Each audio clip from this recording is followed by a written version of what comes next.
everybody. Good morning. Welcome to the Steel Toe Morning Show. I'm Aaron. I'm pretty sure Corey will be here any second now. If not, he's fired. No. Kidding. Welcome to the show. That was a lot of fun last night. And I've been thinking about that Crowder thing for quite some time since I've woken up this morning. The guy, I got to give it to him. The guy still has very dedicated fans. They still have, he still has people who are ride or die for him. Oh, shit, you know what? I forgot. On a Corey day, he's not sitting right next to me. I've got to move my ass over, don't I? I got to get a little more centered in here. There we go. A little more centered. Hey, I can hear myself. Hello, sir. Hey, what up? Not too much. Just find myself, much like the Vikings defense, out of position this morning. Yeah. It was rough. Now, let me see if you are a reformed Kirk Cousins hater. Let me see if you're reformed or if you're still just a Kirk Cousins hater. Was there anywhere else for him to go with that ball on Sunday? No, I mean, yes and no. The answer is no, but here's the other thing that's not really on there is that I think the real hate needs to go to Justin Jefferson, who just disappeared in the last 3 days of the season, or last 3 weeks. Last 3 weeks. Well, like, if there was nowhere to go, that's fine. But at some point, don't you have to force it into your guy who's saying he's the best wide receiver ever?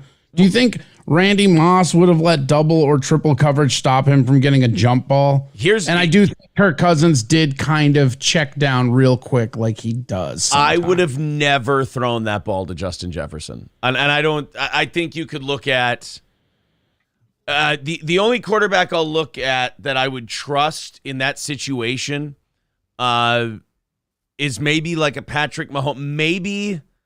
Probably not. I was going to say maybe Mahomes could get away from the rush, but there was a rush from his left side and a rush up the middle that was coming to get him. The only place he could have gone was his right, and Kirk Cousins doesn't really have the speed to get away from that. So, I mean, defense, offensive line, and Justin Jefferson. You can blame Brady, or you can blame Cousins if you want to. It's easy, but again, that three, like, it just seemed like he checked down quick, and I don't know. I don't like talking shit about our team when they lose, even if I like called some of it along the way. I don't care about that. I'd rather just have us win.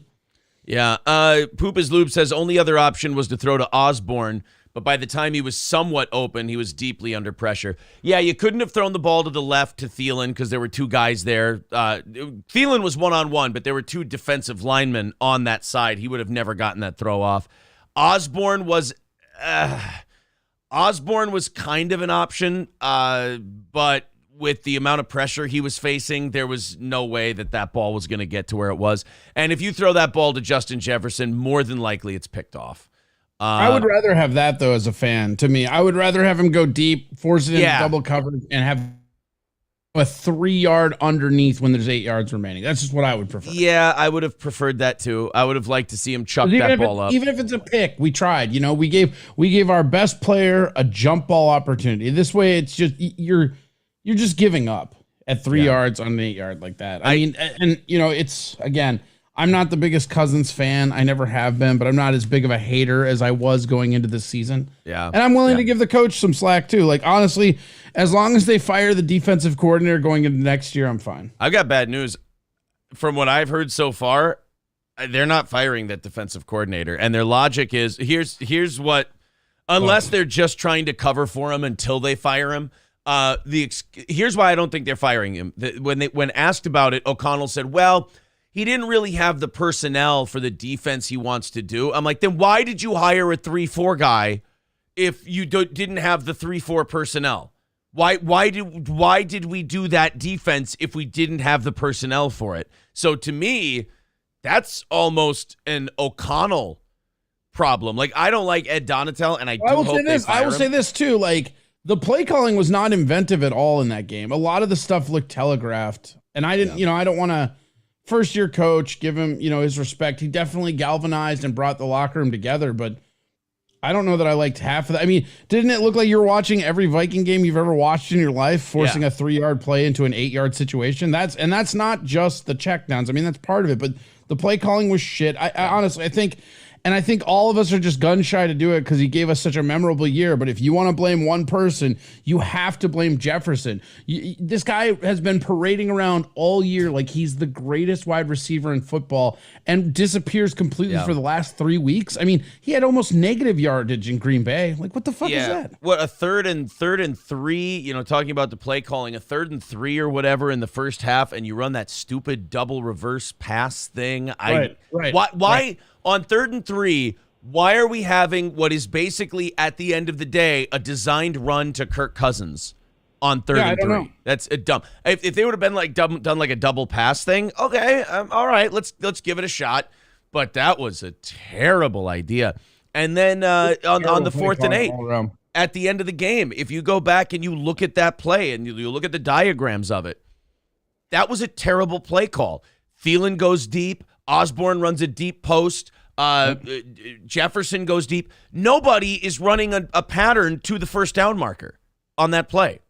Nobody's running. Every single person is in front of or behind rather the first down marker. Yeah, they're going deep. It looked almost like a Hail Mary. And it sure did. It sure looked like they were playing a game of Madden, didn't it? Yeah, I mean, you didn't have like a Thielen to the comeback route. You didn't have like Jefferson in a crossing route. Nothing like even Dalvin Cook. You didn't have him leaking out until the very end of that play, till there was too much pressure and it was too late. It's just a terrible play call. Where are all the designed like pitch screens to Dalvin Cook that we've been watching all year too? Yeah, it's so weird. It's like they took this playbook of everything that worked all year long. That we're not going to use these. And I won't blame the offense because again, Kirk with 275 yards and 2 touchdowns. That was clearly a defensive disaster.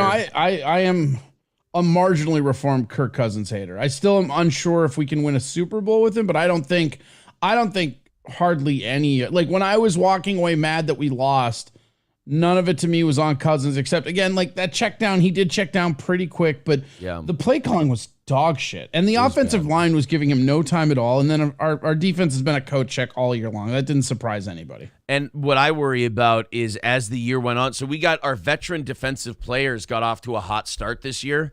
And then as the year went on, couldn't do anything. And that's just a telltale sign that it's over. Like they're just old. Well, and the other thing, too, is that we cumulatively kept getting more and more penalties as the season went on, which is kind of a hallmark of bad coaching. I think Kendricks, Harrison Smith, Adam Thielen, I wouldn't be surprised if you saw their last game because none of them are who they were anymore. I mean, they're getting outrun. Guys are getting open against them. They're not worth the money. Look, man, we still have time. I don't know if you can deal Dalvin Cook because he makes too much money for what he does. I mean, maybe you could get a 4th or a 5th round pick for him, but it's not too late to try and find a way to deal him and keep Alexander Mattison, a cheaper option. Yeah. I mean, I don't know. How much is Thielen going to realistically ask next year, though? Well, he's due to make about 16, I think. I feel like I would use the phrase "was due to." Was due, yeah. You will either take a massive pay cut, or you will not. Adam, good to see you. You want to talk about pay cuts? Yeah. Harrison Smith too. Eric Kendricks. I don't know if Eric Kendricks can put together a full season anymore. I don't think he can. No, I mean, it's sad, but I don't think he can. And if I swear to God, trade Danielle Hunter if you're going to make him drop back in coverage. I watched some replays last week during the game, and I'm like, why is Danielle Hunter back in coverage? He's not a coverage guy. He's not a 3-4 outside linebacker. Let him rush the passer. If they're going to do this 3-4 thing, trade Danielle, get what you can get for him, because he's useless in the kind of defense we want to run. Yeah. I tweeted yesterday, I'm like, I would not be shocked if this team had like 8 new defensive starters next year. Yeah, and if that's, I guess, if that's your logic to not getting rid of a defensive coordinator is that he was saddled with a package that he didn't want or whatever, I guess give him another year. But I hate that. My whole problem with letting Zim go was like, this is what I feared for our defense, is that we were just going to be a hot garbage fire for like 3 years.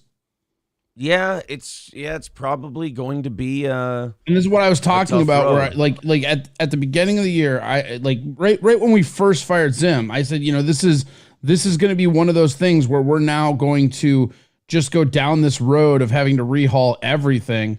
And I think like we got kind of cock teased by all the like comeback miracles. I also think kind of in a weird way, all those comeback games were probably bad for the team. There's no sense of fucking urgency if you know you can come back on a team 33 down. Not that that happens in the playoffs, but they've played like consistently all year. They've played their worst football at the beginning, gotten into a hole, and then pulled some horseshoe magic. So there's no sense of urgency. I will go this route with this season. It was a great year. We won a division title. That's always great. The only thing, Packers missed the playoffs. That felt good too. Yeah. The only thing that that makes me feel, that's had me feeling pretty good about Sunday's game is that, look, the horseshoe was going to run out, if not in San Francisco, then in Philadelphia. So this team was not going to the Super Bowl. Like for me, as you know, my two teams are the Niners and the Vikings. Like I walked away. Well, at least I don't have to watch them play the Niners. You know? Yeah. So because that Niner team is fucking disgusting. Ned Scheckler says next season's NFC North champs, Detroit Lions. Goff Mentum, baby. I'll believe it when I see it. Yeah. I can't sit there. You know what that sounds like to me, Aaron? What? That sounds like somebody that hasn't watched the NFC North division long. Yeah, I mean, the Packers are going to be dog shit next year. The Bears are still going to be garbage, and Justin Fields is going to get hurt. And as far as the Detroit Lions go, look, I am willing to be wrong about the Detroit Lions, but I would rather be wrong betting against them than be wrong betting for them. The Lions are one of those teams where once I see it, then I'll believe it, because I've on this earth in 36 years, I cannot tell you how many times I've heard that this is the Lions' year that they turn it all around.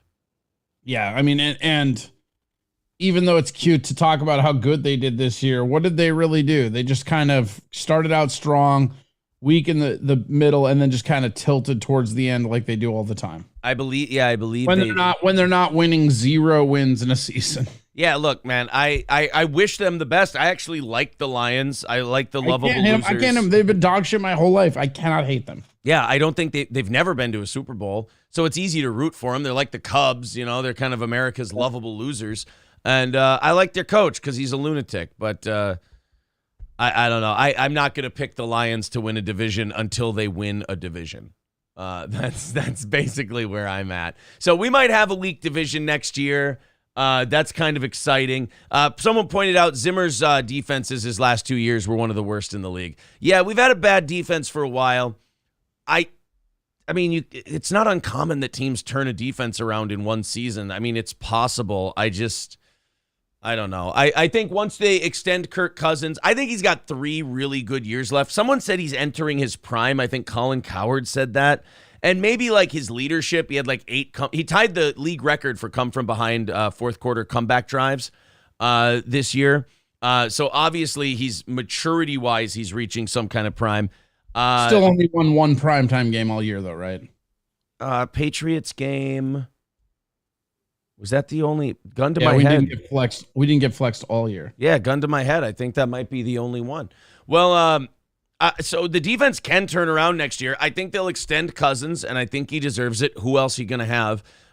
You've got to sign Jefferson, obviously. But once you restructure Thielen, you let go of a Kendricks, you restructure a Harrison Smith, you rework some deals. Maybe you trade Dalvin Cook, and then you extend Kirk Cousins. This team, I think you trade Dalvin Cook. He's never going to be worth more than he is now, right? Running backs only go down. Yeah. Do we really need him? I don't know that we do. No, I mean, he's great. Don't get me wrong, I don't think we need him. I mean, we barely used him on Sunday. But I think once you get rid of the guys you need to get rid of, you restructure the guys you need to restructure, and you extend Kirk Cousins, we're going to have some money to play with. And that money, look, I do think that maybe we should be spending some money on this offensive line. I know it's been the curse of Kirk Cousins since he's been here, and he got hit more than he ever has this season. Holy shit, the guy's got balls, but it's time to stop letting him get hit. If you're going to sign a pocket passer quarterback, you have to sign him a really good offensive line like the Patriots did for Brady all those years. If you have a guy who can move, the offensive line isn't as important. But Philadelphia has a running quarterback, and they have a far better offensive line than we do. This is my new theory, and you know, I think I said this about Cousins at the beginning. I think we're just getting into this era with the way they do designed edge rushing, where you're not going to be able to sustain long-term winning with guys who aren't mobile. And Cousins has a little bit of mobility to him. Like that's fine, but you can't stay in the pocket like you used to because of the way edge rushing. It's all because of how pistol and wildcat changed at the NFL, it seems. We'll see. That'll be next year. Look what happened when we hit an elite edge rusher in Dallas. I mean, that's what that looks like. And that's every team in the playoffs. Like Philadelphia, Dallas, the Niners, they all, I guess not the Giants so much, but they have a couple outside guys, but they all have just elite edge rushing that you're just not going to get around. Where do you want to see Brady next year before we get out of football talk? Raiders or Miami? I like Raiders. You think Tua's brains are scrambled? Do you think he's done? I think he might be done. Yeah. I mean, three concussions in a year. I don't think a guy should keep playing. Right. I think, and with the NFL, especially with the Buffalo dude, I mean, they're going to be extra sensitive about letting people play with that shit because you can't have too many fucking incidences in football, right? And do you want your boy? Do you want Brady in San Francisco? I don't anymore. He doesn't really fit that offense. I think, and maybe I'm just being a giant homer, but I think the Niners found their quarterback in this Purdy kid, man. Oh boy. I mean, look, if he goes to the Super Bowl, you can't replace him. But he's only has 3 picks and he's undefeated. It's crazy. And I know a lot of people say, oh, he's a system quarterback and stuff, but I mean, there's a lot of tough throws and a lot of heads up stuff that he's doing that's crazy that Garoppolo couldn't do, and Garoppolo's a really good quarterback. You know who's a system quarterback, and it worked for him for about 8 to 10 years? Russell Wilson. Brady. Brady, system quarterback. Yeah. Just because if you're a system quarterback, there's nothing wrong with that. Just stay in that system. Well, and the Niners are scoring consistently more points a game under Purdy than they have since Kaepernick. Are they trading Trey Lance and Jimmy G? Are they cutting them? Jimmy G is on a really weird 1-year extension, so he'll just walk. They won't get anything for him. And I think they trade Trey Lance because, again, it's kind of the same thing with Cook. So you hold on to Trey Lance, you have both these kids compete for a job. Yeah. But if Trey Lance gets hit one more time in the head, he won't be worth anything in fucking trade. Well, same with Dalvin Cook. If we keep him one more year, we'll probably get nothing for him. Well, we'll see how it all goes. End of a season. What do you do? Good year. Better year than, people forget this when the season ends, but better year than any of us thought we'd have. It's, and this is what I always say to people. There are even people in the Toe Boys that were being all haters about it. It's I want the Vikings to win a Super Bowl, but I have never been one of those people that think if you don't win a Super Bowl, it's a bad season. Only one team wins the Super Bowl every year. I think if you make the playoffs, you got to be happy with what you did. Here's where you can be disappointed. If you're a 1 seed and you lose that first game after the bye, you can be angry. Future Philadelphia, we're talking to you, hopefully.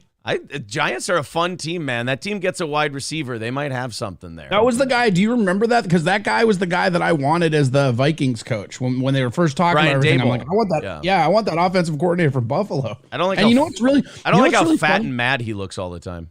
You know what's really funny that nobody's talking about? When before Doble, how do you say his name? Dable. Whatever. Dable. Before that guy got to Buffalo, Josh Allen was fumbling all the time and losing the ball. He's there for 2 seasons, or not even season and a half. He cleans up all that shit, and then he leaves. And now Josh Allen is right back to fumbling. Yeah, meanwhile, he's bad. Meanwhile, the guy on the Giants, that Daniels kid, was fumbling all the time. The new coach gets there and he cuts that right out. It's very interesting. What do you think Daboll does when he gets to a new team? Do you think he goes to the quarterback and he goes, "Look, if you hold it like this, it won't go anywhere." Yeah. If you don't make this completion, I'm gonna put it up your butt. All right, so that's the Vikings. That's the playoffs. That's, Corey's a 49ers fan now. I'm probably a Chiefs fan, even though I think that's cheating. Hey, I want to pick the best team left. That's the team I'm rooting for. I just can't help it. When I was a kid, I lived out west, so it's just 2 home teams. I've been rooting for the Niners on years where they're garbage. You're just cheating for sure. No, but you're a big kid. You went down to Arrowhead. I did. Fine. I like Patrick Mahomes. I like the Patrick Chiefs. Mahomes might be the greatest quarterback to ever play the game, and I have no vested interest in the Chiefs at all. He reminds me a lot of a prime Aaron Rodgers, where Rodgers would just run around the field and then just flick his wrist and fire it 40 yards down the field in some kind of circus pass. Yeah, well, and then like when he goes like to go deep, it's just this. It's like Warren Moon was. It's just that cannon. You're like, what is happening here? It looks effortless. It looks like it's not even trying to throw it very far. Putting stuff on his head, no big deal.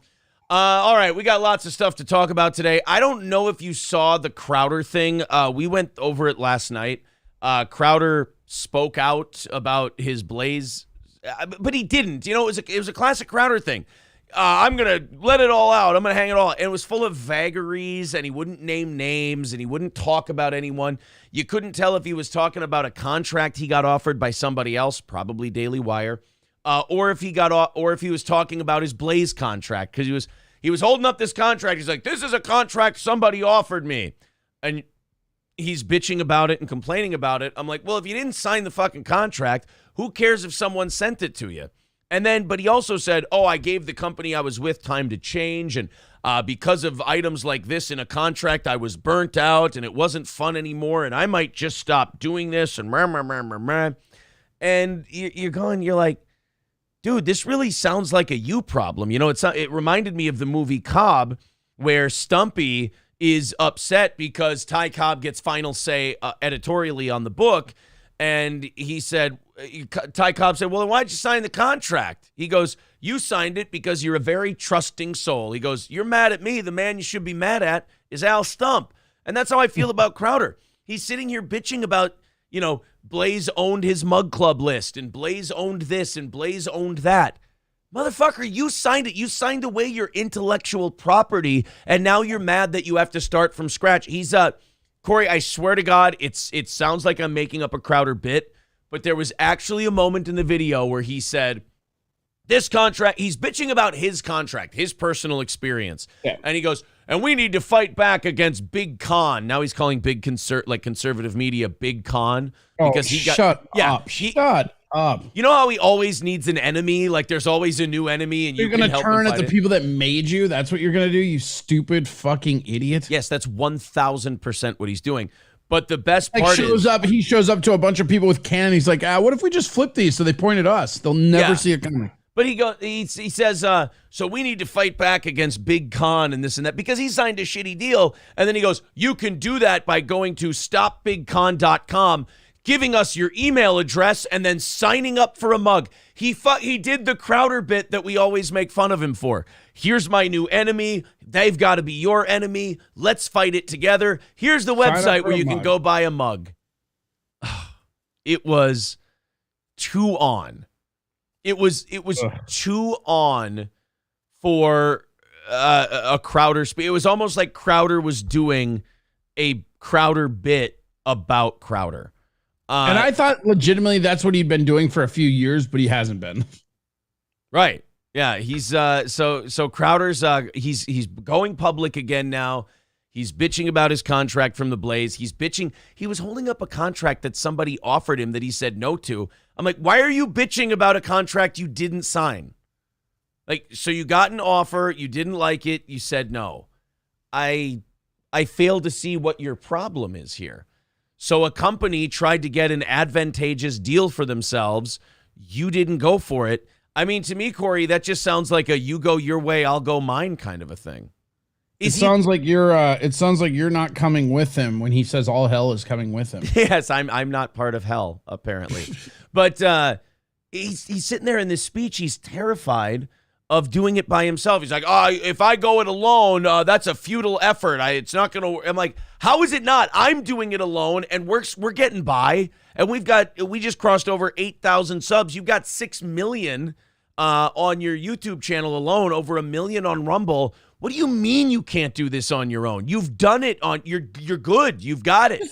He's just a con man. He's always been the same pussy snake oil elixir salesman ever. And I used to get so mad when people would talk about it. Now it's funny because everybody's catching up to it. But he's so disingenuous. It's so fucking stupid every time with that motherfucker. Like you say, I can't do it alone, guys. I'm only getting millions of dollars here. Right. I can't do it. You know what would help me though? I got millions of followers. You know how that's $1 million of residual income. But god damn it, if I can't do it, if you don't buy a mug. Yeah. Serial Killer says Crowder only wants the emails so he can sell it to the next company that hires him. That's about right. Damn right. That's about right. And I'd want that too. But the Blaze hooked you into a deal there. But the Blaze also like made him who he is. See, it's like these fucking porn stars that want to get mad at like the fact they did porn after the fact. You know? Yes. You came here and you got made because of like this company, and now you're mad at this company for existing. Like, it's so dishonest. And you signed the porn deal. It's the Mia Khalifa thing. Fucking contract. Yeah. It's the Mia Khalifa thing. Mia Khalifa does that all the time in interviews. She's like, I don't want to be known as an adult film star. It's like, well, you should have thought about that before you had sex for money. Right. You fucked for money. You signed a deal. Nobody forced you to. You could have been a giant titted waitress. What's like? Who are? Whenever people like a Mia Khalifa or a Crowder start yelling at people, I just go, who are you shouting at? Nobody did this to you. This is 100%. Do you have a little hand mirror that I'm not seeing when you're yelling, or what's going on here? He's probably living beyond his means, and he freaks out if he thinks the money flow might slow down. That's a big part of it. But start from scratch. He's not going to have Dave Landau. He's not going to have a lot of his staff because the Blaze isn't paying for it anymore. And now you'll have to do it on your own. It'll be Crowder, one other guy, and then maybe some interns, and then rebuild it from there. Isn't that pretty much what his fucking show is anyways? Yes. Like him, 2 people on camera, and like 3 interns. It's the same fucking lineup it's always been. You'll be fine, Steven. And then people said, oh, you should have him on the show. He's going to do media now. I'd love to have him on the show. In April, if you're listening, send off that email you wanted to send. And look, if he goes back and watches our videos and goes, these guys shit on me, then that's fine. That's fair. Don't do the show. That's okay.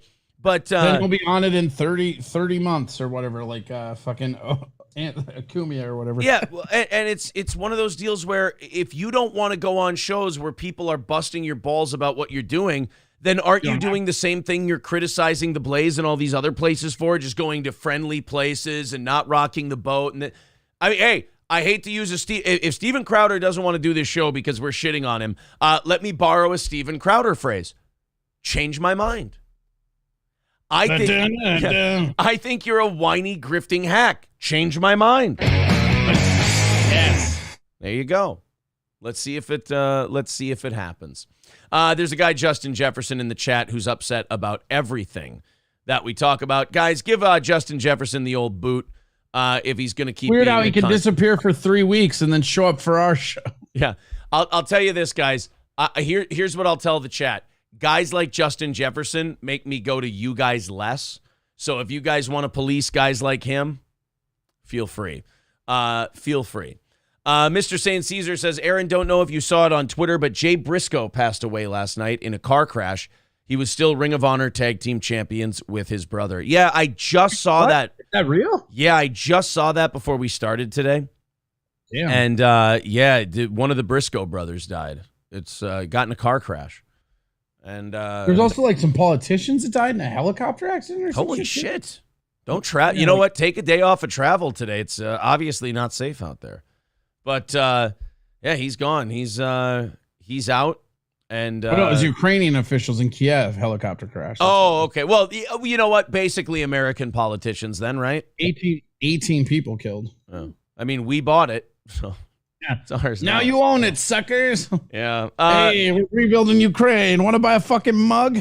We've got a lot of fun stuff today. I know we've got this is kind of fortuitous that it happened, that I saw this video on a Tuesday night before a Wednesday morning show. But it's keeping with a theme we started yesterday or last week. Remember we talked about how when Neil deGrasse Tyson gets challenged, he just turns into a fucking spaz? Little bitch, yeah. Just absolutely loses his shit.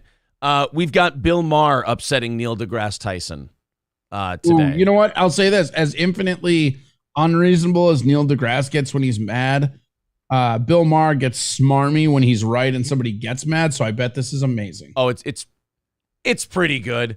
And also, so it's Neil deGrasse Tyson getting upset that someone's challenging him, but then it's also Bill Maher completely rubbing salt in the wound. And they're a perfect complement for each other. Put it that way. Today's goal, starting pretty reasonable. We're not starting with a full goal today. 275 away from overtime today. If you want to help us out with that, There's the Streamlabs. There's the PayPal. Of course, it's in the chat. It's also pinned to the top of the page.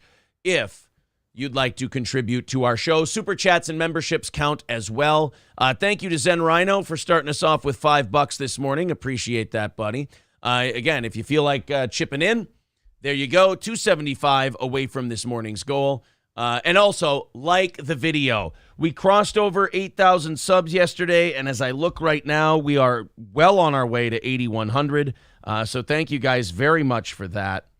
It looks as though we could cross over 8,100 by the end of either today or tomorrow. So thanks for keeping that going. But hit the like button. Let's see if we can get to 200 by 7 o'clock. Where are we at right now? This will take a few seconds because 61. I lower. What is that? 61 likes you're talking? Yeah, is that refreshed? Is that the full? 62 now. Yeah. All right.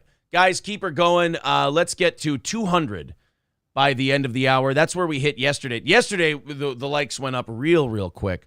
I was a little surprised by that, 74. actually. Oh, so we're already up to 74. Again, 81. 81. Oh, my God. My favorite are the updates at the beginning when everybody's like, oh, yeah, I should like. And then everybody just rolls over and hits that like, so it just spikes real quick. John Hahn says, will there be Juggalo makeup for the watch-along tonight? We may do the Big Money Rustlers watch-along tonight. That could be fun for a Wednesday evening show. I do have to keep support for the show in mind, financial support for the show in mind. So it's going to kind of depend on where the goal is. I know that it was like a 70-30 split. People wanted to watch, wanted to do the Big Money Rustlers watch-along tonight. Why would anybody knowingly want to watch that thing? I think it's ridiculous. Well, we'll see how it goes, and we'll see where You've never seen it? No, we've never seen it. And it's real bad. People 109. People are saying, oh, it's going to be dog shit. Yeah, that's why we're watching. You don't do a watch-along with a movie because it's really good. So I don't know. Again, hit the like button. Let's get that up to 200 by the end of this in the next half hour here. Let's see if we can get it up to 200. Thank you very much to Daniel with $25 over there on PayPal. Oh, here you go. This is a little shaka for you. Anything over $10 gets you a little shaka. And Nicholas with $25 says, here's for the Steel Toe Mug Club. All right, I won't give you a mug, but I'll give you a shaka. Oh, he got his foot caught. Damn it, shaka. There you go. So that's right off the bat, 50 off the goal this morning. Thank you guys very much. 225 away from where we need to be this morning. Let's start today with Joe Biden. Great leader. Are they, like, if we're operating under the premise of the country is run by a cabal of billionaires, are they setting him up for his way out the door here or what? I don't know. I can't tell. I don't think they are. I think what they're doing is that the Republicans are setting him up to we're not talking about documents anymore, right? All that Trump shit. So now they have Biden shit, and now they'll both just stop talking about it. Oh, so the Republicans are like, hey, you got documents here too, and miraculously they just found them once the Republicans took over the House. The real difference is that the thing that I was reading that's crazy is it sounds like there's not any logs to the ones he had when he was vice president, which means he stole them. Interesting. Or they just let people, they let presidents and vice presidents do that, and nobody keeps track. It's that. I mean, every president ever has had those documents. I think it was really funny when it was on his vet, and he was real mad that they wouldn't acknowledge it was on his vet. He was really proud of that Corvette. Yeah, he's like, yeah, it's in my Corvette. It's, to me, Jerry Seinfeld once said about the F word. The F word is like a Corvette, and people thought that he was complimenting the F word. He was actually shitting on it because, as a serious car collector, Jerry Seinfeld looks down on the Corvette. It's the Corvette is terrible. I actually told a friend of mine, I go, I'm not even mad he had documents. I'm mad that our president owns a Corvette. Right? Isn't he too old for a midlife crisis? Right, but if you have that much money and you buy a Corvette, you're kind of a piece of shit. There are way better cars you can get. You can get a Maserati. You can get a Lamborghini. Yeah. You can get, obviously, you're not a man unless you have a Bugatti. So a Bugatti? Yeah, if you don't have a Bugatti, you ain't shit. So he gets caught with the. That's too bad. It just called me Lambo. I think they found documents now in 3 different places for Joe Biden. Well, he got a little break from the documents thing because he made a speech on Martin Luther King Day on Monday. Yeah, they shouldn't let this guy speak at important stuff. I think they try not to. Yeah, I mean, well, in fairness to them, though, in fairness to the powers that be, your other option is Kamala Harris, and she's going to say something stupid and nonsensical, too. So you don't... There's just no right answer. This might be the worst presidential speaking couple we've ever had in the history of America. I mean, think about it. Trump, Pence. Trump was funny and off the cuff and crazy. Pence could make like a normal, generic politician speech. Obama, Biden, nobody can question that Obama could make a hell of a speech. Bush Cheney's pretty fucking milquetoast. Yeah, but Cheney could do, like, he could, like, these are the talking points, and these, like, Cheney didn't slip up ever. Clinton, Gore, Clinton could speak. Unless he was hunting with his buddies. Yeah, right, that's true. I would say the worst speaking duo we've had before Biden, Kamala Harris would have to be probably HW and Dan Quayle, right? Yeah, and Dan Quayle wasn't even that bad. He just got misquoted real bad. He didn't misspell potato? Well, he did, but they gave him it was an index card where he was reading the shit. So, like, he wasn't even thinking about it. He was just reading what's on the fucking card. Poor Dan Quayle. I know. So Joe Biden went and gave a speech for Martin Luther King Day, and he wanted to celebrate the birthday of Martin Luther King III's wife. Now, Martin Luther King III died in the last few years, didn't he? Martin Luther King died a while ago, I thought. Wasn't he third killed in the 60s? No. Martin Luther King III. Oh, yeah, I don't know. As I like to call him, MLK3. Nope, he's still alive. He's MK3 Ultra? That's a different thing. MLK3 Ultra. No, he's 65. He's still alive. Well, anyway, Joe Biden was wishing Martin Luther King's daughter-in-law a happy birthday. And,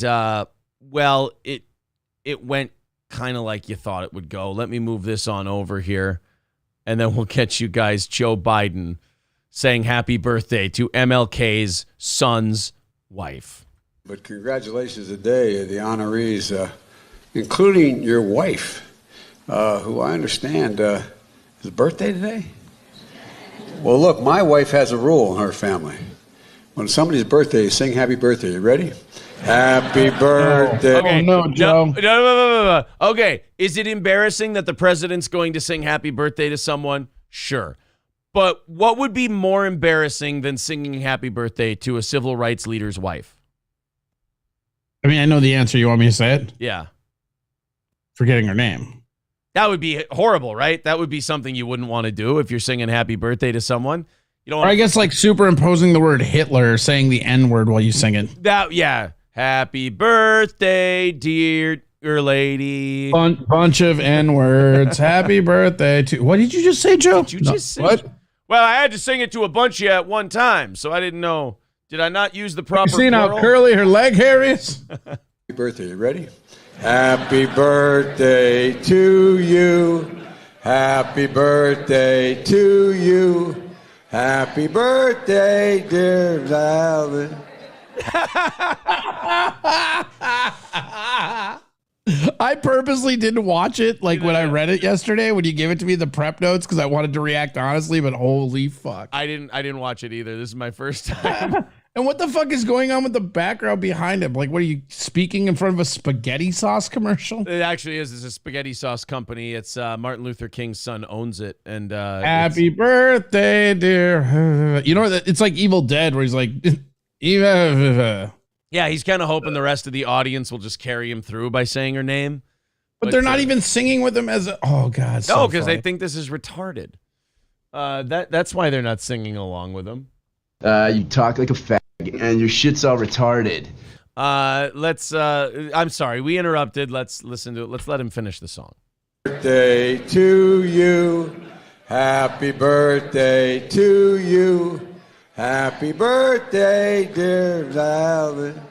Happy birthday to you. Well, the most awkward clapping because they're all just still going, did he fucking forget her name? You can't. Or they're like, did that just fucking happen? Yeah, if you're the president, you can't forget. I mean, you shouldn't be forgetting anyone's name, but you certainly, Corey, can't forget a black lady's name. A civil rights activist who you impromptu wanted to sing happy birthday to? Yeah, you can't forget that. And whose father-in-law you're honoring because it's a federal holiday in his honor. And you're going to forget his daughter-in-law's name. Don't. What a rough day. What a rough day for MLK with between this and that fucking like dick statue. Like it was a rough day for him. Oh yeah, there was the dick statue. And then I can't remember what, it was an East Coast town. They had a Martin Luther King Jr. celebration event and 6 people got shot. Just more like I had a nightmare than a dream. It was. Yeah. It's a very strange commentary on the current state of the inner city of the United States of America that we're having a Martin Luther King celebration and 6 people get shot. Boys, I got to tell you, we're upset to arrest you, especially on MLK Day. And if I do say so myself, a bit on the nose. Sorry, a little too bit on the nose. Sorry, officer. It's hell turning 30, but you got to. Okay, it's hell turning 30. I get it, because she's in her 60s and. Yeah, but I remember my first margarita. Good for you, Joe. For being a charming old man, apparently. Oh man, he is. Look, man. Not only is he not getting any better, he's not staying bad. Like he's. This is progressive. Yeah, this is what I've been saying for you. You've not denied it either. When I say that, I don't mean to like you've given me pushback, but whatever's wrong with him is clearly getting worse. Yeah, it's not like he was dumb when he got in there, which he was. It's not like he was dumb when he got in there and then he's staying that dumb. He was bad when he got in there and it's getting worse on a daily basis. Like we're quickly getting to the point where he's not going to be able to give public statements anymore. She was probably just glad he fucked up her name so she didn't have to hear it in news clips. Right? Of him singing happy birthday. I don't know what's more offensive, the fact that he can't carry a fucking tune or the fact that he forgot her name. It's happy birthday, man. Come on. And yeah, maybe check with your people like, hey, what's the black lady's name again? Joe, we promised we wouldn't call her that, but it's, Now, I'll be honest, I don't know Martin Luther King III's wife's name, but then again, I'm not singing happy birthday to her. If I were, I would learn. Racist. Precisely. But if I were, I would learn her name beforehand. Don't lie to us. Don't lie to us. You had us on your side. You don't have to lie to kick it. Don't. Well, I wouldn't sing. King of Clubs says, I have a dream that our current president could talk and not actually be embarrassing. I think that's a deleted snippet from the I have a dream speech. Yes. Don Lemonade says Rogan said it best. Electing Biden is like taking a 4-year walk in the woods with a flashlight, with the flashlight with the battery dying. All right. Next time, I need you to quote Rogan a little more succinctly because you just made me look like an asshole. He gets pretty high on that podcast. That might have been a direct quote. Okay, fair enough. You know what? You might be quoting him directly. Joe Rogan is the man I should be upset with. I'm sorry. All right, guys, how are we doing? Before I go to our next story here, how are we doing on that 200 likes? How close are we? Everybody, you want a drum roll or you want me to just tell you? Go ahead and tell me if you're refreshed and up to date. 125. 125, not bad. All right, everybody hit the like button in the next 15 to 20 minutes. We'll get to 200 by the start of the next hour. 480 viewers. We got this. We'll get there. And also 225 away from this morning's goal. If you feel like chipping in, there's the PayPal and the Streamlabs. Looks like we got some good momentum going. If you guys want to chip in, we'll be there soon. Wow, 140 already. Okay. 42. Just keep hitting that like button and we'll get to 200. I thumbs down. Does that help? Just kidding. No, that flag button and that thumbs down button does absolutely nothing. I couldn't find the like button, so I just hit report. Is that right? Am I doing this right? No. That's really bad too. Yeah, you don't want to do either of those things. Racism. Just you don't see. You don't have to keep going. There's a cancel button. You can just cancel that. Shaka, the paid servant. No, it's a toy. It's simply a toy. It's no different than if I brought a Rey Mysterio action figure out here. Rey Mysterio racist. No, not because he's Mexican. That's not at all why I said straight that. White male, check. Oh shit, now I'm really screwed. You could have just checked that button and I would have been finished. Damn it. Yeah, I know. I feel like I did a lot of extra stuff. Yeah, us straight white males. So I can send this to China or Google directly. Yeah, us straight white males now get accused of running shit and being in charge forever and ever, and then get none of the perks of being in charge. I mean, meanwhile, all those guys who were actually in charge never got to catch any shit for it. It's just 168. sucks being the low man on the totem pole. Yes, 168 for likes, guys. Thank you for hitting that like button. Let's keep that going. 30 likes in 15 minutes shouldn't be too bad. Hey, you know the woman who wrote the Harry Potter books, J.K. Rowling, has been upsetting like her very progressive, nerdy, dorky fans. She's got like some transphobic stuff or whatever they say in her stuff. 173. Yeah, it's not even transphobic either. She's just been saying, look, as a woman and as a feminist, I don't want people with dicks coming in and telling me what, how hard it is being a woman. I wasn't saying she was. I'm saying that's what they're saying, that she was being transphobic. Right, that's what they're upset about.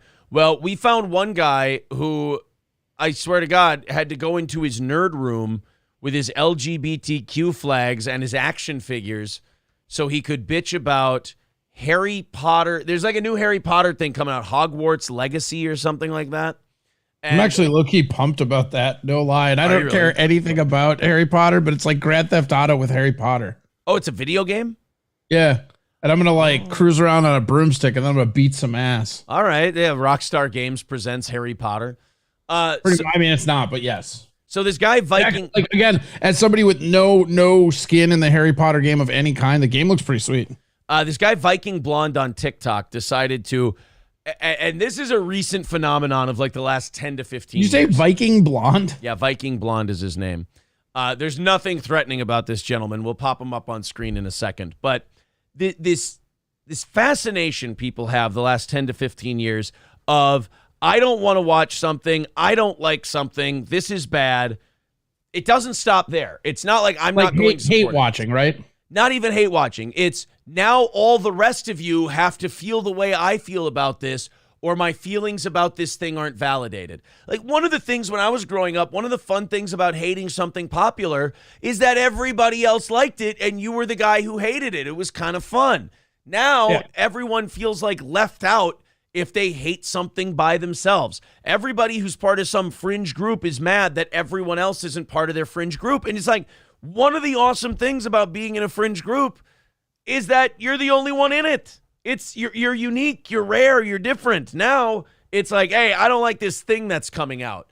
And you have to not like the thing that's coming out, or you're this name. Did I say I meant we don't like this thing. Exactly. Well, you see that a lot when people criticize things or call a bad people. marriage, right? Yeah. It's like when people criticize things now. You'll see it on podcasts, you'll see it on sports, you'll see it on all these different things where a guy has an opinion and he has to be speaking for other people or he feels like his objection doesn't carry as much weight. It's a very strange thing where they'll go, "Oh yes, that's a really weird mentality." Yeah, like you've seen sometimes. Like if I'm not saying collective talking pieces of the collective, I'm somehow not an individual. That makes no fucking. It actually sounds a lot like that Monty Python Life of Brian movie, where he's talking to the crowd and he goes, "You guys have to all think for yourself." And you go, "Yes, we must all think for ourselves." Right, exactly. You're all individuals. Yes, we're all individuals, except for the one guy who's like, "I'm not." Yeah, or like people make a joke and they're like, "Well, that's offensive to Latinos." It's like, you're white. You're not. Yes, but I'm speaking on behalf of. No, let the people who are supposed to be upset get upset, and we'll deal with it from there. You, pasty white ginger sitting in a nerd cave somewhere, you're allowed to hate this thing. That's totally fine. You don't get to make everybody else hate the thing. So let's watch Viking Blonde on TikTok have an existential crisis over the Hogwarts Legacy game. Why did this guy look exactly like how I thought he was gonna look? Oh yeah, he's that guy. He looks like just because you don't get a fucking haircut doesn't make you a Viking, bro. Yeah, he looks like a guy who would work for LGS Electronics here in St. Cloud. That's an inside. I'm going way inside. That's exactly what he looks like. He looks like he's part of the fucking Geek Squad at fucking Best Buy. Yeah. Please do not support the upcoming Hogwarts Legacy game. Friends, colleagues, cohorts, the whole lot of you.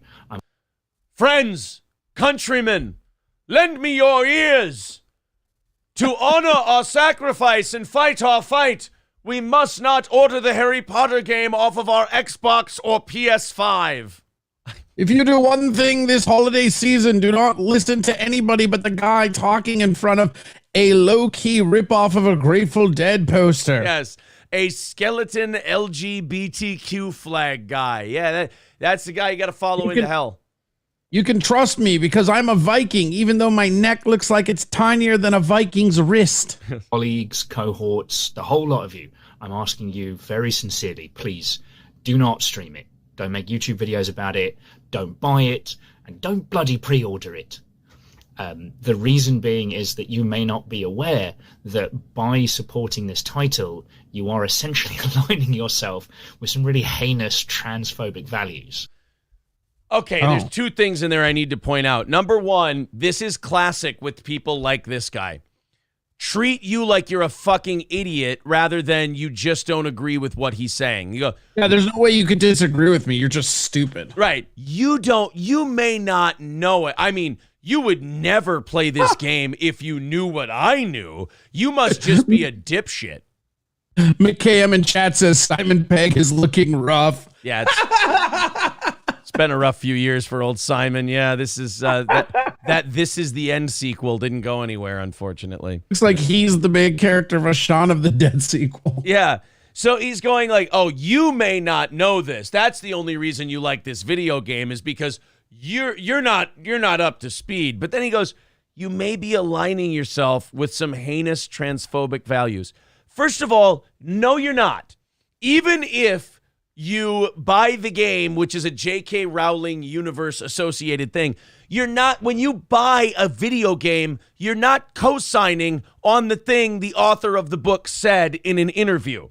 You're also probably not giving her that much money because she has a contract she signed and her publishing company is probably making most of the royalties off it. Like she probably gets a very small amount for being the base creator, but most of that money that they're getting is going to go to the publishing agency, not her. Right. And as far as values go, your favorite authors probably said some horrific, offensive things. Your favorite directors are complete scumbags. A lot of them have probably manipulated and fucked many girls that were far too young for them.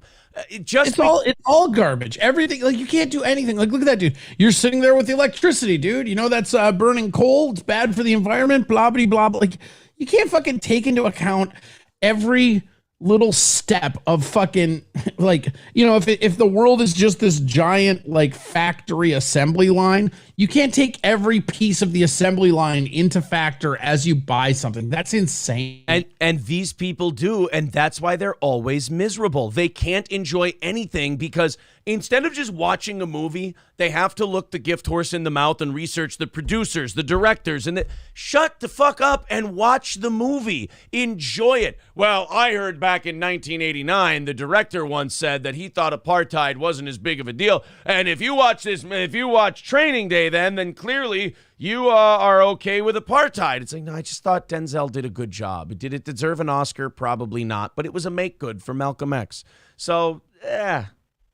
Do you think, and probably not this guy specifically, but at some point, at some point I start to think these people are plants, right? You take this example right here with this guy, right? How many people in our chat had never heard of this Harry Potter game? Now that we did this little segment making fun of it and we showed this little wimp, they're like, oh, holy shit. Like they probably got 10 sales out of us just talking about it right now because of how stupid this guy is. Like at some point, it just feels like it's a big company hustle on it. Because when's the last time anything came out without some kind of like fabricated controversy like this? Yeah, and it helps. It always helps. The only reason I'll say that this guy is a shoot is because it's on TikTok, and that is full of retards. And racist. They allow a lot of anti-Semitic content. Oh, do they? Oh, I should get a TikTok. Oh, I know. You would love it. There's a lot of Hitler stuff. By the way, you said that this guy... A little too Hitlery for me. Yeah, you said that guy is in a place where they're probably, to get the lights on, they probably burn coal. I am an environmentalist because if anyone knows, I am against any kind of coal burners. I think they need to be punished. I'm against it 100%, and I think we need to turn off your lights. Yes. J.K. Rowling, Easy just said, I'm not buying it because I'm not transphobic. All right, well, good. Yes, fucking. There you go. J.K. Rowling, a.k.a. Joanne, has made it extremely clear that they see the success of this title as being vindication of their transphobic views. No, they don't. No, you missed it, though. What?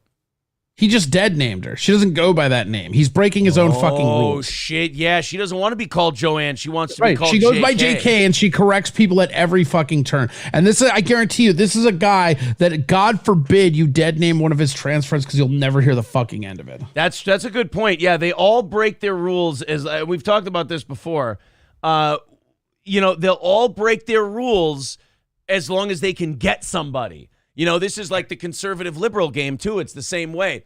Conservatives are all for free speech until they can get Kathy Griffin. Liberals are all for not dead naming people until they can get J.K. Rowling. So that's why I've never taken any of these people seriously, because you're only as good, or your values are only as good as what they hold up to. So if you have these values that you espouse to others and you shame other people for doing thus, and then as soon as you can get your guy, you'll break that rule, then I don't take you seriously because you don't value what you believe in. You don't even take you seriously. Right. So he's there, dead naming is supposed to be a bad thing. You're supposed to, and it's not even about gender. You can't, but it's not even about that. You can't sit here and act like you're being an advocate for trans people and then dead name somebody. You can't do that. Right. You can't say that everyone's valid and everyone should be called whatever they want. And we didn't even make up the rules. You made up the rules and you can't even fucking, like, that's what bothers me so much about these motherfuckers. They're making up the rules as they go, and then they can't even follow their own made up fucking rules. Yeah. It's fucking insane. That, by this title doing well, that means that they were correct. And honestly, you just have to look on the Steam forums to see the kind of people that are cheering for this game. Please don't be among them. I have an easy solution for this, gentleman. Yeah. Yeah, dude. Every single fucking Harry Potter fan. Jesus Christ, this guy. Sorry. I have to say, I can solve this guy's problem, this existential crisis that he's having. Stop being a fucking dork and reading Steam forums. Do you know how out of your way you have to go to read a Steam forum? I don't even know where they are. Like, you go to the Steam site and you can't even find them. You open my Steam app and I can barely find the game I want to play. Let alone go to a forum where I can find a bunch of dorks and edgelords commenting on a fucking Harry Potter game. I mean, these people, you search out things to make you upset, and then you yell at all the rest of us because you're upset. Stop. Just don't do it. I've said it before. You have a bruise, and you just keep poking it and going, ow, this hurts, ow, this hurts. Yeah, knock it off. Just stop doing it. Reading the Steam forum and not reading the Steam forum has the same level of impact on society. Nobody gives a shit. It's like Reddit. Sounded like a bigot, Aaron. Nobody cares. These people go there, they let off their steam, they get to hate everything or love everything or whatever the fuck they want to do, and then they go about their lives. It's the idiots reading it and taking cues from it that are a problem. It doesn't matter. Let them, figuratively and literally, blow off some steam. And by the way, they're talking about a fucking video game. Stop wrapping up your whole life's social work and trans and LGBTQ politics into the success of a video game of one of the most popular titles of all time. And it's being released by the people that made Assassin's Creed and like Call of Duty. I mean, It's not like the company doesn't give a fuck. Nobody gives a fuck. And it's so frustratingly dishonest because I have a hard time believing they give a fuck. Do they care, or do they really care about looking like they care? I think they care about the attention about looking like they care. Yes. Well, Barack Obama. This is literally so some guy can go home to his fucking friend, or like this guy can go home and look the dude that's fucking his wife right in the eyes and be like, I fucking did it. Look what I did. Can I get back in the bedroom? Look what I fucking did. Yeah, it's looking good in front of other people. So it's the Barack Obama thing. It's like what he said. You guys do something on Twitter, you publicize it, you pat yourselves on the back, and then you go, okay, I did my part. And that's it. Then you clock out. Then you go back to whatever the hell you're doing in this room here. If you weren't aware of all this, I'll do a longer video after this to explain a bit more of the nuances. Oh, great. I just had to say. Oh, please tell me you have the longer video. I don't. I got this from Clown World on Twitter. I wouldn't know where to go to find I'm going to try and video. find it real quick. I need to know. I need to know when this guy goes into the trenches. What is his name? Blonde Viking? No, Viking. If I YouTube Viking blonde Harry Potter. I don't know if I'll find it. No, I don't have it. I got a guy, Viking Blonde, who does snuff reviews. Ooh, like snuff films? No, I think tobacco. Oh, never mind. Like the snorting stuff. I got kicked out of Sex World in Minneapolis. Yeah, I got kicked out of Sex World in Minneapolis when I was younger because of snuff. A buddy of mine was he was snorting it, and I believe that store's probably had some issues with drugs in the past, because as soon as no, the sex shop that's also a head shop? No way. Yeah, my buddy, as soon as he did the snuff, they went, "Get the fuck out!" Like, they started screaming at him. And my buddy's like, "It's snuff." It's like, "Get out! Get out! I saw you do that. Get out of here before I call the cops." And he's sitting there holding his little snuff tin, and he's like, "What? I don't." And I'm like, I was already out the door. I'm like, I ain't fucking around with these. These people seem psychotic. I don't need to look at double-sided dildos that badly. No, thank you. Nobody believes you. Well, I mean, I didn't that day. Turtle with $5 says, I can send you a mug from the club. You'll be a mug club by yard sale. It is a Louder with Crowder 2020 mug. Well, if you feel like sending it anywhere, because I still haven't typed this up, there's the P.O. box. I would love to use a Crowder mug, especially one I didn't have to buy. That would be great. There you go. P.O. box. Holy shit, look at us. Steel Toe Media Incorporated, P.O. Box 7893, St. Cloud, Minnesota, 56002. Pueblo, Colorado. Our home offices in Sioux City, Send a self-addressed stomp envelope. Yes. Thank you, Turtle. 220 away from this morning's goal. Very, very cool. Thank you guys for your support. There's the Streamlabs and the PayPal if you want to help us hit that. Also, where are we at likes-wise? Did we hit 200 by 7 o'clock? We're at 701. 204. Nice. Very good, everybody. Wow. Very, very cool. Again, if Bo Archer, send double-ended dildos to Aaron's P.O. box. Oh, shit. Well, I definitely, look, I can't fault the guy. I opened the door to that one. There's a streamer, and I can't remember his name, but he had like a viewers giving him gift streams, and they were all dildos. They just kept like he had like 17 boxes of presents over the holiday season. I'll see if I can find it for next week, but it's just the funniest shit ever, because he gets like 5 or 6 in, and as he's opening the 8th one, he's like, I swear to God, if this is another fucking dildo. Yeah, well, of course, sir. It's going. Oh, it was? Yeah, every single box was a dildo. It was really funny. Spoiler alert. It's always going to be a dildo. Yeah, it's going to be a dildo, guys. Sean Raz says Stelter is back. Oh, how did you know that? I've got Brian Stelter stuff today. And by the way, the new job that Brian Stelter has, Corey, is fucking perfect for Brian Stelter. He has found his perfect gig. What is it? We'll get to it in, do I have it this hour or next? It's in the next hour's worth of prep sheets. So we'll probably get to it in an hour or two. But I will make sure we get to the Brian Stelter thing. It is the perfect job for him. I mean, based on the shilling he did when he was at CNN. So it's a glory hole? Serial Killer says DSP just doesn't like dildos. He loves them. Well, good for DSP. Hulkamasha Baby says, just remember, if Aaron says he'll get something done, it takes 3 to 4 business weeks. It takes a minute. Also, people said if the dildo isn't double-sided, what's the point?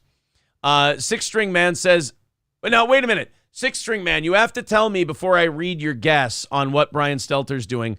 Did you see it in the news? Were you tipped off, or is this just a legit guess? I need to know real quick, Six String Man. Answer as fast as you can. In the chat. Did you see it somewhere, or are you guessing? Because if you're guessing, it's a fucking brilliant guess. It's a really good guess. Really good guess. Oh, yes, I saw a photo of him. Yeah, we'll do this in a little bit then. Brian Stelter is hosting forums on misinformation for the World Economic Forum. Shut the fuck How perfect is it? Oh my God, that's amazing. He had such a great tryout with What CNN. a fucking prick. Isn't that perfect? Like he does the water carrying for CNN. Remember, he was the chubby little fuck, the little snitch tattletale at CNN, who every time someone got fired, he would do the company's bidding. Like it was Cuomo. He's like, well, like he sold Cuomo down the river and basically said every accusation against him is true. He's a bad employee, this and that. And then when the boss man got let go because of the sex scandal, Zucker, Brian Stelter was there to wash his balls and suck his dick and the whole thing. Everything against Trump, he was there to report it. Everything that didn't sound right and sounded like it could be kind of fucked up, Stelter ran with it. Big Russiagate guy too, right? Big Russiagate guy. So Stelter now gets this new job hosting a panel on misinformation at Davos for the World Economic Forum. I mean, he is kind of an inside expert on misinformation, right? Right. That's what I'm saying. Yeah, it's the perfect job for him. Let me open those 3 World Economic Forum stories I have, and we can just I'll bump them up to the front here. Since we're talking about it, we've got 3 of them. Starting with the Brian Stelter thing, he's hosting a combating disinformation workshop at the World Economic Forum. Now, this Klaus Schwab guy, you're more into this world than I am. The more I look into the World Economic Forum and all that shit, I go, oh, everything that's happening in this country completely makes sense now. This Klaus Schwab guy is like, he's worse than Soros. Uh-oh, I muted. I'm sorry. I was opening stories. I muted you. Restart. But I know, yeah, he's just a henchman. Like it's really weird. The really funny thing about Davos this year, though, is that like the attendance is way the fuck down. Is it good? I hear the hookers are only always happy. Only one G4 leader came this year, whereas like it was like, or G7, it was like 6 last year, 5. Oh yeah, and by the way, to show that this is not like a Democrat-Republican thing, there's like 4 or 5 Republican senators at this thing. They're all sucking at the teat. They all this is what it is. It's a bunch of like, okay, conspiracy theories off and everything. You can get bogged in the conspiracy theories if you want. There's certainly a lot of them, right? At the end of the day, this is a bunch of super wealthy people meeting up, talking about all the things they can do to improve the world's economy that don't include taxing them fairly. Yeah. Or what we can do socially to condition people to think that the stuff they want is really good for them, the working people. As long as they don't take away any of our stuff. Right. So it you know what it reminds me of? Remember when like Churchill, Truman, and Stalin would have all those meetings in the final days of the war, and all they were doing was carving up the entire world for themselves? That's kind of what the World Economic Forum is. It's all these rich people getting together going like, or like when Hyman Roth was divvying up all the different parts of Cuba, you know, to all the mobsters. That's kind of what it was. All right, we're going to run this. We're going to run that. Here's how we're going to get regular people to think it's good for them that we run all this shit. And, you know, one thing about the World Economic Forum that I'll give them, and Klaus Schwab especially, they don't do it behind closed doors. No, they're doing it right out in the open. They just come out, they go, hey, we need someone to talk about misinformation. You mean saying things that aren't true? No. Saying things we don't like. That's misinformation now. Oh, well, we'll get that chubby fuck that used to be on CNN. He'll gargle our balls if we, cut him a check. Perfect. Just tell him we hate Trump. Yeah. Get me Stelter. Anytime a New World Order guy needs to peddle some bullshit, it's always get me Stelter. Get me Stelter. So 217. Here's Brian Stelter. God, I just hate him. I don't even have to hear him. I already hate this. Here's him at the World Economic Forum. Talk from the newsroom and the news publishing perspective, and then we'll work our way toward some of the political parts of the conversation. How does this discussion of disinformation relate to everything else happening here today in Davos? Well, first... Well, we're incredibly wealthy and highly influential, and we don't want people... Oh, there's that fucking New Zealand chick that talks about recalibrating how speech works. I watched a speech of hers yesterday. Jacinda or whatever her name is. Yeah, she was talking about how freedom of speech has failed us and it needs to be recalibrated as a head of a country that was literally putting people in concentration camps over COVID. Yeah. Thanks for having me as part of this conversation. As you can imagine, this is something I really care deeply about. So I think if you look at this question of my father says, stop stalling and answer the fucking question. Disinformation, I think it maps basically to every other major challenge that we are grappling with as a society. And right, people thinking for themselves. That's a really dangerous thing. You see, we're all trying to get together. We don't want any part of that. Yeah, we're all trying to get together to make sure people think exactly what we want to think, Brian. That's why we pay you. That's why we have CNN on the payroll. We need these people to think the way we want to think so we can move the world forward in our direction. And some of these goddamn people just go reading stuff that we don't want them reading and thinking stuff we don't want them thinking. So we got to figure out how to stunt that. And the best thing we've come up with is just throwing a word on it and hoping it'll shame them from thinking it. Disinformation. So that when they see a guy grab his chest and collapse on national television during a football game, they'll just think it's because he was tapped in the chest by a helmet. He also kind of looks like a picture of Brian Stelter from Diets Past. That's AIDS. Yeah, that's AIDS Brian Stelter right there. Particularly the most existential among them. So disinformation and the broader set of misinformation, conspiracy, propaganda, clickbait, the broader mix you talk of like a bad fag information and your that's shit's all corrupting retarded. the information ecosystem. What it attacks is trust. And once you see trust decline, what you then see is... by the way, what he's talking about is trust in them. Not trust. He's not, you're not worried about like trust in general, trusting each other, trusting your neighbor. Once they stop trusting the shit we're telling them, then we have to combat it by attacking it and calling it conspiracy theory and disinformation. We have to go get our batons. Yeah. How do you know it's a conspiracy theory? Well, because we're the people who create the conspiracies. So obviously we would certainly know when something is a conspiracy theory. It's when people think the right things about me. Then it's a conspiracy. Societies start to fracture. And so you see people fracture along tribal lines and that immediately undermines pluralism. Mm-hmm. And the undermining of pluralism is probably the most dangerous thing that can happen to a democracy. So I think if if you're spending this week thinking about the health of democracies and democratic erosion, I think it's really important to work your way back up to where this starts. So pluralism, basically the opposite of individuality. I mean, again, I'll just say this.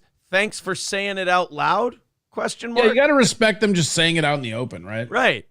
Like, because what you want to do with guys like this, you want to go, you just said that you're against individualism. And the guy will look at you and go, yeah, that's exactly what I just said. Why? Oh, well, okay. You want to call him out. You're like, you are conspiring to take over my country and just use your views as the building blocks for a brave new world. Yes, thank you. Yeah, no, I am. That's true. Yeah. Yes, thank you for... next, anybody else have a question? Yes, yeah, sir. Go ahead. It sounds to me like you're trying to basically keep the working class of people down and kind of in the same class as the working poor, while the rest of you benefit from these new rules in this world you're creating? Yes, we're also doing that. Next question. You.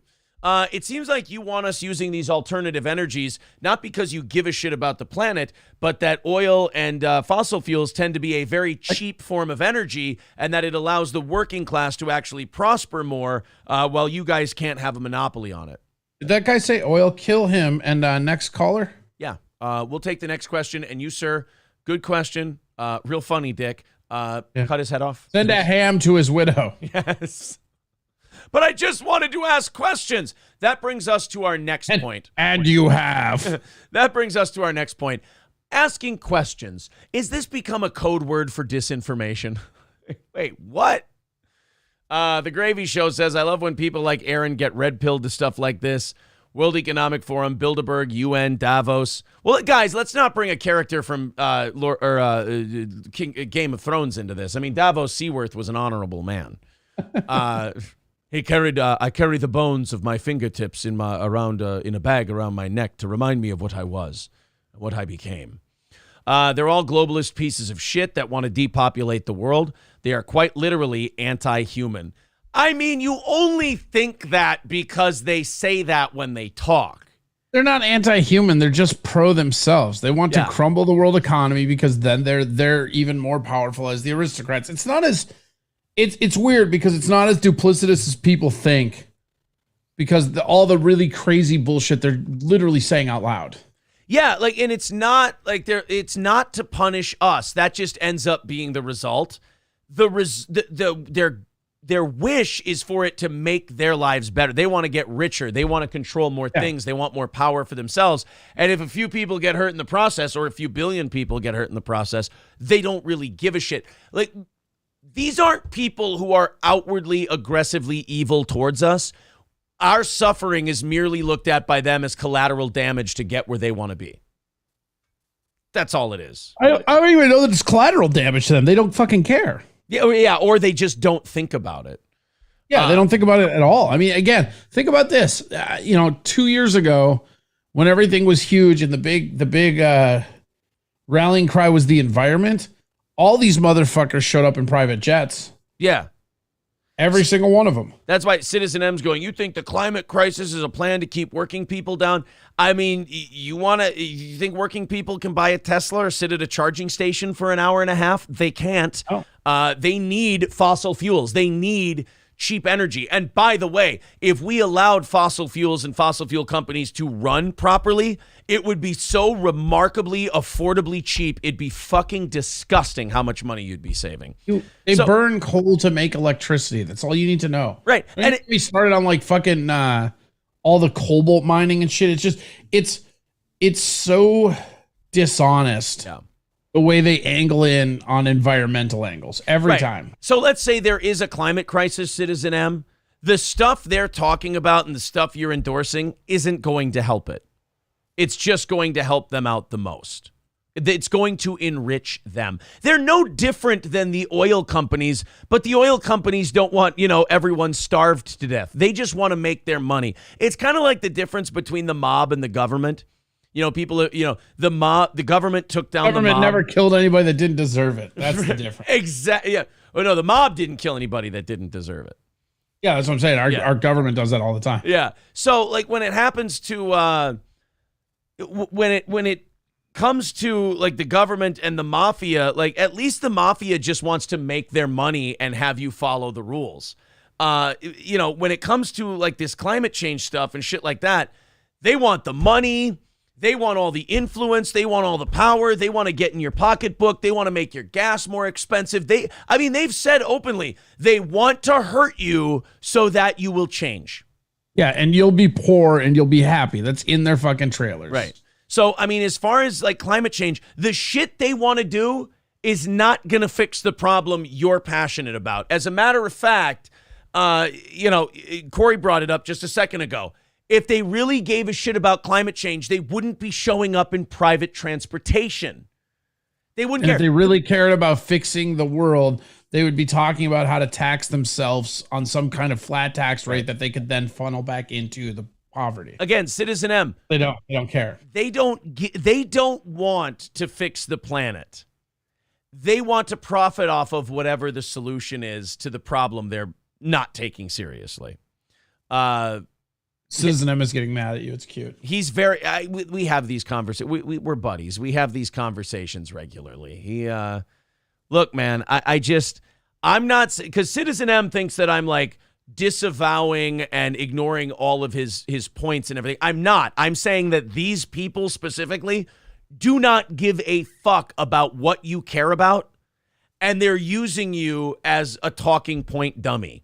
Like, people like you. They use people like you to achieve their own means. And then you're going to be stuck holding the bag for these people going, hey, I was on your side. I was a good soldier. They're like, cool, eat grub worms, fucker. Like, we don't give a shit. Yeah, thanks for helping. Eat crickets. Yeah, exactly. Here you go. Do your part for the rest of the world. And then you're going to be looking around. The only green protein we have, crickets. Yeah, you're going to be looking around going, but I fought in favor of the climate crisis. They're like, yeah, and we made a shitload of money on all this alternative energy, and we took away all of your ability to afford energy. So, thanks for all the help. Appreciate it. We got to go to the bank. You know that thing we won't let you go to anymore because you don't have any money, you dirtbag? Yeah, so the whole, the people at the World Economic Forum and the people who make policy give a shit about you and climate change. Sorry, pal. I hate to be the one to tell you there's no Santa Claus, but you're getting coal in your stocking unironically. It's like when people think that America is still a functioning democracy. It's that is cute. That's cute. Rupert with $4.99 says it's so great in the first world we have to make up problems to solve. It's not wrong, not inaccurate. 2:15 away from this morning's goal. Thank you guys very much. Let's go ahead and knock that out. 223 for likes. How many likes? 223. All right, let's get to 300 by 8 o'clock. We got 40 minutes to do it. I think that's plenty of time. 2:15 away from today's goal. There's Streamlabs. There's PayPal. If you feel like chipping in, anything over $10, and Shaka will hook you up with a little dance. So our other World Economic Forum. Is it a dance or a jig? Well, I mean, I don't want to get too close. You can say that. Also, there's a bunch of hookers in Davos, Switzerland right now, and they are striking it rich. During the World Economic Forum. They do very well. Like, they've got all these mouthy hookers are out there now just talking to the media, telling them how much they can charge. And, they're not giving out names. These whores have honor. But they are talking about how much money they can make and how good life is in Davos. The global elite tackling the world's greatest problems, including gender inequality, at the Davos summit are fueling a surge in prostitution in the Swiss resort town. That's another thing, the gender inequality, LGBT issues. If you don't think the World Economic Forum talk about these things so they can get the plebs fighting each other while they completely reshape the world around them against their interests, that's the reason they poison the well with all these bullshit issues that literally 2% of the population should give a fuck about. They've got you all they've got you all opining and fighting over it. While they sit there and go, so do you think we can outlaw oil by the end of the decade?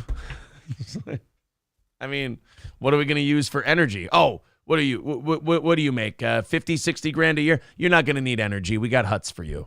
Don't worry about it.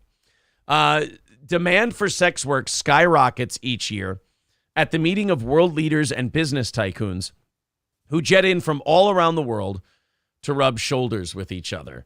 Escorts are booked into the same hotels as high-powered bosses and their employees during the 5-day summit, which I'm sure that's just a coincidence. Just a coincidence that the hookers all get into the same exact hotel as all the other guys that are in charge. What are the odds? What are the odds? That's crazy. These women, by the way, are doing the Lord's work. They're earning their money. I mean, have you seen these fat, gross, gelatinous fucks that run the world? I mean, they got to take that dick. They're earning that money. You know how much, fat New World Order sweat they're getting all over themselves by the end of this thing? Yeah, but at least they're too, out of shape to, beat them or whatever, right? That's true, yeah. Well, I hear Klaus Schwab is into that, so... It's actually like to do kinky shit, let them be on top. He's German. He might be into the Scheiser stuff. Who knows? Yeah. It's one of the things in this Not the Bee article is go back to eating your bugs in the dark. It's very funny. That's great. One sex worker named Leanna, lippy little hoe, this Leanna, said she dresses in business attire so she doesn't stand out among the executives, despite prostitution being legal in Switzerland. Well, I'm sure for a lot of these guys, there's that, well-dressed power female fantasy that they have, so it probably is part of the turn-on. She told Bild she regularly sees an American who visits Switzerland multiple times a year and is among the 2,700 conference attendees. Liana charges $760 for an hour, $2,500 for the whole night, plus travel and food expenses. How much was the hourly? $760. So you could $760. So you could do 4 clients. Well, no, 3. You could do 3 clients a night, or you could just take 1 client for the whole night. It's, I guess, up to you. Or you could double up and take 2 clients. Oh, there you go. Yeah, take 2 clients an hour. That's a good one. The manager of an escort service in Aargau, 100 miles from the summit, says she has already received 11 bookings and 25 inquiries and expects many more to follow this week. She said some also book escorts for themselves and their employees to party in the hotel suite. So if you're at Davos, you work up a real sexual appetite telling everyone else what they should do and how the world should be remade in your image. So, I mean... Get that money, girls. Yeah. The Yeah, the world. They're probably just paying them to listen to their bullshit. Yeah, the world they're building is going to be very expensive for people like you. So, build up a war chest, as it were. Here's a 2018 Donald Trump speech at the World Economic Forum, and the caption on it is, "No wonder these people wanted him out." Let's see what Trump said back in 2018. I watched this whole thing live, and it was amazing. Let's see what Trump said at Davos 2018. So today we need to strike the right balance between the necessary rebuilding of national social contracts. And at the same time, a guy than a German to tell us this. Yeah, having a German stand at a podium telling us how the new world order should be. I mean, that's not a good optic. Not a good optic at all. Yeah, you find like a Nigerian, I think. That's the guy you got to have. Why are you broke? Yes. Do you know why you are all losing all your money? It's because you do not give us more control over how your money is spent. We have a princess who has been kidnapped. And if you all watching this would send us your social security number, when we get her out, you will be given a handsome price. Strengthening our multilateral system to address critical issues such as trade, investment, terrorism, and migration.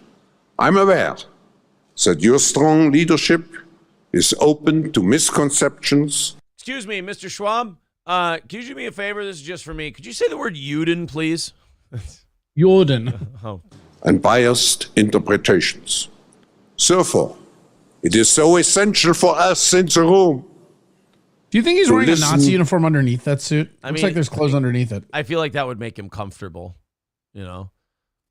Directly to you. I'm here today to represent the interests of the American people. The world is witnessing the resurgence of a strong and prosperous America. That's interesting, Mr. Trump, because we're working on some diseases in a lab right now you might be very interested in. Would you like to know how your American economy will be in 2 years? We'll fix this fucking guy. Where's Biden? We must ruin them. Yeah. I'm here to deliver a simple message. There has never been a better time to hire, to build, to invest, and to grow in the United States. I love that this place is all about manipulating and taking advantage of third world cheap labor. And he comes in there, he goes, all right, listen, rich people, suck my dick, build in America. It's fucking awesome. You'll love it. I don't know why you're building in all these cheap places. Regulation is stealth taxation. Nice. The U.S., like many other countries, unelected bureaucrats, and we have, believe me, we have them all over the place, and they've imposed crushing and anti-business and anti-worker regulations on our citizens with no vote, no legislative debate, and no real accountability. Meanwhile, the World Economic Forum people are jacking off to the thought of that. They're like, sounds great. That sounds exactly like it should be. You hear all these lotion bottles open as he starts. Yeah. No. I mean, like, that's a bad thing. Like, oh, get this fucking party pooper off the stage. In America, those days are over. As president of the United States, I will always protect the interests of our country. All right. Yes. Yes. Release the virus, please. Yes. No, he's talking about America first. Yes. Make them all sick. Engage on Operation Whoopsie Doodle. Please engage in Operation Sniffles. We're going to get rid of this motherfucker. Our companies and our workers.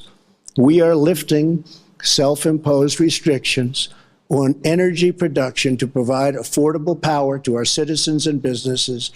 All right. Are you sure we can't just kill him? Because now he's talking serious mad shit. He's talking about affordable energy for all of the citizens. Yeah. We need to kill him. You can't kill him. He's the president. Oh, well, let's get some Russian documents. Mr. Schwab, you can't kill him. He's the president of the United States. That's very funny. Tell me that in the 1960s. Wait, what? Nothing. I'm just saying LBJ was better for our corporate interests. What the fuck, dude? Jesus. Fucking LBJ. Could you please ask Mr. Trump if he likes convertibles? No, he hates Tell him if convertibles. you'd like to put his paperwork on the car, we will help. I don't think the Secret Service will let him ride in a convertible. Who do you think pays his Secret Service? They will do what we allow them. Get him a Sebring. It's a cute, cheap American car. Scumbag Trump here will love it. And get Spielberg on. I want the new Indiana Jones film. To promote energy security for our friends all around the world. No country should be held hostage to a single provider of energy. Like you assholes. Excuse me, Mr. Trump, but we would like to be the sole provider of said energy. So you're kind of, I got to be honest, sir, you're kind of harshing our game. America is roaring back, and now is the time to invest in the future of America. Yes, invest in things like cotton swabs and tongue depressors. What? What did you say? I didn't understand that. Oh, nothing. Just keep an eye out for any health Don't concerns. mind me, just being a goof. Yeah. Well, you know me, Klaus Schwab. I'm big on the sense of humor. Very good on your American humor. Yes, I was being sarcastic. But do you not know that us Germans are known for our humor? That and Scheiße porn.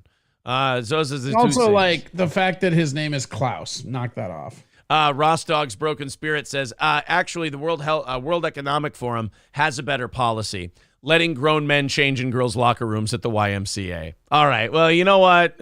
Look. Trump wants... You'll be penis poor and you'll be happy. Look, Trump wanted everybody to have affordable energy. They want to let people with dicks go into the girls' room. Look, when you're met with a better idea, you have to admit defeat. That's all I say. It's look. I mean, what am I supposed to do? Sit here and be a sore loser? I mean, look. 248. 248 likes. Holy shit, you guys. And 30 minutes away from 8 o'clock. Let's see if we get to 300 likes by 8 o'clock. Also, 2:15 away from our goal this morning. There's the Streamlabs and PayPal links in the chat if you'd like to contribute to the show. Otherwise, super chats count and memberships count as well. So thank you guys very much. If you'd like to become 257. If you'd like to become a Steel Toe VIP, it's $250 in 1 week. If you do that one time, you will end up being a Steel Toe VIP, where you get all three of our t-shirts, the Steel Toe hoodies, 2 5.5-inch vinyl stickers, free tickets to every live event we do, 2 free tickets. You also get entered in a $100 prize drawing every single month with all the other VIPs. That's $250 in 1 week, and that is the Steel Toe VIP program. If you feel like becoming part of it, $250 in a 7-day period will get you in. So that is 28 minutes from now, we'd like to be at 300 likes, and it looks like you guys are doing a great job with that. Bo Archer says, send your Scars Club money to Aaron. He actually does shows. Wow, you know what? I always feel good when a Red Bar cult convert comes to this show, because not only is it great to have new fans, but also you realize that the glass kind of broke in other people's heads, and they kind of realized, what they were going through, I guess you could say. So always good to have you converts here. I appreciate it. All right. Guy sucks. I'm being told that we're at 270, so great job, guys. Keep hitting that like button. 273, actually. Oh, my God. We're going to be there in no time. Man told police he was ill. You know what? I'm not even going to tease this one. I'm just going to play it for you. I don't know if there's an ad first, though, so I may have to mute this. Oh, no. Here we go. I don't know if you guys have seen this story yet, but there was a 1-year-old, a little toddler, who was on security footage outside of his apartment, and in his right hand, he was holding a pistol. He was just outside of his apartment with a handgun, waving it around, pulling the trigger. They talked to the dad about it. And I don't know, if this guy's got any kind of shared custody, I feel like it's probably going to be dialed back. Let's take a look. So there's the little bugger. Video obtained from On Patrol Live shows home security footage of a toddler waving around a hand. Oh, my God! The fucking kid was looking down the barrel of the gun. Fuck, dude. Holy shit. A big fucking kid. That's just a really tiny gun, actually. Look at it. He's just waving it around. Sitting there in a diaper, probably full of shit and piss. Neighbors alerted police. Oh, did they? Good call. So it looked like a real gun, I assume now. Doesn't have a silk gold or a orange tip? No. It's chrome, black. What is it, loaded? Looked like a large 45. Hello, Beach Grove Police. Oh, we're here. Kid answers the door smoking a cigarette. Fuck you want. Guy can't walk outside his apartment with a gun anymore. What are we, not in America? But if they were like responsible gun owners and the ammo somewhere else, does it really matter? Right, if the gun's not loaded? Yeah. I'll tell you why it matters. Like a gun with no bullets is just a rock, right? I hear you. But I don't think the father intended for the toddler to get a hold of the gun. What if he did, though? What if he was like teething or something? What if the kid's a bitch and he's like, here, teeth with this? Just chew on the gun. Because the downstairs neighbor said they saw your son running around. Oh, no. And it's a hillbilly in his underwear. Oh, God. Dude, when you're that size, let's switch to boxers. What do you say? That is a little too tight for comfort, pal. What are those, swim trunks? I don't know. I think they're those judo shorts that people wear sometimes. Those are like swim trunks. Thought it was a silver handgun. No, not even like a toy one? Yeah. So there's it. He denied owning a gun. They're like, you had a gun. He's like, I don't have a gun. I don't know what you're talking about. According to the show, as police were leaving the residence, they were alerted by another neighbor of surveillance footage of the child. And there he is on the steps, pulling the trigger of the gun while he's looking at the fucking thing. Oh my God. We have video of your kid holding a gun. So, do you have a gun? I don't have a gun. I have never brought a gun in this house. If there is, it's my cousin. Oh, no. I've never brought... So he went from, I don't have a gun, to if there is a gun in this house, it's my cousin's. So you're just in the habit of keeping other people's guns at your home? That's not how guns work. Like, you don't just keep... The only people who hold guns for people are people who are helping to cover up a crime. Those are the only times you hold... I believe they call them accessories. Yes, you're an accessory at that point. I love this guy. Clearly, he is not legally allowed to own a gun, and he doesn't want these police snooping around his house looking for the gun that he clearly has that his 1-year-old got a hold of. So he is trying. He's caught between that lie where he's like, okay, I just realized I'm lying to the cops, so I'll quick hedge my lie real quick, and I'll say, well, if there is one here, because I know you'll find at least one, it's my cousin's gun. After searching, a loaded firearm was located. Ah! That gun was fucking loaded. Just waiting to catch up on video. The gun that kid had was loaded. So the only reason that kid didn't blow his head off in that apartment building is because he couldn't rack the chamber. I mean, okay. Do we? Yeah, I mean, probably, right? But like, what if it was loaded after the fact? You know what I mean? Well, like he grabbed it. He grabbed the gun from the 1-year-old, admonished him. And now that you're big enough it. to this, I better load it. Yeah. Maybe he was trying to talk his girlfriend into an abortion for years. He just thought if he left the gun laying around long enough, the problem would take care of itself. Yeah, it's like Office Space. We loaded the gun. The problem where like didn't receive a stapler. It's fine. I just hope he does it in the hallway. I don't want to get blood in my swim trunks. There you go. That's insane. He faces a felony neglect charge. Yeah, I hope so. It is unclear if Osborne has an attorney at this time. CNN has reached out to the public defender's office for more information. Sir, if I say this a lot in stories like this, if you don't have a lawyer, probably past time to ask for one. I don't know, though. I also feel bad for when I read stories like this, too. Like, I get we all want to, like... Sorry, I had something auto-start. Go ahead. We all want to come at this dude, but, you know, it's not like he fucking gave the kid the gun and said, go out there and get him, sport. You know? But yeah, Kids I feel like kids get into everything. right. That's why you don't put the gun in the everything. That I'm sorry, but I'm just saying it's kind of fucked up that that's a felony charge. Like that's weird. Well, I think it's to like make people take it seriously, and so they don't have to deal over with punishing a crime, so people take a crime seriously is authoritarianism. Until a kid blows his fucking head off next time. I mean, you could use the Darwin like out of the gene pool argument for that. Like that kid shouldn't have had that guy shouldn't have had a kid in the first place. Correct. So this is just kind of fixing the whole deal. It's fun when we do shows together because the audience then finds out who has kids and who doesn't.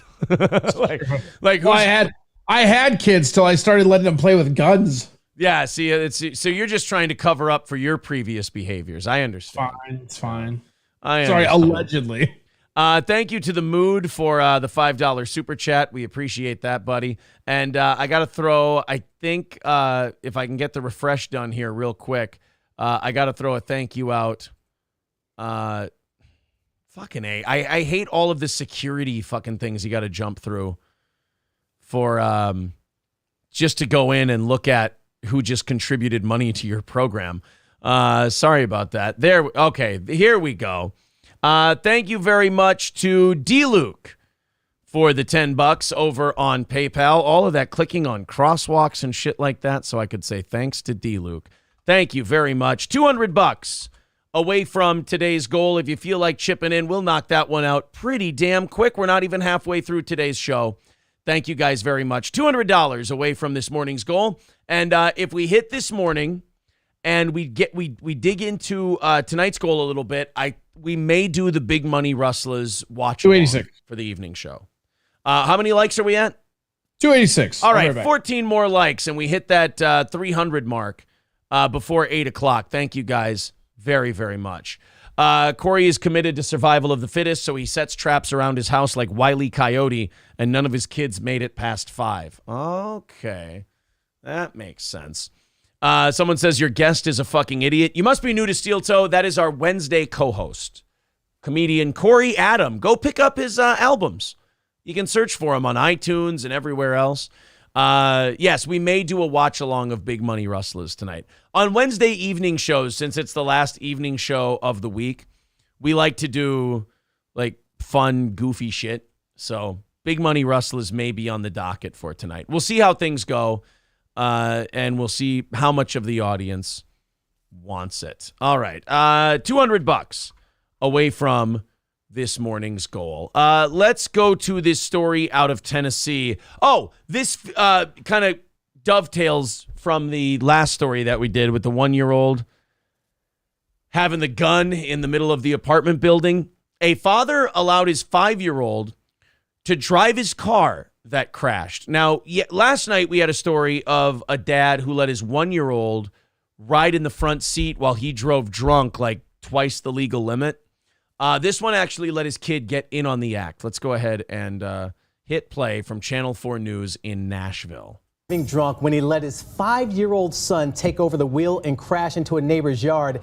WSMV's Brendan Tierney talked with the homeowner who had her mailbox destroyed. I mean, in fairness, that's about what you can expect from a 5-year-old driver. He took out a mailbox and parked the thing in somebody's lawn. Let me guess, another felony a parent didn't deserve incoming? Well, the drunk driving alone is probably going to be a pretty stiff charge, but then, I guess, Corey, you would argue that at least he got a designated driver and didn't, try to get behind the wheel and I drive. thought we were trying to get people to drive drunk less. I think they're also trying. Well, the problem here, Corey, is they're also trying to cut down on the amount of kindergarten drivers on the road. So this is kind of a. Whatever. See, if this were still the good old days, that kid would be driving a tractor and no one would blink a fucking eye. This is exactly the pussification of our country. Look at this. A man can't even get sloshed and have his 5-year-old draw him home. Cool. If it pleases your majesty, can I drive on these roads if I get the right licensing? Let's be honest. If this was the good old days, that guy would be driving that 5-year-old home completely shit-faced while the 5-year-old is not in a seatbelt in the front seat of his truck.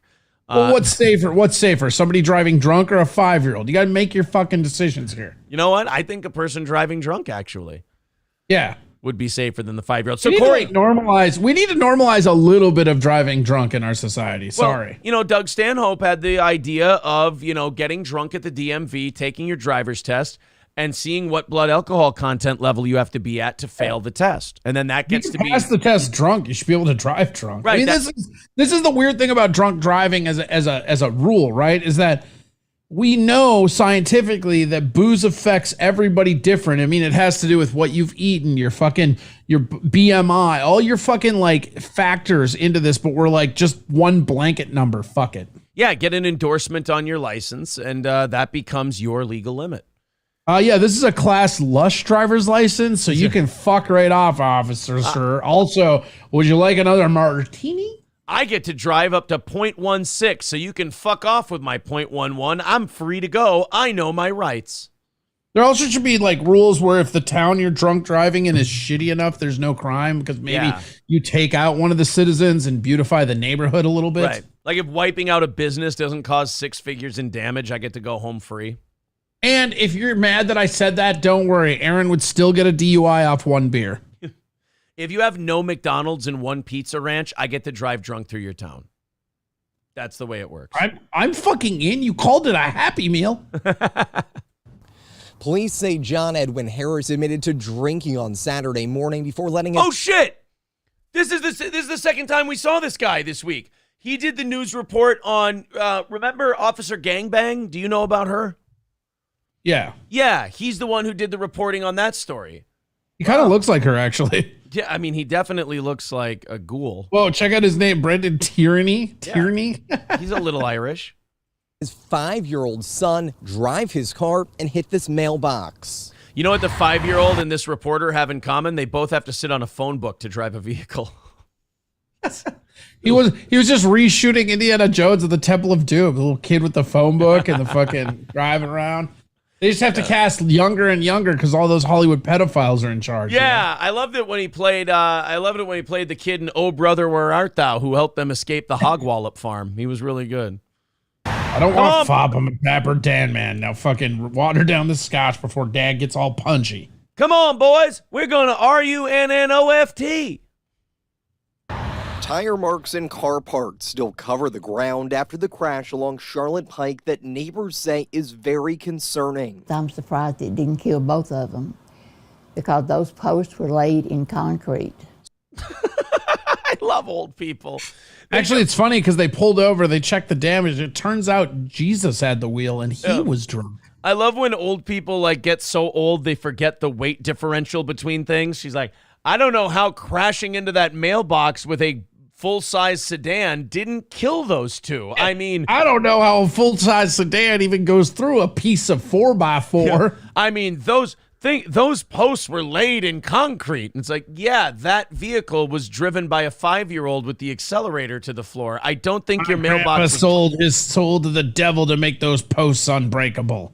I don't think that 5-year-old was in any danger, but your mailbox sure was. Sue House says her late husband installed the mailbox when she first moved here nearly 45 years ago. She never thought it would be destroyed by a kid driving a car.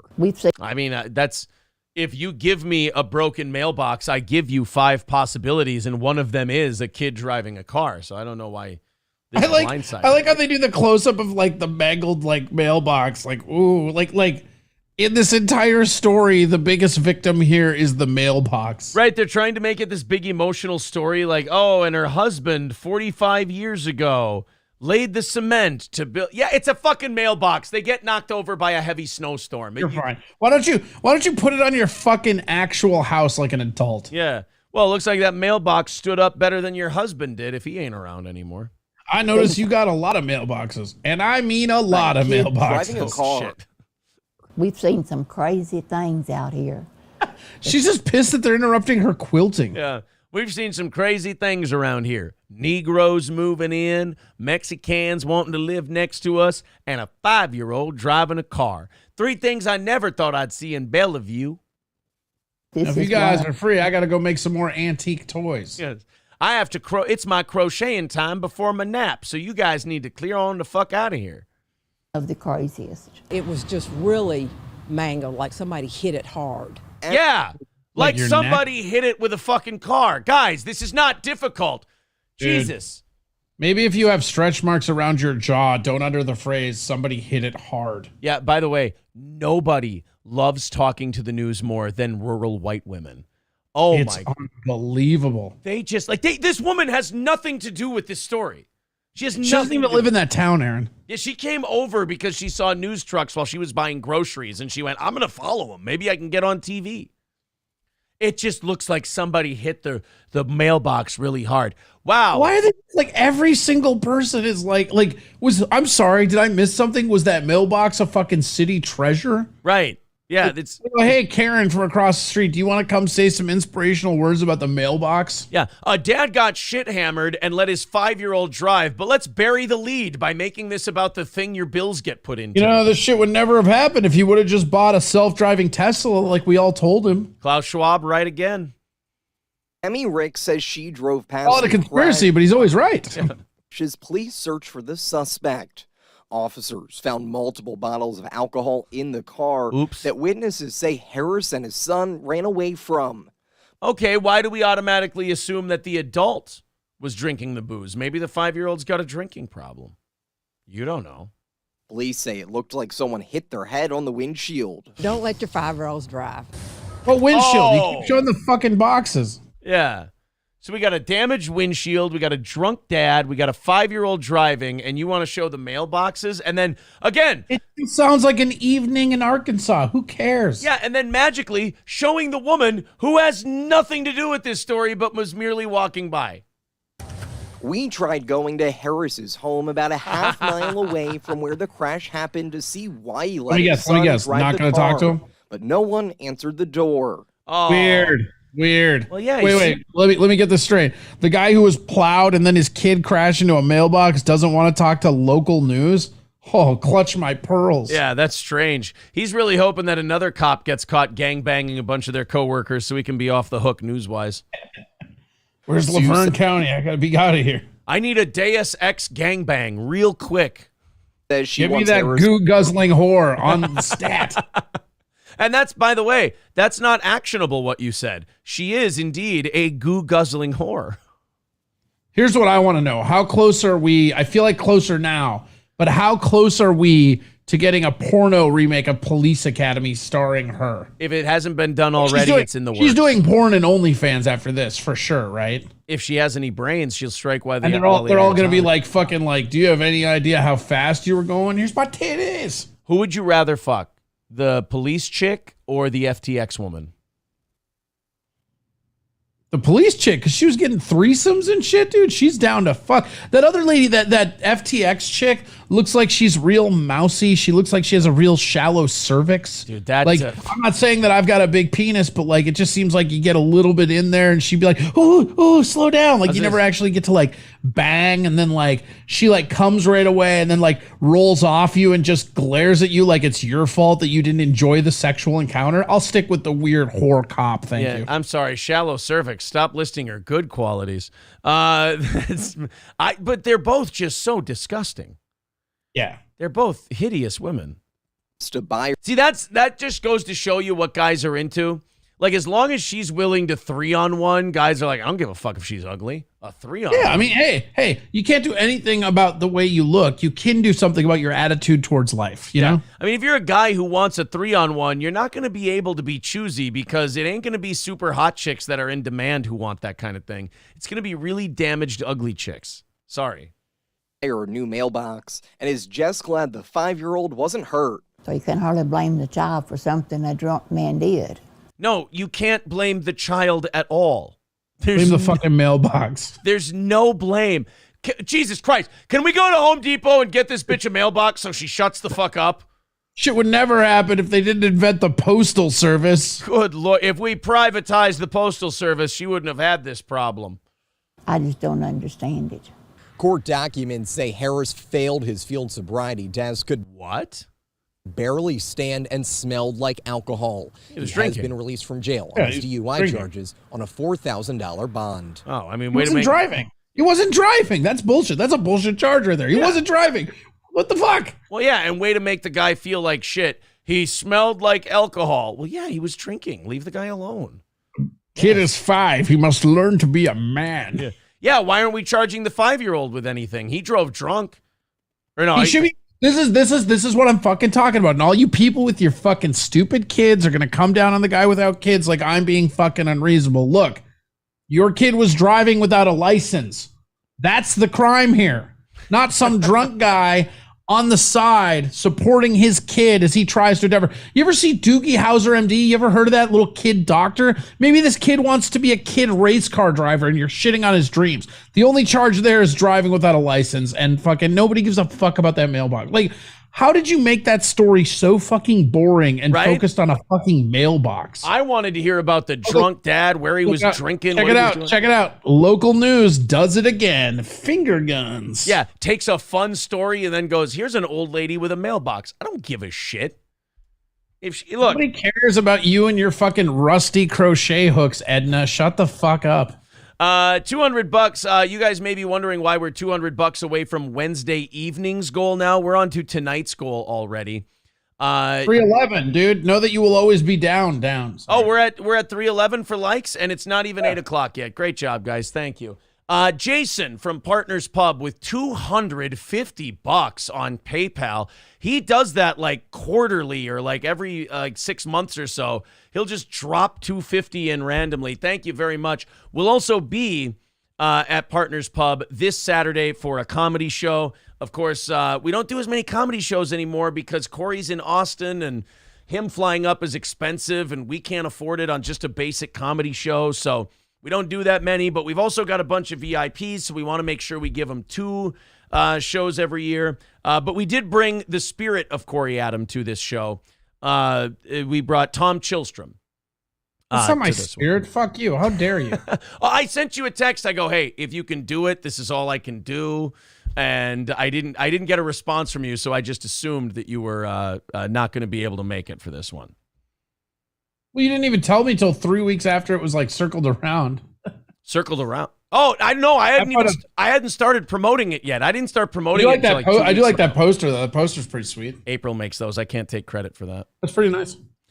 So yeah, Corey comes up for the anniversary shows, but then I was sitting there and I'm like, God, we got all these VIPs. I feel like dog shit. And then I'm like, hey, Johnny, you got a couple of people. You want to just bring them in? We'll do a show.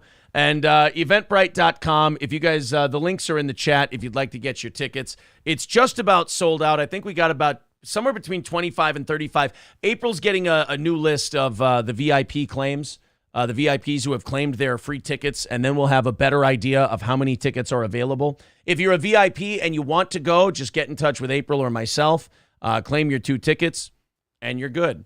Birdman with $5 says, part of my VIP dues, I'll send the rest later and get my dog back. That's once you're a VIP, you are always a VIP. Do not let Birdman dissuade you from that.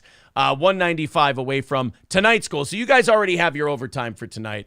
Everything that comes in from now on is for this evening's show, which again, if that goal gets low enough, we may do Big Money Rustlers tonight as a watch along. I can't believe you've never seen that before. Big Money, yeah, I've watched the trailer like 5 times. I've never actually watched the movie.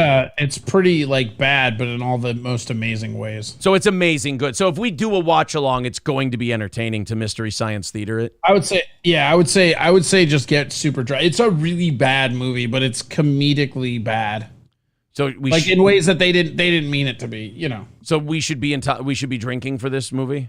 100%. Okay. Or smoking drugs if anybody smokes drugs. Not that I condone that kind of behavior. Union Jack with $2 says, Corey, what's your favorite part about living in Austin? It's a good question. Leaving it to go to other places in Texas. San Antonio? Yeah, San Antonio's all right. I like Lockhart a lot. Honestly, my favorite thing about living here is probably just the like Mexican food and brisket. But yeah. Honestly, it's not like it's more down here because it's about to pop off more than I enjoy it, I guess. But it's definitely not hard to enjoy it right now when it's 70 degrees outside. You know? That's pretty nice. But it's like weird because it gets like cold here, but then still fucking humid somehow. So weird. Scarface with $4.99 says, because I want to see Aaron and April in Juggalo makeup. Oh, that's right. April and I said last night that we, in honor of ICP, we would put on Juggalo makeup. Jesus, dude. to do big money rustlers. So April and I might have to go shopping after the show today.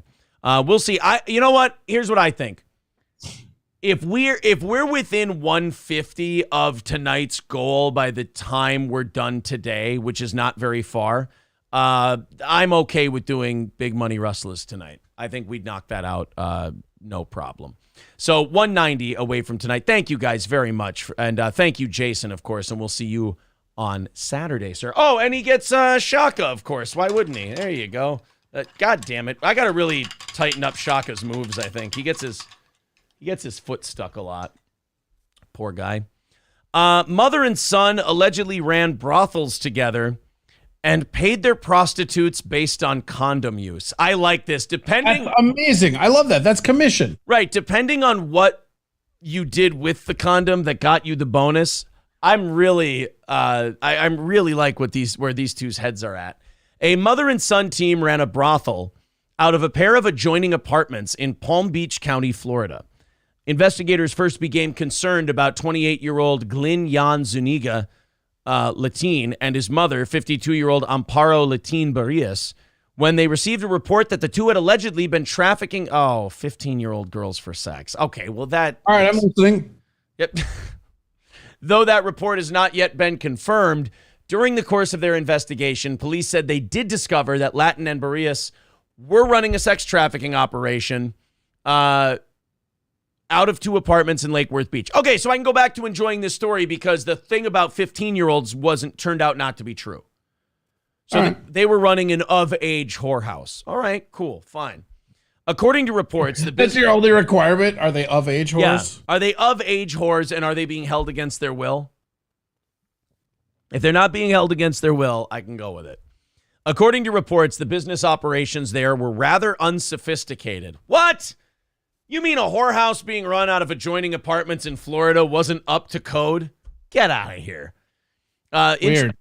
Interested Johns or men who seek the services of prostitutes, by the way, this is a Blaze story, so of course they had to explain what a John was, would reportedly knock on the door of one of the apartments and hand Barrias $50 in exchange for a card. Once the John entered the apartment, prostitutes would all come out so that he could make his selection. Oh, God, $50 makes you feel like a king. He and his selected partner were then given a private room for 15 minutes, at which time the John would hand over the card and have a sexual encounter with the woman and then leave. Wait a minute, Corey, they said this was an unsophisticated system. This sounds pretty professional to me. Pretty fucking involved. Yeah. Here's my $50. Here's your card. You know, it's like going to one of those car washes, you know?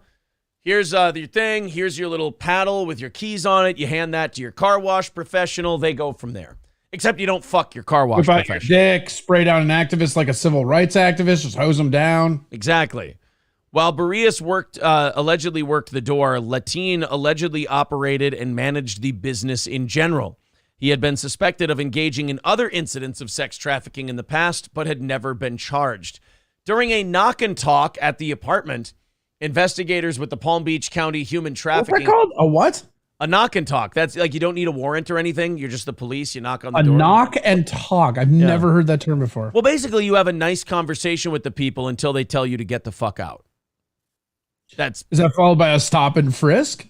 Well, God, if only. Found one of the suspected prostitutes, 25-year-old Celine Calderon. Calderon allegedly told them that she worked there 3 days a week and serviced between 8 and 10 Johns each shift. Fuck.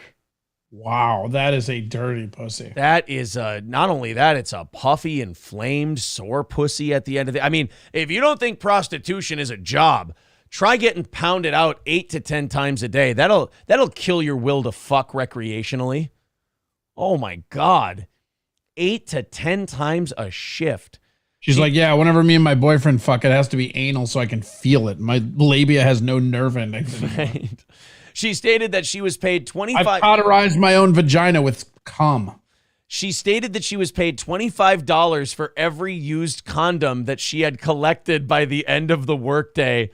She also reported that prostitutes at the brothel offered only vaginal sex and that the adjacent apartment was considered a separate brothel business. So it was like that Tarantino movie, like where they wanted like Nazi scalps, but hers were just condoms. Yes, exactly. It was just like Inglourious Basterds. I just see this like, you know, when you go to like a strip club and they're like walking around trying to give you lap dances.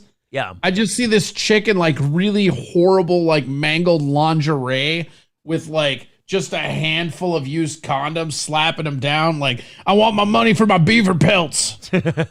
Y'all will get me my used condoms, and I want my used condoms taken from the dicks of 100 satisfied American Johns. heroes. I don't, so they said there was a separate brothel business next door. Is that where the ass fucking took place?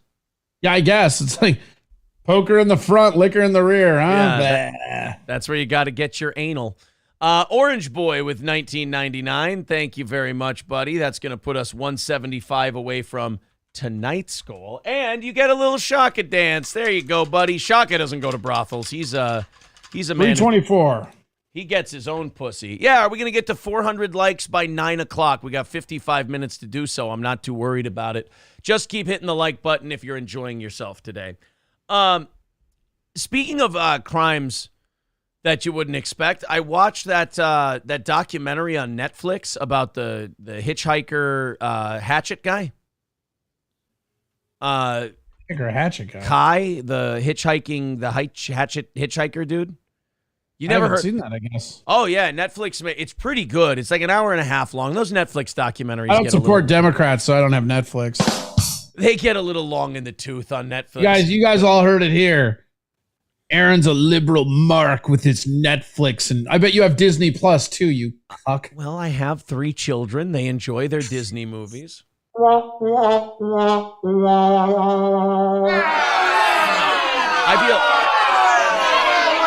I feel like you're Heath Ledger.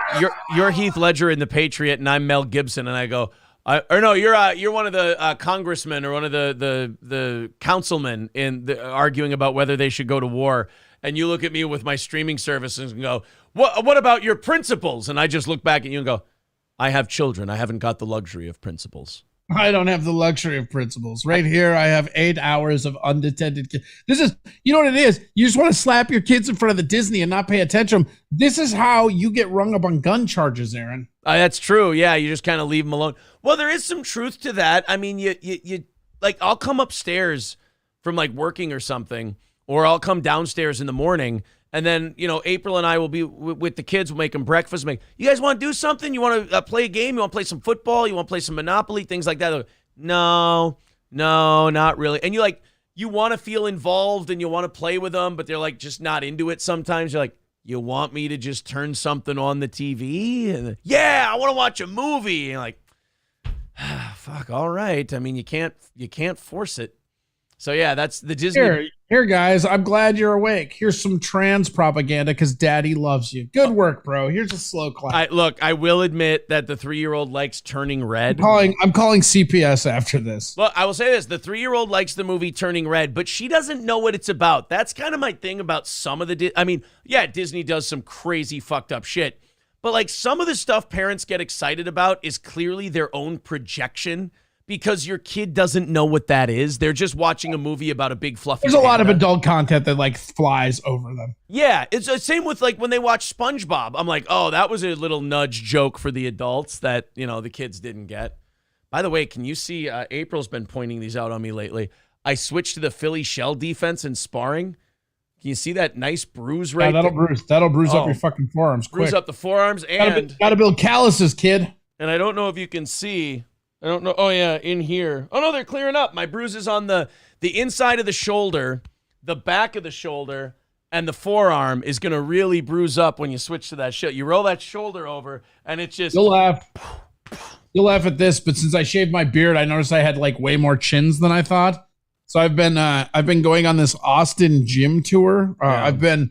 check it out, ready? I've been interested in joining a gym lately, and so I've had, like... one free day at Lifetime, one free day at Gold's, one free day at Anytime Fitness. By the way, I took a body shot on Thursday. Do you want to see what it left? Yeah. Hold on. Where's the how can I get into the camera here for the Yeah, I took a body shot right Oh, there. gross. And that's, yeah, that was a pretty nasty one. How is that even possible? Your trunk should be higher than that. That's a low blow. It is. I mean, you get hit on the hip, that's a low blow. So what do you do?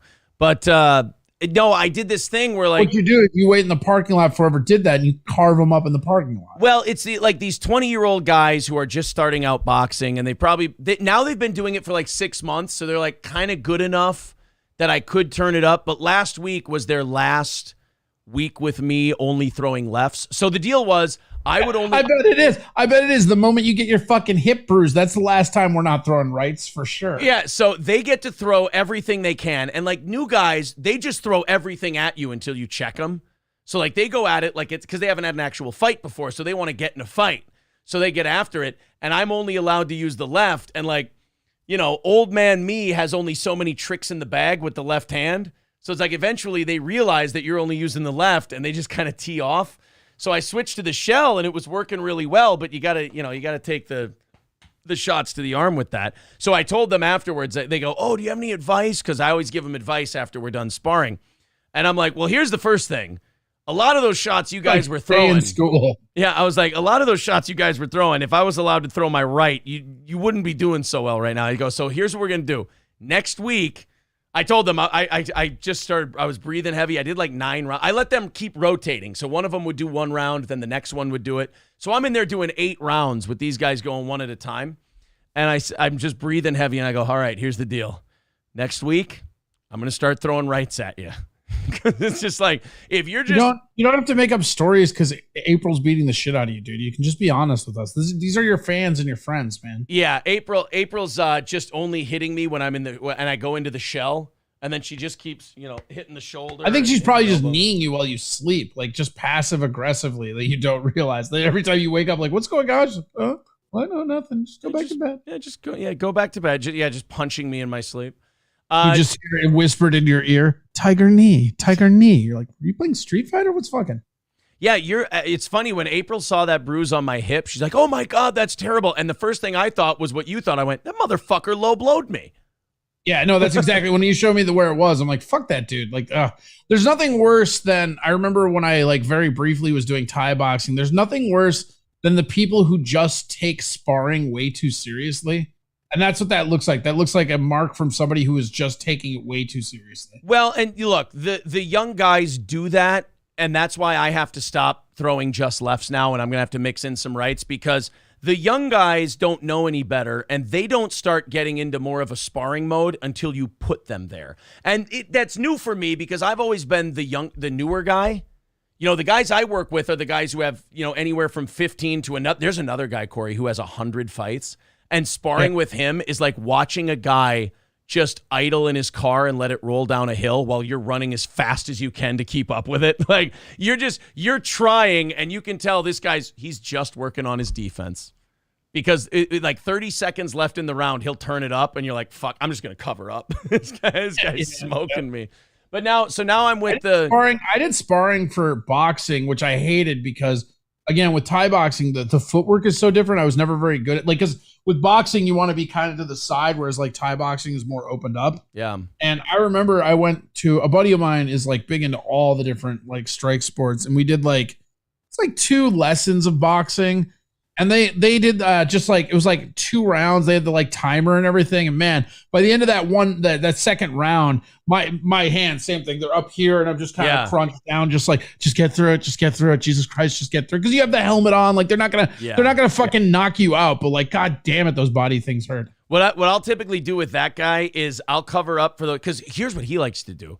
He's like, oh, I've had 100 fights. I like to do 3-minute rounds with 30-minute rests. I do 1 3-minute round with that fucker. I'm like, I'm done. I'm not doing this shit. Yeah. But what I'll do with him is in those last 30 seconds when he turns it up, I'll cover up while he's flurrying and just wait for 1 slight hole in his flurry and just throw the hardest left hook to the body I can, because that'll sometimes back him off.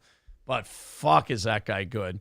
David Chandler says, the guy who you spar with who has over 100 fights, can he still form a sentence? It's funny you ask that, because when you talk to him, he's a normal, nice enough guy, but you can also kind of tell that there's something about him that's off a little bit. And it's not like it's called concussion. It's called getting punched in the head a lot. I watched a documentary this week. I think this week or this weekend. It was a little 25-minute YouTube documentary about Ali's last few fights and like what he was going through. I don't know what it is about Ali specifically, but it just is always so heartbreaking to watch, no matter how many times you've heard the story. Like, to me, the Larry Holmes Muhammad Ali fight is the saddest fight in MMA or boxing history. Like, it's just, you're watching Larry Holmes hold What back. I thought till I saw Tyson Roy Jones Jr. Well, that's true. And sad for a different reason. But like, they're talking about how in the lead up to the Larry Holmes fight, and we're talking about a prime Larry Holmes who's maybe one of the 5 best heavyweights who ever lived, that they were giving Ali thyroid medication so he would lose weight. But it also took away from his ability to do conditioning and have strength, and like it exhausted him. So his body looked great for the fight, but he had nothing in him because of the thyroid medication, not to mention he had Parkinson's by that point. And he was in there with a prime Larry Holmes. It's fucking gross. So bad. And then they were talking about how his doctor, Ferdy Pacheco, was telling him after the third Joe Frazier fight, he's like, you got to be done, champ. This has got to be it. Your body can't take this anymore. Found blood in his urine, and he's like, you're done. You have to hang it up. And It's done, bro. Yeah, his management kept pushing him out there because they were making a shitload of money off him, Don King and all those guys. And then Ferdy Pacheco finally said, all right, here's what I'm going to do, Muhammad. I'm going to quit. And maybe if I leave you, you'll follow me and you'll be done boxing. Ali didn't. He fought like 3-4 more times. The ESPN 30 for 30 Ali Holmes is pretty hard to watch. The Ali Holmes 30 for 30. It's when Muhammad met Larry. It's fucking brutal. And like Larry Holmes gets a bad rap for that fight, but the guy's literally in tears in the locker room afterwards. And he's like, I didn't want to hurt him. He's my friend. And like Muhammad after the fight came into Larry's dressing room, Larry went into Muhammad's dressing room, and Muhammad is just a broken shell sitting on the bench. And Larry he's like, I'm sorry, Muhammad, you're my friend, this and that. And Muhammad said to him, he goes, Larry, if you're my friend, why'd you beat me so bad? Yeah, why'd you give me so hard if we were friends, Larry? And Larry Holmes is like, that doesn't help you when you're crying and you feel like dog shit, that your idol, is sitting there going, why'd you beat me so bad, Larry? Fuck. Ali should have stopped 3 to 4 fights earlier. I'll tell you this. Getting punched in the head by Ernie Shavers for 15 rounds did not help Muhammad Ali's condition. I think Frazier is what didn't help his condition. The quote that I always go back to is I remember before Frazier died, there's an interview where they're talking with him, and he's clearly still pissed at Muhammad because he took that to his grave, you know. Yeah. And they ask him, they go, what is it like to be on the losing side of what's arguably the best fight trilogy of all time? And he said, you look at Muhammad Ali now and you look at me now and you tell me who lost that fight. And I was like, whoa, that's fucking cold. Do we, that's got to be somewhere. Joe Frazier gets teary-eyed talking about Ali. I don't think that's the one. I'll find it. Yeah, if you find it, message it, DM it to me. And we'll talk about it. By the way, I can play this clip, though, just to show people, like, Joe Frazier didn't exactly come out of his career unscathed because he sounded like shit. I've raised 10 kids. And there's always one child who can take a joke and another who can't. Muhammad could say something and just tick Frazier off, and Muhammad would be smiling about it. Oh, hey, it's the great one. Yeah, there's George Foreman. All right, this is Joe Frazier. Favorite boxer of all time. One of the best sports quote ever. Remember rope-a-dope? I'm the dope. Yeah. I hit Muhammad with a right hand to the body, and I heard all the air come out of him. And he said, is that all you got, George? And I remember thinking, yup.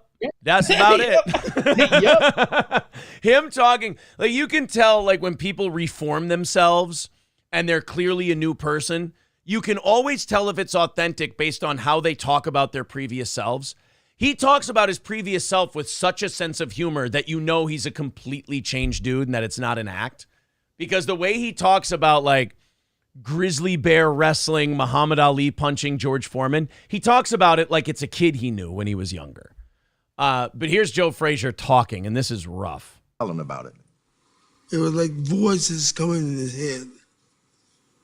And I couldn't tell you who he coming from, because I don't know.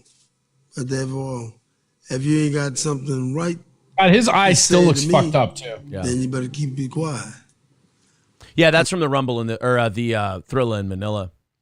Fucked up his eye. Eddie Futch stopped the fight against Joe's wishes because Joe couldn't see. Like his eye was so swollen. Muhammad Ali was about to stop the fight too. That's what's so crazy when you like hear that is like if they hadn't thrown that towel in, Muhammad Ali's corner was gonna. Well, and it's funny because you watch the end of the Thrilla in Manila, Ali stands up to raise his hands and then immediately collapses back down on his stool. Like the 14th round of that fight is fucking brutal. But I mean, Bo Archer says, was George Foreman a piece of shit before he became lovable? Yeah, he was a total prick. He was he wasn't. I don't know that he was a piece of shit, but he was one of those like mean guys that had no time to like interact with anybody. Just overly serious. Like I don't know a whole lot about him being a prick. I mean, it could be. I'm not sure, but fuck. Yeah, it was. He was, and then there was also a. He was like a mean. He was like a fucking wrestling spectacle. He would come in like he's fucking like Kamala. He would just come in and like look all scary and like not really talk. He was Tyson before Tyson. He was the first Mike Tyson. I mean, I always assumed that would be Joe Frazier just because of the size comparisons, you know? Yeah, but like in terms of the you're probably right. Yeah, like I mean, he was the first like just mean guy. He's mean. Yeah. Thank you to Jason for another $5 because he says, P.S. Corey sucks at pinball. He wanted to make sure. What? That's just mean. He wanted to make sure he knew that. How would he know? Maybe he should get pinball in his establishment. Yeah. Trent Gray says Sonny Liston was the first Tyson. Yeah, he was the first Tyson, but Foreman was the kind of the precursor attitude wise and all that.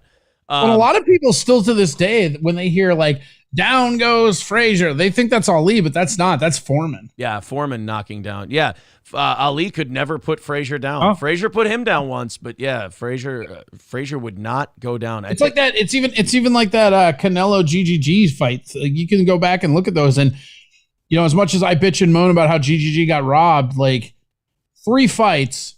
Even the last one where GGG looks fucking ancient and not a knockdown between them. That's crazy. It's pretty nuts. Coltrane with $2 says, is that Joe Biden in blackface? No, that was the great Joe Frazier. How dare you? It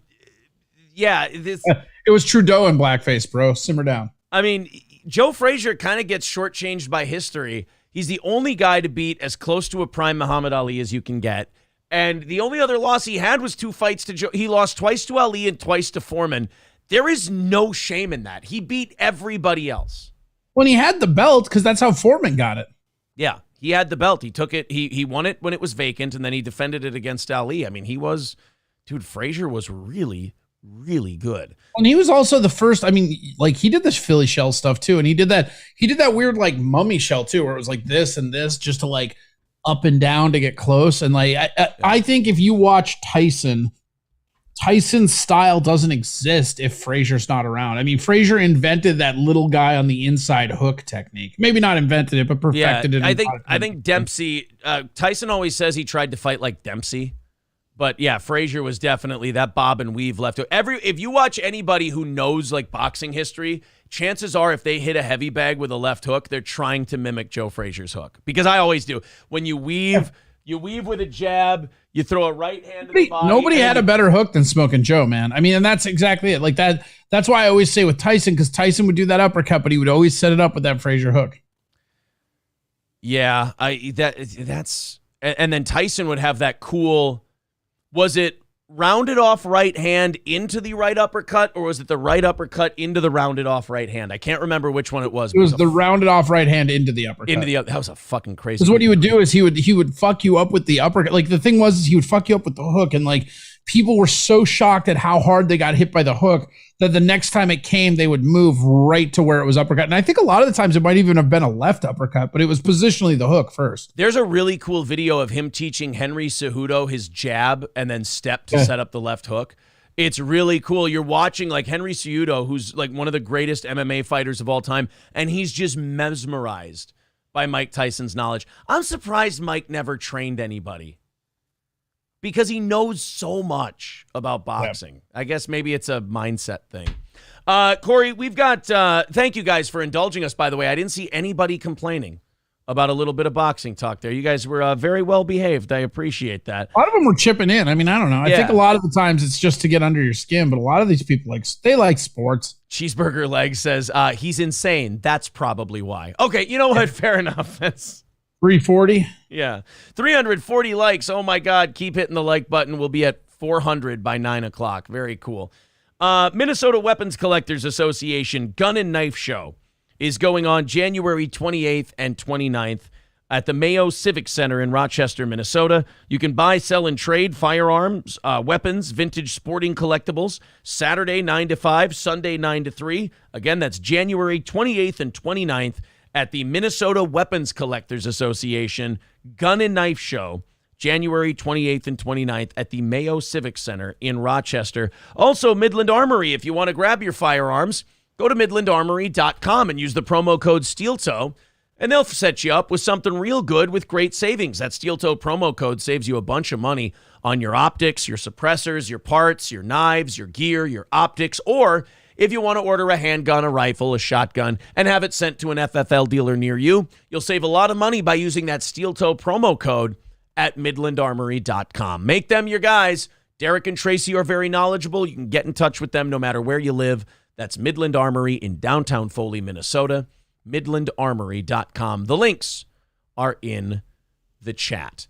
All right, we got a lot of people writing in about the Tyson stuff and all that. It's now I feel like I got to go watch some fights. I've been somebody tweeted Hagler Hearns round 1 and said it's the greatest round in the history of boxing. And I don't know about that. I had to go back and watch Gotti Ward round 9 because to me that's just and I don't know, like I know the round is good, but also it's just classic Jim Lampley calls in Gotti Ward round 9. There's also Holyfield Bowe round 9, I think, of their first fight. Not to be a giant GGG mark, but one of my favorite rounds in all of boxing is when Canelo and GGG fought for the second time.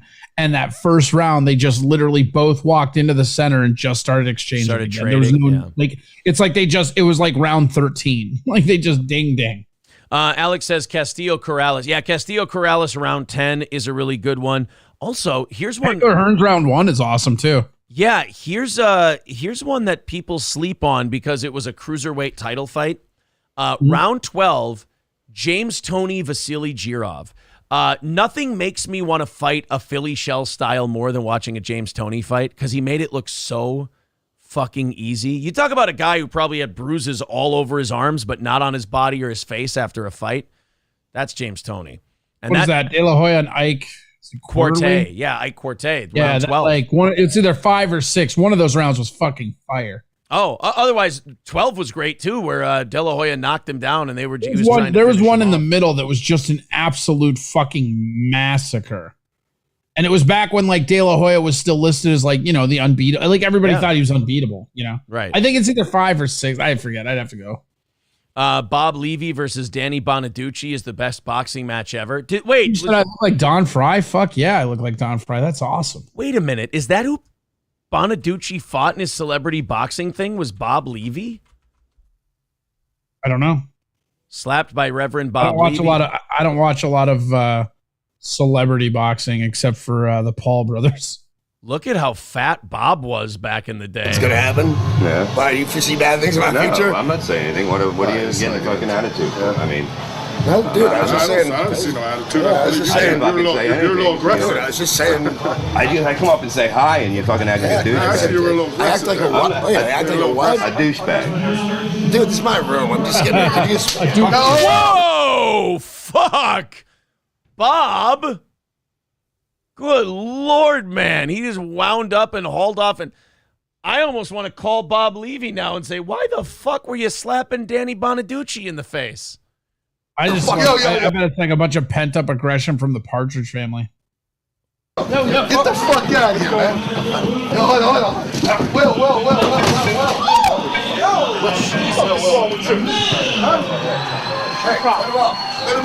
Let him up. Yeah.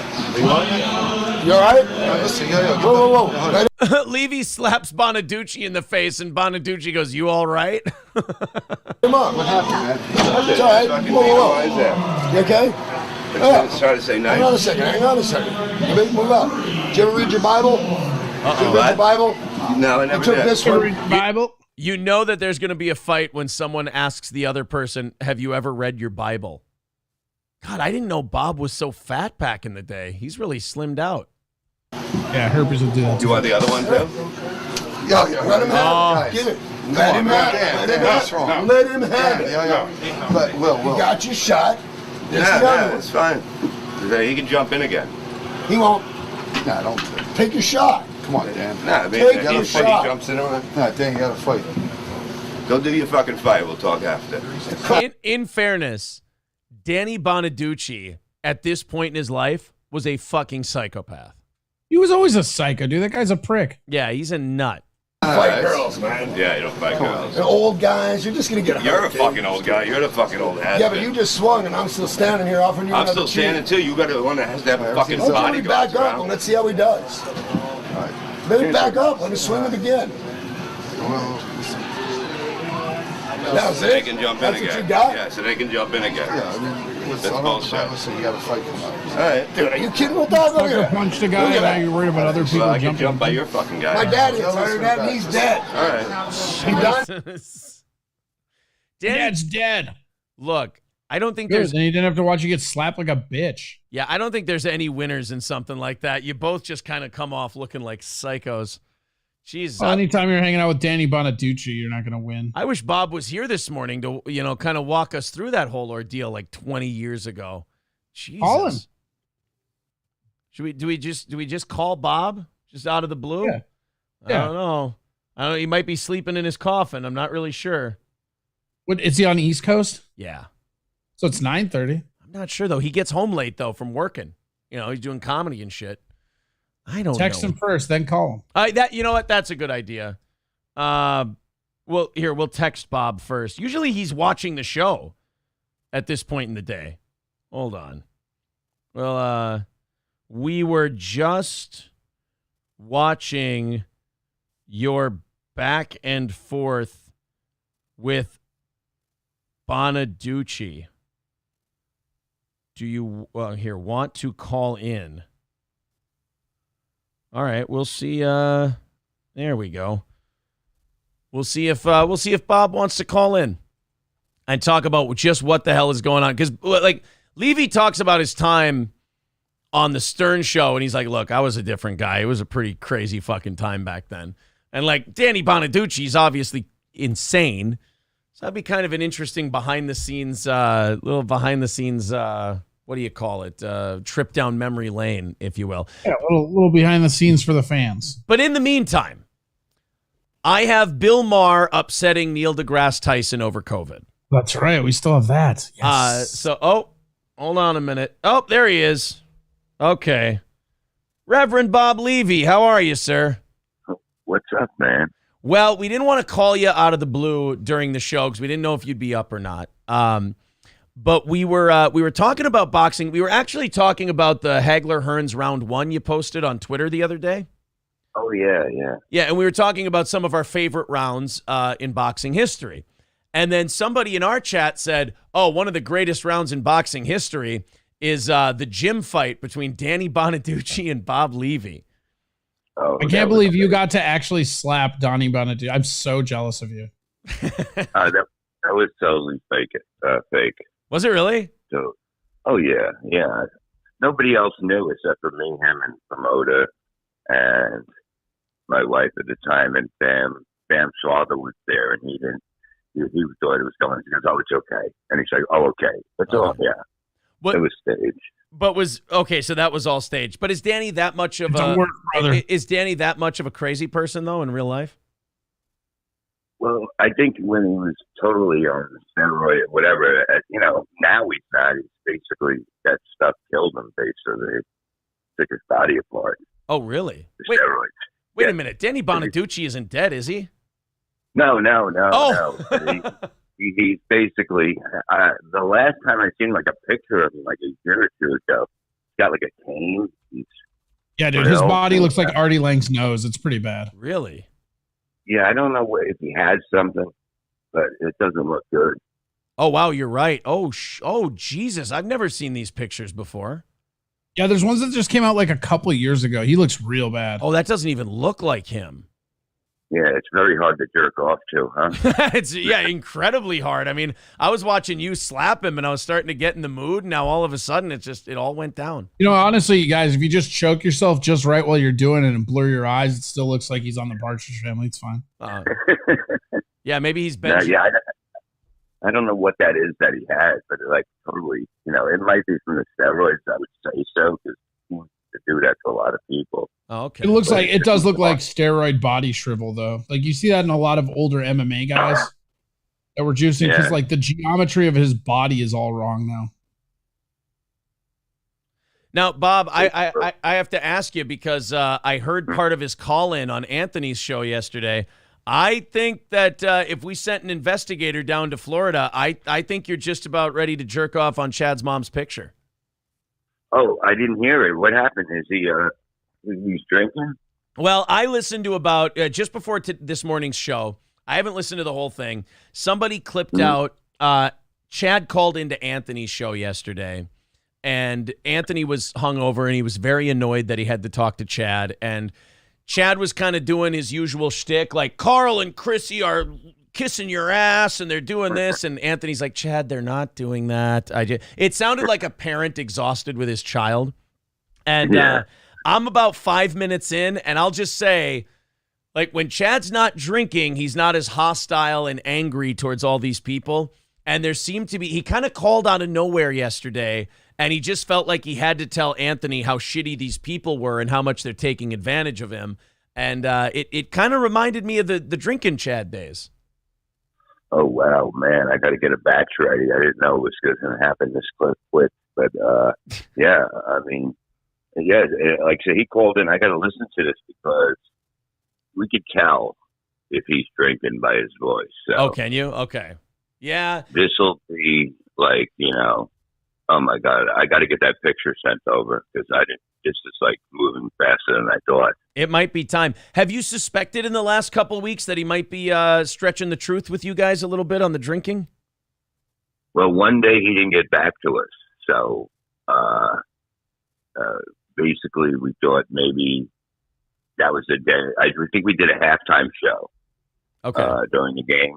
And we didn't get back to us all day. And then not till the next day, he left his phone somewhere or something like that. So, yeah. How long ago has he allegedly not been drinking? I believe it was the last show we did. It was 10 days he was bragging about. Okay. Yeah, it's and that's one thing. You don't brag about, you know what I mean? If you count days like that, it doesn't work. It's not going to work. Especially if you don't go to meetings and stuff. Yeah. Not only that, I mean, he's kind of the shittiest person to be on the honor system, isn't he? I mean, you guys are just kind of trusting his word, and track record wise and legal record wise, that isn't a very good idea. Well, you can tell. I make him take off his glasses so I can see the snake eyes, and you can kind of tell in his eyes, you know. Well, I tell you what, I don't know if you need any evidence to win your bet, but I would go watch Kumia's show yesterday and find his phone call, and maybe you can tell if he's maybe a little tilted or not. Oh yeah, definitely. This will be used on him for sure because that picture is going to get creamed. I'm telling you, it has to. It really. I mean, it's like you know what I mean. We're trying to help him. I think. By doing this, I'm not trying to hurt him by coming on his mother's picture. That's such a fucked up sentence. Does he have to call you daddy then, or how does that work? Yeah, is there like a daddy aspect to this or no? Well, no, I mean, after I come on the picture, I think he'll have to call me daddy. I think.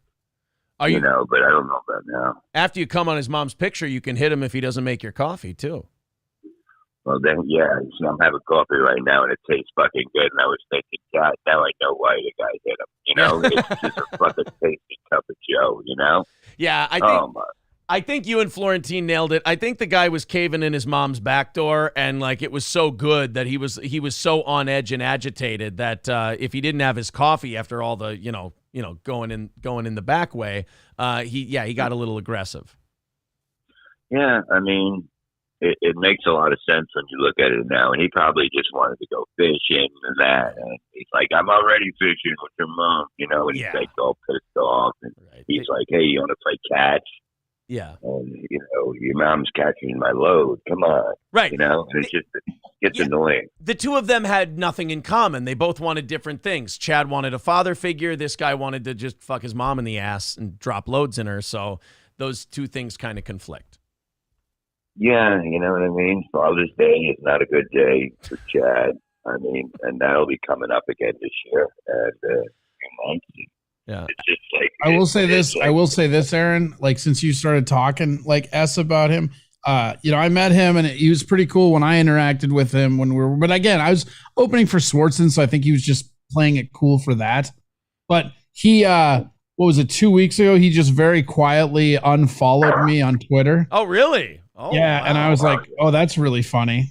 And it was after he was like going after you for one of the things. So I think he saw one of the episodes where I was like talking about him or something. Oh boy. Well, no, he does that. Like he would unfollow me, and then I would say, "Well, you're mad at something," and he goes, "I called you back." He's just like, I don't know how he does that, but it's pretty funny that he, because you can see when he follows you back. Yeah. Well, Bob, he's a mud shark. That's just what they do. No, I know.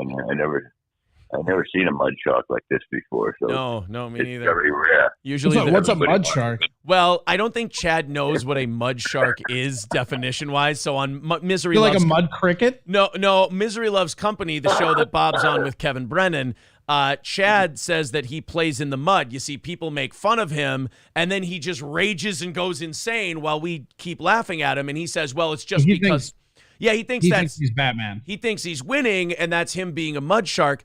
And none of us have bothered to tell him that a mud shark is usually a term used for a white woman who may prefer sleeping with different race. Oh, that's what a mud cricket is. Okay, so same thing. All right. So Bob, you guys have not informed young Chad Zumock about the dual definition of the term mud shark, have you? No, he's having too much fun in the mud. Like we can't be ruining the man's dreams. Yeah, don't do that. Bob, and what? Hey, what happened with that? Some kid got busted. We're making those calls. Yeah. Oh God. I told you about this, but I didn't give you many details. The guy who swatted you, myself, and Chrissy. He got arrested. He also sent me child porn, so he's on the hook for that. And then all the threats he sent. So he's coming up on charges now. He got arrested. They can't try him as a juvenile because the child porn stuff is federal charges. They got him in the interview room. He denied the whole thing. Then they said, hey, we've got a search warrant. We've confiscated all your devices. We've got him. And then he sang. Like he said where he got everything from, the whole deal. So now we're just the detective said we're waiting on the prosecution phase basically at this point. But yeah, it turned out to be a 14-year-old kid. That is insane. You know what I mean? It's like, I don't get, you know what I mean? Like 14 is, you know what I mean? That's a young kid. That's confused. You know what I mean? Somebody must have put him up because I can't see a 14-year-old going that far. And I mean, even though they don't know a lot, he was put up to it by a vulnerable adult. Yeah, he was kind of put up to it by some people in that chat room, that Elisa Jordana room. They all kind of got together and put each other up to it. But there was a guy that this 14-year-old had been fucking with for 3 years. His name was David. He lived in New Jersey, and he's been in contact with me ever since. I mean, this kid was going like after this guy's business, his private life. He was telling police, like the guy's a gun owner, and he was telling police that he's going to shoot a bunch of people, and he got him red flagged. I mean, just made his life a living hell. This guy called into our show one day last week, Bob, and he was in tears, like so happy that this guy had finally been arrested. So this kid was a fucking terror. Oh my God. It's insane to even think of it. Like, you know, you would think it was some fucking just loser that was like, you know, 30, 40, you know what I mean? But a 14-year-old is just like, I mean, like. It just sucks because you don't like to see him throw his life away, you know? Yeah. Yeah, that's what the whole thing is. You know what I mean? It's like, what do you give somebody? You know what I mean? Like, what the hell? I mean, I don't think somebody's really that smart at 14. You know what I mean? Because being that smart and that dumb confuses me at the same time. You know? You can use this guy as an example, Bob, and you can tell Chad, now this is what a real mud shark does. I mean, that is crazy, man. I mean, all I did was play sports when I was 14. You know what I mean? Like, you don't even think of things like this. And to hear this, it's like overwhelming that somebody, you know, I don't know what the laws are for, you know, what it'll be, but I mean, it could mess up his life. And that's like really stupid. Well, what I was led to believe by the detective is that this kid probably won't be able to be allowed on the internet or own those kind of electronics until he's an adult. So, yeah, it's pretty fucked up. If he does, I mean, and there's also maybe jail time that he's looking at too. So throw that on top of it. Well, Bob, thank you very much, buddy. I appreciate you calling in to give us some insight into the Danny Bonaducci thing. And then, of course, give us an update on, Operation Cum Shot. Okay, brother, you got it. You guys have fun. Daddy Levy, as he likes to call it. Yes, Daddy Levy joining us.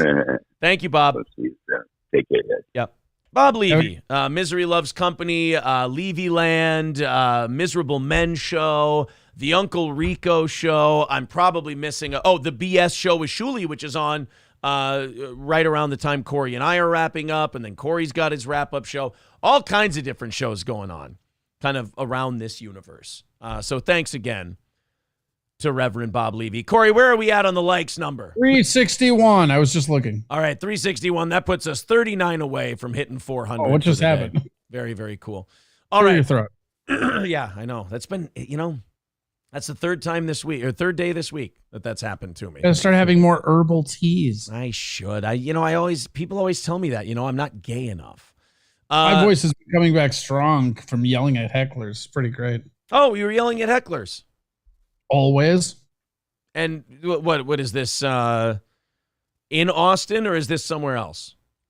This was San Marcos, this recent one. But okay. I mean, Austin, around Austin. Nice to see some bookings coming in, huh? Oh, yeah. Get it going. Bo Archer says, let's make sure to make fun of Bob's pathetic load. I bet you Bob's been storing up a nice load for that picture. Trust me. So Bill Maher, we were about to go into the Bill Maher, Neil deGrasse Tyson thing.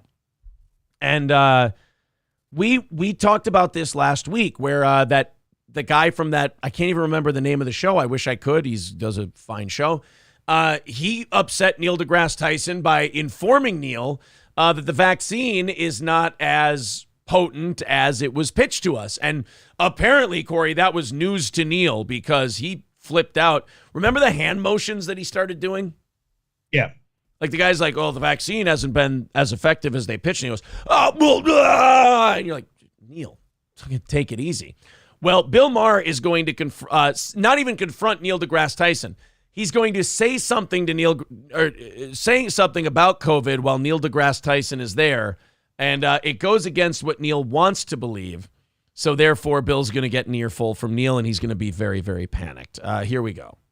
Getting some information after a while. We have time to find out just how bad the collateral damage has been. Here's just a few cases. The pandemic erased 2 decades of progress in math and reading. See, right away, I got to say, this pisses me off. I see these headlines all the time. The pandemic didn't do that. The way we handled the pandemic did that. The pandemic certainly was a thing. But let's not just say the pandemic, because it was not written in stone that we had to handle it the way we did. By the way, and Neil deGrasse Tyson is about to get upset. Bill Maher's literally just reading facts. Like, he's just sitting there looking at cards, reading things that happened, and that upsets Neil deGrasse Tyson. Kind of an unnuanced take, though. This virus didn't cause us to react to it. Our reactions are what our reactions are. Like, fuck you. I hate Bill Maher. Fuck He's going to get to that, though. He does defend that position. He does this shit all the time, though, where he, like, comes in on something and he's like, oh, I don't think this did it. I think this other thing that means this other thing did it. Well, I mean, our reaction to like shutting down the schools and stuff like that did cause all of these. But what were we fucking reacting to? The fucking pandemic. Like, it's not like we just all of a sudden decided to just do that. We were reacting scared to something. It's still, you can still say that the pandemic did that. And he knows that. This is fucking Bill Maher's trick. I kind of feel like you two are saying the same thing, though. You're saying that we were were because he's not saying anything. He's literally saying, "Oh, the pandemic didn't do that. How we reacted to it." No, the pandemic made us react like that. What if you end up on Neil deGrasse Tyson's side here? That won't happen. Right? Look, as much as I dislike Bill Maher, I still like him more. Like, I still like him better than fucking Tyson. All right. ACT scores are the lowest in 30 years. Anxiety and depression way up. The body mass index increase doubled for kids 2 to 19. Drug overdose deaths. Murders way up. Inflation at a 40-year high. Domestic violence increased. I believe he's just reading the lyrics to A Country Boy Can Survive at this point. It does kind of sound like it, doesn't it? The interest is up. The stock market's down. You only get mugged if you go downtown. But I just want to let you guys know, I've got a shotgun, a rifle, and a 4-wheel drive, and a country boy can survive. Sounds more like Sundown at that point. Sundown. Yeah. I can see this pandemic lying there in her satin dress in a room where you do what you don't confess. When you find out he's been vaccinated on your door. Sundown, you better take care because you just dropped dead from cardiac arrest there. My favorite, car crashes. Sundown, and it is no joke. You better take this experimental vaccine so you can have a stroke. They're investigating. They're just investigating, guys. We have no idea. We're not sure. It's a song. It's a parody. My Calm favorite, down, car Imholtmar. crashes. They couldn't figure this out. Like way up, and finally I love this. This is the expert said. You know what it is? People just went fucking mental. They just went nuts. They're like, I'm home. The fucking kids are here all the time. My stupid husband is here all the time. I'm just going to take it out on the highway. And they did. What you don't have is the benefit of the alternative scenarios to see how they would have come out, to be able to judge whether what did happen was a lesser evil than other options that would have unfolded. Wait, what? Stop. He's saying that we have what we did, but we don't have an alternative and an example. Even though every country in the world did something a little different. Well, Florida, Texas, you could even go inside of our own country. Sweden. Yeah, sweet. Well, hey. Oh, are you and Bill Maher are you like buddies or what? Do you like text each other about these things? I don't like to own it, but a little bit. Oh, okay. He lets me come on a picture of his mom. Oh, wow. They call that the Zumakian relationship. We call it Gumak. Chad Gumak. Well, actually, we do, because other countries There go the handled hands. it There go the differently. hands. Sweden didn't handle it differently. Some of the places with the lowest vaccination rates turned out to have the best results. With really low population densities. Well, yeah. Yes. I mean, yes, there are different factors. There are. Yes, I think that matters. Yes, of course it matters. It's a sort of a different factor. He's going, he's going, here goes Neil. Oh, there goes Muppet hands. Neil's fuse is lit. He's ready to go. I tell you, man, really smart people don't get this worked up when they don't just get their shit accepted. And that's his biggest problem. He says something, and if people don't immediately accept it, he loses his shit. I think that's because, like, he went through how many years of his life of everybody just licking his asshole about space, right? Yeah. Like, he got to the point where everybody thought that he was infallible, so he started to believe it. Yeah. Did you see Sam Harris's thing that he came out with? Which one? We did this on yesterday's show, where he said that he wished the pandemic would have killed more children because then people wouldn't be so hesitant on the vaccine.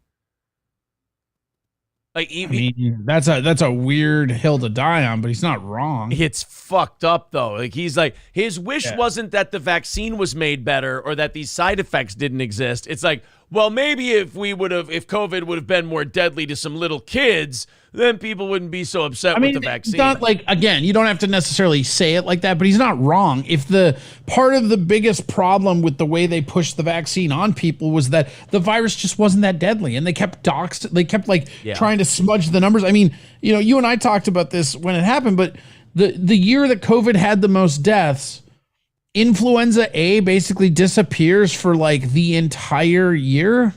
Like pneumonia deaths are like they just lumped everything lows. together to try and prove their points. Record low numbers. And it's just sad watching it, you know? Well, if everybody's testing for COVID, nobody's testing for flu. Correct. You just test negative. And they look almost identical. Yeah, you get sick, you go get tested for COVID, you don't have COVID. People weren't then getting tested for flu. They were just like, oh, I'm sick, I'll rest. But I think if COVID legit was killing more people, whether it was kids, you know, like there was a safety zone of if you weren't super young or super old and like feeble, you know, where it really just didn't affect you. And I think that if that was the case and it affected the regular demographics more, then maybe more people would have got vaccinated. I'm not even saying that they should have or they shouldn't have, but I'm saying the actual point's not that unreasonable, I guess. But it's I thought it was definitely word it different. I thought it was a fucking evil point to make. It was just like him going off. It was a 5-minute answer about him just basically jerking off to the idea of us bowing to the vaccine as long as we had a few more children croak. I was like, oh, it's nice. I think you would have seen a lot of people who were never vaxxers get a real fucking bend the knee if more people were dying. Yes, but to wish for it is kind of a weird deal. Yeah. Like he's saying, like you don't have to word it like that. Sam Harris worded it as it's too bad this thing wasn't more. Too bad it's garbage. Yes. You just said I'm looking at an elevator in New York City. There's 15 people. Okay, right here. He is. I mean, he really does not handle this. Do you think he's on drugs? Because he seems to be getting amped up. Like, I wonder if he's on like something, you know, like popping pills like Jordan Peterson was. He's a famous scientist and like a famous researcher. He though? When's the last time you saw him do anything science related? Well, no, I'm saying he's famous. I'm not saying he's a great No, scientist. but I'm just saying, like, as one. of right now, he just seems to be a really bad political pundit. Yeah. So, but these scientist types, though, they tend to have a touch of the Asperger's and whatnot. So it just social situations where he's not in control, he loses it a little bit. Yes, there are different factors. There are. Yes, so I think that matters. Yes, of course it matters. It's a sort of a different factor. You just said. I'm looking at an elevator in New York City. There's 15 people. Okay, right but here. you just said that we can't make any judgments because we don't live in an alternative universe where America handled it differently. And I'm saying other places handled it differently. That does matter. It's a legitimate. Yeah, you're not. Here's the problem with Neil. You're not going to get Bill Maher to back down if you just scream and flail your hands a bunch. Bill will he'll grab on tighter. That's where Bill Maher does some of his best work, is because people use all these browbeating techniques on him and it just doesn't work. Well, like remember the Ben Affleck Islam thing? Yeah. He's like, oh, it's like you're saying you shifty Jew, and he's like, oh, Ben, stop it. It is not like that. Like Bill doesn't like being handled that way, and it definitely comes out in aggression. I think it's a legitimate conversation to have. You remember there was talk of herd immunity and how we get there at the outset, and people were shouted down for even raising that prospect. I'm not the scientist you are, but in retrospect, they shouted down the idea that it might have escaped from a lab. Right. That was somehow racist, as opposed to somehow if you believed that it came from the wet markets, you were a Democrat, and if it came from a lab, you were a Republican. It's ridiculous. So that is good. All right, and it's Dave Rubin's show breaking it down. Yeah, Neil just does not handle his Yeah, that's what I'm saying, Dub. He moves like he's on amphetamines. Like, if you watch the last few interviews where he's really lashing out, he has a lot of, like, methy movements, you know? Like, I've watched my sister and her friends fucking meth out, man. Like, you can tell. How about Adderall? Yeah, it could be Adderall. It's just some kind of upper, but if you watch, I mean, he's kind of... I don't know if you closed that link already, but he's kind of swaying and he's got like his arms get all animated. I mean, it's probably a bunch of Adderall. He definitely seems like he's on something. You know, someone brought this up in the chat and it's a really good point. Neil is a scientist and he's a minority. So in that community, they probably treated him very special and kind of with kid gloves. Yeah. So this is the first time, like him stepping out into COVID is the first time he's had to be disagreed with. This and climate change are the two things where he's gotten any kind of pushback, and he doesn't have experience. He hasn't worked out that muscle of disagreeing with people. So he just flips out, as someone said in the chat, like a 20-year-old liberal college student. Yeah. I mean, plausible, right? Yeah. I mean, it works for me. Tim the Ancient with $10 says Harris thinks that we're all idiots that just happened to get lucky, and if kids had died, We would all be worshiping scientists like we should be. Yeah, I mean, look, the way Sam said his thing was fucking evil. But, Sam Harris is just kind of another weird autist who just kind of lives in like bubble theoretical world, and he doesn't really step outside of it. And he goes, well, theoretically, how about this happens? And it's like, Sam, you little sociopath. That sounds like if you say that to people, they're going to think you're evil. He's like, what? I'm just coming up with a theory. What? I'm just saying evil shit. Right, exactly. He's like, why are people calling me evil for saying that I think it would have been better if more kids died? It's like, because generally in a society, people tend to believe that's a hallmark of evil if you're wishing bad things on children. Corey sees it as... Do you think cannibals have veal? Oh, of course. I mean, especially if it's a good chubby kid. Yeah. Who's always fucking up all the chores in the village. Yeah. It is a shame that more kids didn't die because we could have got the meat prices down. That's all I'm saying. See, now that would be a Sam Harris thing, and he wouldn't understand why we thought that was grotesque.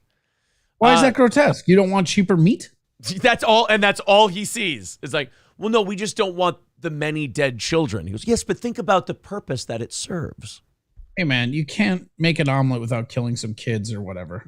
Host of In Hot Water, Gino Bisconti, says there's no way it started with people eating bats. Nobody eats bats. Black people don't even eat bats, and those guys love wings. They certainly do, Gino. I don't get the joke. Do. Well, you see, explain it in really direct terms. You see, black people are these things that don't get a normal diet when they're younger, so they eat crazy foods. No, you say kidding. Black people are these I'm joking. It was a joke. I was kidding. I have a black friend. His name's Shaka. Oh, Lord, Mr. Aaron just telling a funny joke. He's not saying anything serious about us black folk. He rescued me from a racist antique store and gave me a nice home in his studio. I don't even pay no rent. Not that I would pay it anyway, but Mr. M. Holt does not charge me at all. Omaha. Sorry. Disavow. I cannot wait till see you next week on Rumble. No, that's just Shaka Zulu. It's a toy. It's no different than if I brought a Big John Studd wrestling action figure up here. That's all. It's all it is. Just it's a toy. And that's the beginning and end of it, as it were. Is it now? So there you go. It seems I'm sure next Wednesday, Corey, we'll have another example of Neil deGrasse Tyson not being able to handle being disagreed with. Is the new channel on Rumble going to be called Massa Aaron, or how does that work? Massa Aaron sounds like a good one. Here's what I can't figure out about Rumble yet. I have an account, and that has a thing, and then I have to create channels under my account.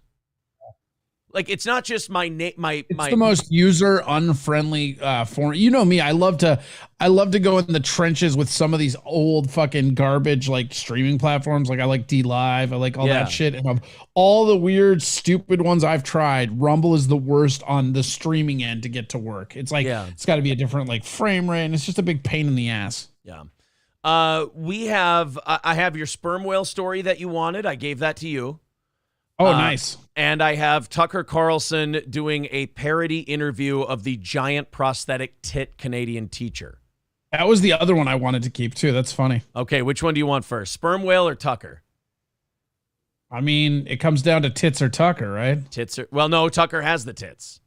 Well, then I guess our decision's made, All isn't right, it? then we'll go with Tucker first, then it's cum whale. And then I think after that, we'll be pretty close to what our overtime's going to be today. And that's Joe Rogan decided to take shots at Stern finally. Fucking time. Yeah, we finally got Joe going after Howard. I think for a long time, Joe's take on Howard Stern was just kind of, look, the guy's show is going downhill. I don't even need to say anything. My show's going well. I'm kind of the new king of broadcasting now. There's no reason for me to bring up Howard. You have to like punch like Joe Rogan is so good at not punching down that you have to talk a bunch of shit to get him to do it. And Howard Stern has been on one for a while about Joe Rogan. Yeah, it's like he is like Howard Stern, and you and I have talked about this. It's so hard for me to watch because Howard Stern was one of my favorite, if not my favorite show as a kid. Like I loved the show, and watching watching it devolve into like some weird rich guy in the Hamptons telling people how they should live is just fucking terrible to me. Yeah, it's pretty bad. But I think like over the course of Trump getting in there, like nobody that I saw in the mainstream caught Orange Man bad-itis harder than Howard Stern. Yeah. And in the process of that, he has just been absolutely sniping on Rogan every fucking chance he could. And Rogan's been just not really addressing it at all. So I always kind of knew this day would happen. Yeah, you're right. That's a perfect summation of it. Howard has been, and like when Stern would go after Rogan, it was always under the guise of COVID, but you could tell it was professional jealousy too. Because no, that's exactly what it is. It was like that's the thing that made it so fucking disingenuous too. Because it wasn't even that he was that mad about Rogan. It was that he was fucking like absolutely jealous. And right there, Smudgy says Hampton Howie is now Imus. Absolutely, we have come full circle, and Howard Stern is fucking Imus in the morning. Yeah, I love that you. By the way, you don't even realize it. It was so perfect. You called him Jogan. Oh, did I? You mixed Jogan, baby. Joe Rogan and you mixed Joe and Rogan together. Jogan works. See, the fact that you didn't correct yourself made it sound like you did it on purpose, and it worked. No, I did. I did do that on purpose. Exactly. Jogan works. So I'm sorry. We're doing the Joe Rogan Howard thing in about an hour. Sorry about that, guys. I kind of snuck that in. This is Tucker Carlson. The thing I love about Tucker is that he does a show on a very serious news channel. Like every other show on Fox News is like the Biden administration and, you know, the culture war and this, and it's Hannity wearing his fucking CIA pin like the good stooge that he is. Jesus Christ, right? Like, is anybody a fucking bot cyborg than Hannity? It's so crazy. And you know what's funny? Wear your goddamn lapel that's a two-way transmitter, you sellout cock. You know what's funny about that is if it weren't for Tucker being on Fox to kind of juxtapose to Hannity, people wouldn't realize what a stooge Hannity is. Dude, I honestly, hot take, I think that Tucker, like if Tucker left Fox, I think you would see a shitload of their viewers leave with him. I think he's secretly propping up Fox in a way they don't even understand now. Yeah, I think you're right. I think literally they have two horses at this point. It's like you still have the people that'll like tune into Hannity because they've been doing that forever, but that demographic is dying off real hard. Hannity has the same demo numbers that O'Reilly used to have. They used to bitch about what I'm saying, right? Yeah. And as they get older, those only go down, right? But if you took a paintbrush and you took away Tucker and fucking Gutfield, Fox has the same ratings as CNN. Think about this. Could you imagine if Fox would have just weathered the storm with how kind of nutty he went during the Obama administration? The lineup Fox would have right now if they started with Glenn Beck, went to Tucker, and then Gutfeld. Oh, man, it would be murderer's row. Fucking lineup that is, because Glenn Beck did this weird about face with like general audiences, like myself included. I thought Glenn Beck used to be a fucking nut job and crazy, but then all that Blackboard shit, he was just early on the Blackboard shit. Like he was just a little too aggressive and all at once. He needed to like spoon feed people. You're like, oh shit, that, you know what? The lines he's drawing actually do work, you know? And now he's just kind of a funny, boomery older guy who's got a good sense of humor. He's like a character of himself. Yeah. Glenn Beck is one of the most self-aware guys in that whole conservative sphere. Like he knows what he is. He knows also how like people one of see the him. most milquetoast guys where he'll flip it whenever he can as long as it's advantageous to him. Yeah, he's very adaptable. He's very he's inconsistent, I guess is the nice way to say that. Malleable. There you go, malleable, yeah. like pewter. Yeah. So they could have had Glenn Beck, Tucker, and Gutfeld, and you could have told Hannity to fuck off a long time ago. But Tucker on his show last night, what I love about this guy is that he's on a serious news channel, and he'll go, you know what, my audience is so big, I have such great ratings, I'm going to take a whole segment of this serious news channel's time and completely fuck off and just completely be a goof. So he brings this guy onto his show to pretend to be the Canadian shop teacher who wears the big giant prosthetic tits and plays it as straight as humanly possible. Every now and again, Tucker does shit like this, and it just backs me away where I'm like, God damn it, you're a fucking genius. Yeah, like he's really good. You're watching him, and you're like, man, Gutfeld does such a great job of being the funny guy on Fox, and then you see Tucker do like a comedy thing, and you go, oh my God, if Tucker wanted to lean in, he could take Gutfeld's job if he wanted. Well, that's what's funny is because he never fully leans in. Tucker Carlson is very weird as a political reporter because he leans and he's not scared to double down on shit, but you never feel like, I never walk away from a story feeling like he really went into it hard, you know? Yeah, right. Like it's all kind of a joke for him. It's all a grift and he knows it. He's being kind of shitty about it too. Like he understands that if you go in and you fight and you're serious, you don't win. You just lose angry. But he knows that if you poke fun at these people and call them ridiculous and call them names and make people laugh at them, that's far more effective than just screaming at the moon. So here he is with the prosthetic tits bit. Decided to pull the kids in his class into his weird sexual fetishes. World War Z Cup. See? A great headline. The teacher goes by the name of Kayla Lemieux, showed up in enormous fake prosthetic breasts and wagged them at the kids. And for months, the cowardly school board in Ontario, that would be the Halton District School Board, defended this creep. But now, under pressure, including the threat of legal action from parents, they appear to be backing down a little bit. The school board says it will require a professional dress code from teachers, meaning smaller prosthetic breasts, apparently. By the way, that's absolutely true. The parents were starting to talk about suing the school district. And then, so the school district wouldn't listen to, this is immoral, this is gross, this is fucking disgusting. They were like, we're going to accept everyone of all gender identities. But as soon as the parents went, okay, cool, we're going to call a lawyer. They're like, all right, look, everyone's got to wear professional uniforms. This is a place of business. This is a school. Let's be, let's try to keep it, within the bounds of good taste.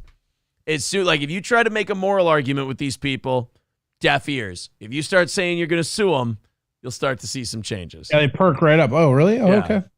Well, the Canadian media ignored this story. Rebel News did not. Its reporter David Menzies has been on it from the very beginning. He joins us tonight. David, thanks so much for coming on. You look great, by the way. Playing it absolutely straight while this guy is wearing a giant set of prosthetic tits to talk to Tucker Carlson. And it's one of those things where you're looking at it and you're screaming at Tucker. I love the headline, an update, teacher with giant clown breasts. Oh, yeah, I didn't even read that part.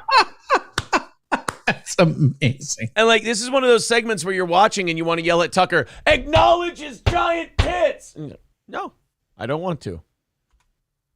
Well, Tucker, on network TV, as they say, give him the jiggle with the giggle, right? That is 100%. And look, as long as you feel empowered, we're for it. But tell us, how, since you are wearing the costume of the shop teacher in Ontario, I mean, how could you teach shop class wearing those things? I guess just a core competency. Do you have any idea how hard Tucker's trying to play this straight? Yeah, it's so difficult to just be staring at this guy and ask him serious questions. First. Oh, Tucker, you could not. In fact, I've always said, forget about the Ministry of Education. Where's the Ministry of Labor? Long sleeves, long hair, not done up in a bun or a hairnet, jewelry. Busty Lemieux breaks every shop etiquette. Busty Lemieux.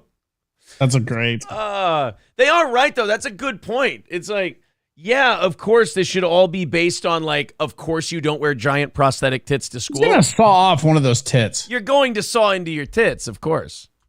Rule in the book. And by the way, just in case. Nice birdhouse. Why does it have a nipple and blood? I've attached myself to some kind of fetish lifestyle, or I'm a drag queen storyteller for hire. No, that's not the case. I went there to the Halton District School Board back in October, dressed exactly like Busty Lemieux, the sheer blouse with the nipples protruding, the blonde hair, the bicycle shorts. And here's the thing about the hypocrisy of the Halton District School Board, Tucker. They're all down with the radical transgender agenda, but only when it's in front of the kids. When it's in front of their school board meeting, they actually fled the room. And that is kind of fucked up. You see that with the books in the libraries that have gay sex in it.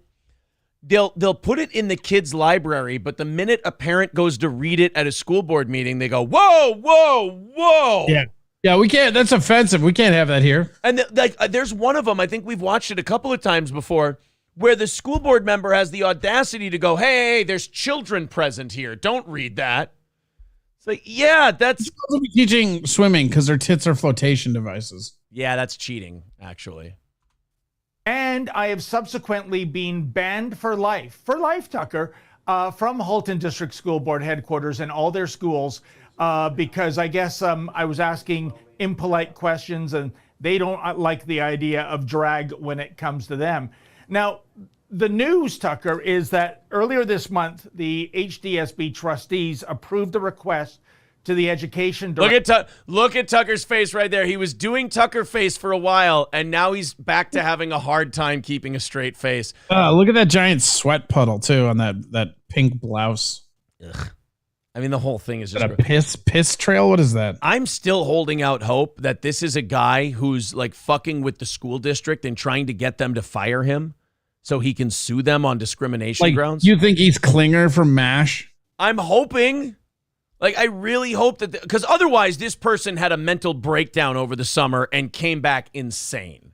Well, the obvious explanations are usually the true ones. I know. He probably went insane and then did this. And Oh, you know what? I don't want to be a bigot. You're right. Thank you for keeping me on the straight and narrow.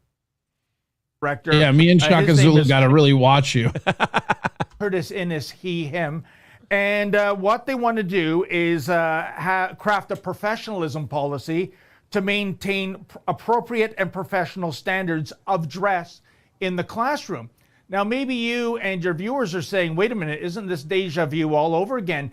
Didn't they look into this back in November? And yes, they did. And it was rejected in November by Sari Taha, who is their human resources superintendent. So more like Carrie Tatas, am I right? Hey, you know, it is interesting. They brought this up in November, the same professional dress code, and they said, nope, not doing it. We support trans people. Again, it's only because they lawyered up and they said that's not the only thing they said about the dress code. They also said it was racist. Remember that? Oh yeah, that's right. It was racist and transphobic. Dress codes. Dress codes. They make fun of people who are poor and can't afford dress clothes or something. Oh, that's right. Yeah, I forget what it was, but they literally said it was bigotry. So now they said, well, we're going to sue you. And they're like, all right, fine. We'll have a dress code for our teachers. All right. I guess it's not that much bigotry. Yeah. We're fine with bigotry as long as you don't sue us. I mean, Jesus. I mean, we're not going to be we're not going to be racially diverse if it's going to cost us money. Things here, Tucker, what would change from November until March? I don't think anything has. And also that director of education, Curtis Innes, he released a statement. It's fucking dick. He does the pronoun thing. Where he essentially said that he might veto a dress code recommendation, that they will continue to be, answerable to human rights, equity, et cetera, et cetera. Of course. So the HDSB is kind of like professional wrestling. Nothing is real until it happens. I don't know what's going on up there. We're going to have to visit the country sometime soon to check it out. And I have to say, I'm a little bit sympathetic to the school board because I am intimidated by your prosthetic breasts and the need to flee. But I appreciate your coming on. Anyway, David Menzies, thank you of Rebel News. Dude, Tucker just had that guy on for 4 minutes with the giant tits, and he only cracked a smile a couple of times. You got to give it to him. That was pretty good. Pros pro right there. Yeah, that's a pros pro. Where are we at in terms of our likes? We got to be closing in on 400 at this point. 379. Right? Ooh, sorry about that. 379 away from 400. And there's 550 watching us, so some people haven't hit that like button. All right, so hit the like button. We'll get to 400, and that'll be it. I'll be right back. I gotta go masturbate after all that prosthetic breasts. Look, nobody's saying you shouldn't. I gotta go start the car. Yeah. Oh, that's gonna be a bit forever, isn't it? That's gonna be a lasting legacy. Don't Hate says a student allegedly said, "I'm a student at OTHS and can guarantee you that he's 100% trolling. This teacher is hated by the school staff for never embracing woke culture." I hope that would be awesome if that's the case, and then they end up firing him. He's actually, though, in a weird way, doing more damage to anti-wokeness, if you think about it, though, because now he's given this school a chance to come out in favor of all this shit, which, like, the more they allow, the more the next person will try. So it's kind of backfiring on him in a weird way. Because he's like, oh, you know what? If they don't like me because I won't go along with woke culture, I'll go along with woke culture. I'll wear giant tits and say I'm a woman now. And he was thinking the school would be like, get the fuck out of here, you're fired. And he'd say, oh, you're transphobic, I'm suing you. Instead, they were like, no, fuck this guy. I know he's messing with us. We're going to embrace it. This is just, and again, whether it's the teacher or whether it's the school district, this always happens in this dumb shit social justice school stuff. The kids are completely forgotten about. It becomes a dick swinging contest or a prosthetic tit swinging contest between the woman, or the teacher and the people in the school board, and everybody forgets about the kids. And they have to now deal with all this shit. We got to do this sperm whale story. Let me just close this up. Let me just mute Corey real quick. Sperm whale. Let me just mute him real quick so I can open up our sevens. Oh, that's right. We did the World Economic Forum thing. That was 3 of our 7 o'clock stories. Okay, so we'll open up a couple more. This will probably get us to the Rogan. Sperm whale. These stories will probably get us to the Rogan Stern trashing, if you Spray me, whale daddy. Let's do this. All right, guys, here we go. 160 away from tonight's goal, where we may do. Let's put up a poll right now. Should we do Big Money Rustlers for a watch along on the evening show? Big Money Rustlers watch along tonight, and we'll just go sperm whale, yes or no. And this, okay, so just like last night's binding poll for the evening show, this is a binding poll as well. Do we do the Big Money Rustlers watch along tonight? You guys are definitely in the goal realm of us being able to knock that out while still doing a watch along, so there is that. This will be like Elon Musk. This will be another binding poll. And then after this, after we get our answer, if the answer becomes yes, we will put up a second poll that will be binding on whether or not April and I have to do ICP makeup. That will be fucking horrifying, actually.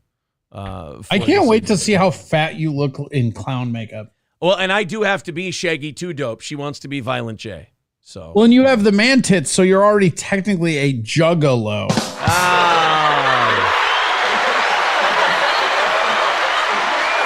I see what you did there. All right, we got 45 votes or so in right now. The poll is up on the top of the page if you'd like to chime in. All right, we have a whale washing ashore in Oregon. Another fucking homeless person just camping out. Let's go ahead and give this a watch. An out-of-the-ordinary sight along the Oregon coast this weekend. People in Warrenton are catching a glimpse of a whale stranded on the beach. Officials there are now working to figure out what happened. Well, the whale was swimming, and then the tide went out, and then the whale was stuck, and then the whale washed up on shore. That's kind of how these things tend to go. By the way, sperm whales are fucking massive, and there's no way. What's that? And gooey. Oh, they're gooey and sticky. And they also explode. You know about that, right? What do you mean? You don't know about exploding whales? I know they have to blow them up. Yeah. Oh, you mean, okay, so you're talking, okay, I thought you meant like they spontaneously combust. I mean, that would be cool too, but there's no real way to remove a whale besides lighting it up. Like they have to explode them. I was just going to say that, like, there's no way to, like, you can't chop it into pieces. There's no way to get it back in the ocean. You can't transport it anywhere. They've done this before, and it's been an absolute disaster. So I don't know how they contain it. I don't know if they blow it up in small chunks or what, but we watched a story about this not long ago where they blew up this whale, and for like a half mile down the road, there were chunks of whale falling. So there was one that happened in like the 90s or 80s where like a chunk of whale actually fucked up a house nearby. It flew so high. Oh yeah, the one I'm thinking of. We'll watch these after this story, but there's one where it like crushed some guy's car in the parking lot, a chunk of whale. Look at how stupid Kelly Clarkson looks just laying on that beach. Oh. Why? When there was so many other deserving people that you could have gone with. What? I'm gonna go with like Lizzo. That's the hack answer. You got to go deep. Yeah, but Kelly Clarkson, she's white. You're shooting inside the tent. No, I'm just kidding. What about Mariah Carey? All right, fair. Good. There you go. So Soyoung Kim reports from Fort Stevens State Park with the latest. NOAA says it's unusual for a sperm whale to be in this. Don't send an Asian out there for a beached whale story. She'll try to harpoon it. No, that's a joke. I'm kidding. That is a complete joke. That is a stereotype. Although Japanese people do murder a lot of whales. But that has nothing to do with this story. Area this time of year. Take a look behind me. Officials say it's a full-grown sperm whale. You can see some gashes, which they say they're. Well, that's usually what you'll see with sperm whales. You'll see some gashes. It's definitely a big load. Yeah, some gashes. I told you it was Kelly Clarkson. And then you disrespect her by adding a T into her last name. You son of a bitch. Yeah, fuck her. What? Examining carefully. Many people visited the Oregon coast for a rare sight they say they didn't want to miss. An area where there weren't homeless encampments. Oh, they meant. Wow, Val Kilmer really did gain weight, huh? This is one of my most exciting days I have dreamed. Oh my God, the whale's better now. It's up and walking around and talking. That's very good. Wow, that's wonderful. Oh wait, that's a woman. That's a human woman. I'm sorry. So I know we can't do blackface because that's racist, but what about whale face? Well, she pulls it off well. About seeing a whale washed up since childhood. It's a little alarming, but it's nature, so it's interesting. A washed up whale. Enough of Tom Brady's career. The Coast Guard says crews received reports of a beached whale at Fort Stevens State Park just around noon on Saturday. As you can see here, the whale washed ashore just south of. Oh man, that thing got hit by like a cruise ship motor or something. Something fucked that thing up bad because there's just a big heavy cut. Got hit by a fucking sea semi, bro. The wreck of the Peter Iredale. I thought about the line from Moby Dick. Captain Ahab says a dead whale or a stove boat. Well, you got both right here. NOAA. Yeah, see, I love it when you quote 19th century literature. That's hilarious. Tell me you're gay without telling me you're gay. You quote Tropic Thunder or nothing at all, sir. Agency leading this effort. They say it's a full-grown sperm whale. 40 or 50 feet long. They are endangered. No, it looks like Rosie O'Donnell from that angle. I was going to say, this guy on the phone, did he also claim that he'd taken a child hostage? What a creep. It's actually Dr. Steve from Opie and Anthony. Fully grown sperm whale has a tendency to blow jizz all over the beaches. Val Kilmer really put on some weight, huh? Oh, yeah, Val Kilmer looks terrible again. That is not good. I thought Louis Anderson... Oh, this is where they buried Louis. Okay, now I can see. Apologies to Josh. That whale looks like Artie Lang's nose. It actually might be. Full sight. It is a bit unusual to see a sperm whale here at this time of year, so that'll be one of the questions. Can you find a different spokesperson? This guy makes me uncomfortable. It's kind of creepy, huh? Kind of unusual to see a sperm whale. That sounds like Imus. Yeah, or like he's just like, are you about a size 14? Okay. 5 Carney Wilsons found on the beach. I haven't seen any whales. Oh wait. Is that the great big fat thing? Yes, it's a bigger whale. We're asking, is this 7:20 on the AM, and we're here live on this beach with Randy Quaid. All right, baby. It's Michael Milstein in the morning. Now we're here on the beach, baby. It looks like some kind of big sperm whale sitting there, but no, I don't know if we're gonna lance that thing or we're gonna blow it up or what. But I haven't seen anything that fat and bloated since I last saw OJ on television, baby. We're here live. It's 7 o'clock. We're here live at the beach with a creature who's no longer identifying as a sperm whale. He's going to be using his birth name, which is Jizz Marquis. We have the cause of death in now for here on Imus in the morning of that whale. He was actually hit with a boat oar. Apparently, it was a nappy-headed roe. We're pretty proud of Kevin Smith laying out in the sun for this long. It's gotta help him. Oh, Kevin's just sunning. That's all it is. Understand the distribution and population of sperm whales off the West Coast. Officials say they're carefully examining multiple gashes and plan to take tissue samples. Well, that's not very nice. He may have had a girlfriend and a couple of wives, but that doesn't mean you call Rosie them. O'Donnell, Oprah, multiple gashes. Yeah, guys, we don't need to call them gashes. They have names. Was there any sign that it was hit by a ship, for instance, or is there some, sign that it's emaciated or unhealthy for some reason? This guy has an innate ability to take something actually interesting and make it remarkably boring. I know it's like that. It's like that story earlier with that kid. Like, how do you make a 5-year-old driving so fucking boring? Right. How do you make a giant sperm whale washing up in your community make me go, all right, next? Visitors say they're soaking in this unique experience. I had to take a pause and take it all in before I started taking as many pictures as I That's could. common with sperm. I was gonna say, ironically, not the first time she's taken it all in when it comes to sperm. This is not the term. This is not the first time the term sperm and taking it all in has been used in the same sentence for this woman. Good. Officials are asking Also used in the same context was the word tragedy.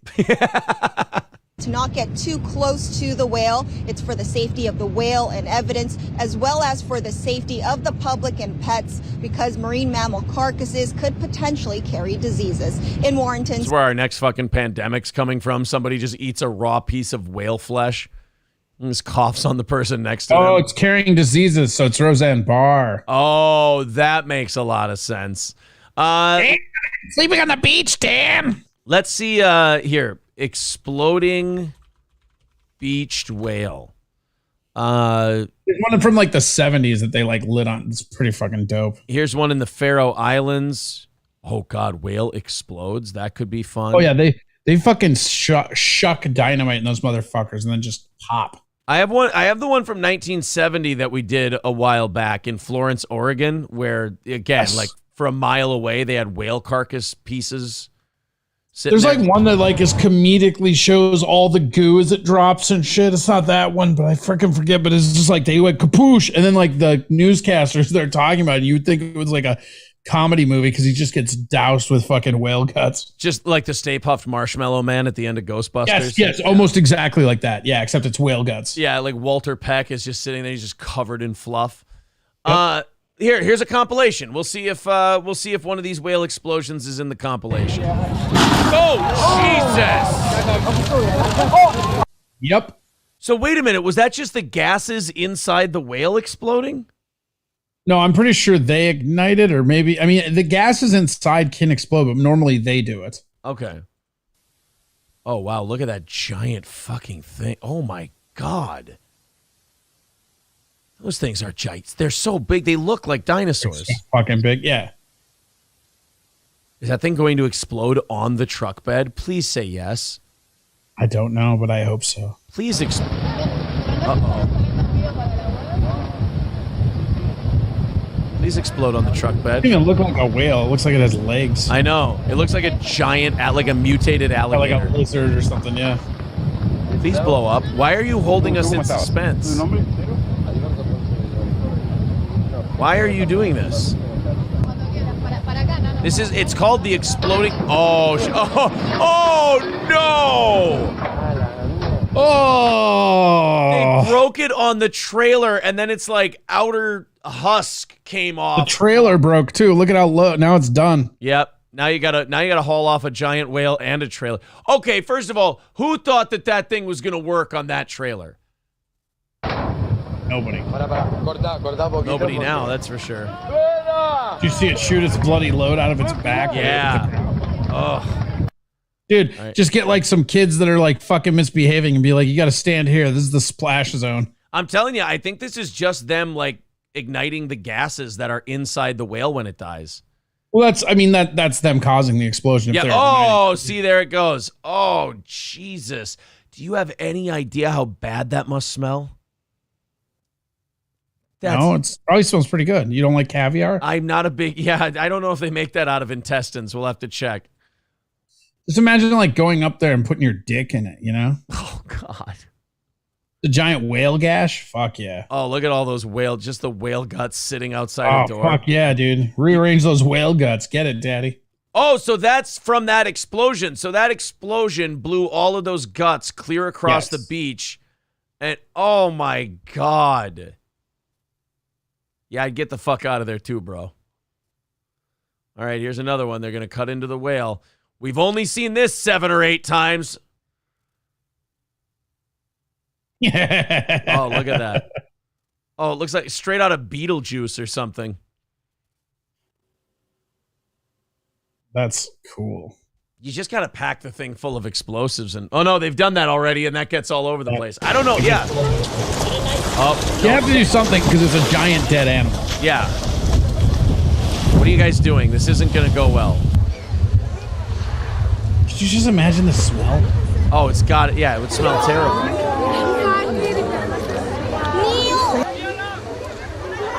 Uh-oh. Oh, shit. They put like a sea mine on it. Oh, and it did nothing. It did nothing to get rid of the whale. It just put a giant hole in its head. You're trying to dispose of this whale and you just make it look like a fucking goof. Now it looks like Lizzo. Now, there we go.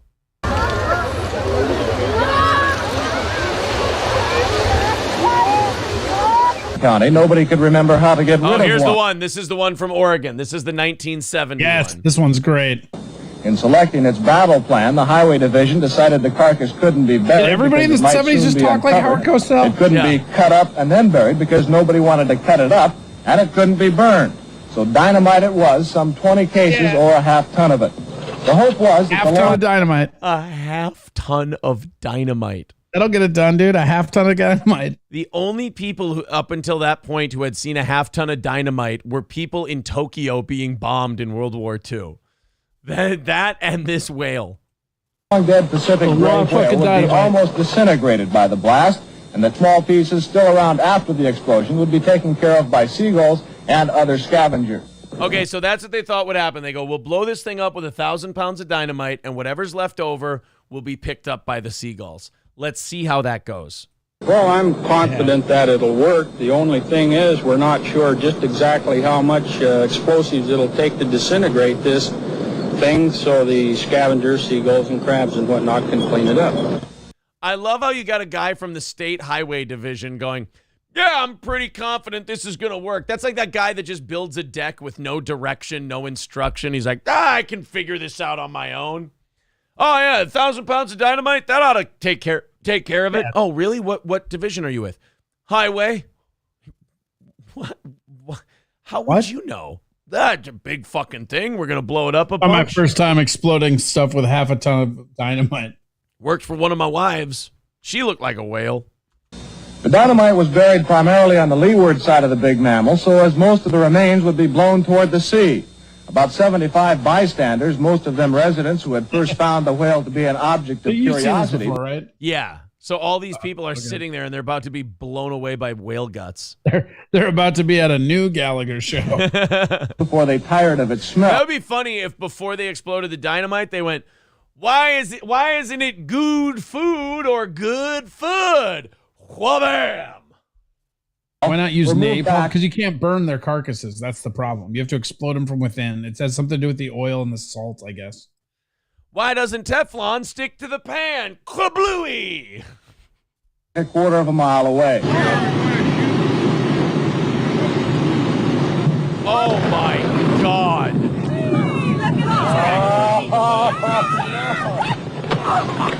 All right, Fred, you can take your hands out of your head. Yeah. By the way, that sound you're hearing are giant chunks of whale carcass falling around the cameraman. It's raining whale. Hallelujah. It's raining whale. Here comes pieces of Our cameras stopped rolling immediately after the blast. The humor of the entire situation suddenly gave way to a run for survival as huge chunks of whale blubber fell everywhere. A parked car over a quarter of a mile from the blast site was the target of one large chunk. Oh, that guy's car is That's toast. One of the best lines ever. The fun gave way to terror. Yeah. as people ran for their lives. The passenger compartment literally smashed. Fortunately, no human was hit as badly as the car. However, everyone on the scene was covered with small particles of dead whale. Does insurance cover flying whale parts? Yeah, I don't know. You're going to have to check that out. That kind of property damage, there's definitely some wiggle room for the insurance company on something like that. Oh, my God. Yeah, a run for survival. The good humor gave way to a run for survival. I can tell, like, at the end of the video when it shows stuff you've looked at, I can tell it's the end of the football season because it's all Viking videos where usually it's Nazi videos. Thank you. There's also Giraffe Tony round 12 because I've watched that a few times. The poll for Big Money Rustlers watch along tonight. 63% say yes, 37% say no. So it looks like we're doing Big Money Rustlers. Now, the other poll I have to put up there is, do April and I wear ICP makeup for why are you even doing it? Yes. Tonight's show? I want to see what the result ends, the percentage result. Just trying to get out of it, man. Like they'll fuck you on this one. You'll see. There you go. We're also, I think, 160 away from tonight's goal. We've cleared this morning. Now we're looking at tonight. Let's see what percentage. So I just want to see what gets a higher percentage. The Big Money Rustlers no right away. Was that you? Did you just vote no? I did not vote in this. No, I don't think I can. I try to sometimes, and I don't know how. Who the fuck is voting? God, you killjoy fucks. So April and I are going to be wearing... Oh, I should probably text April while she's out then and tell her to pick up some white and black face paint. And Fago. Oh, and Fago. She says, I don't want to wear makeup. I will dress up and drink Fago. My face will break out so bad and will look retarded. Can I do it?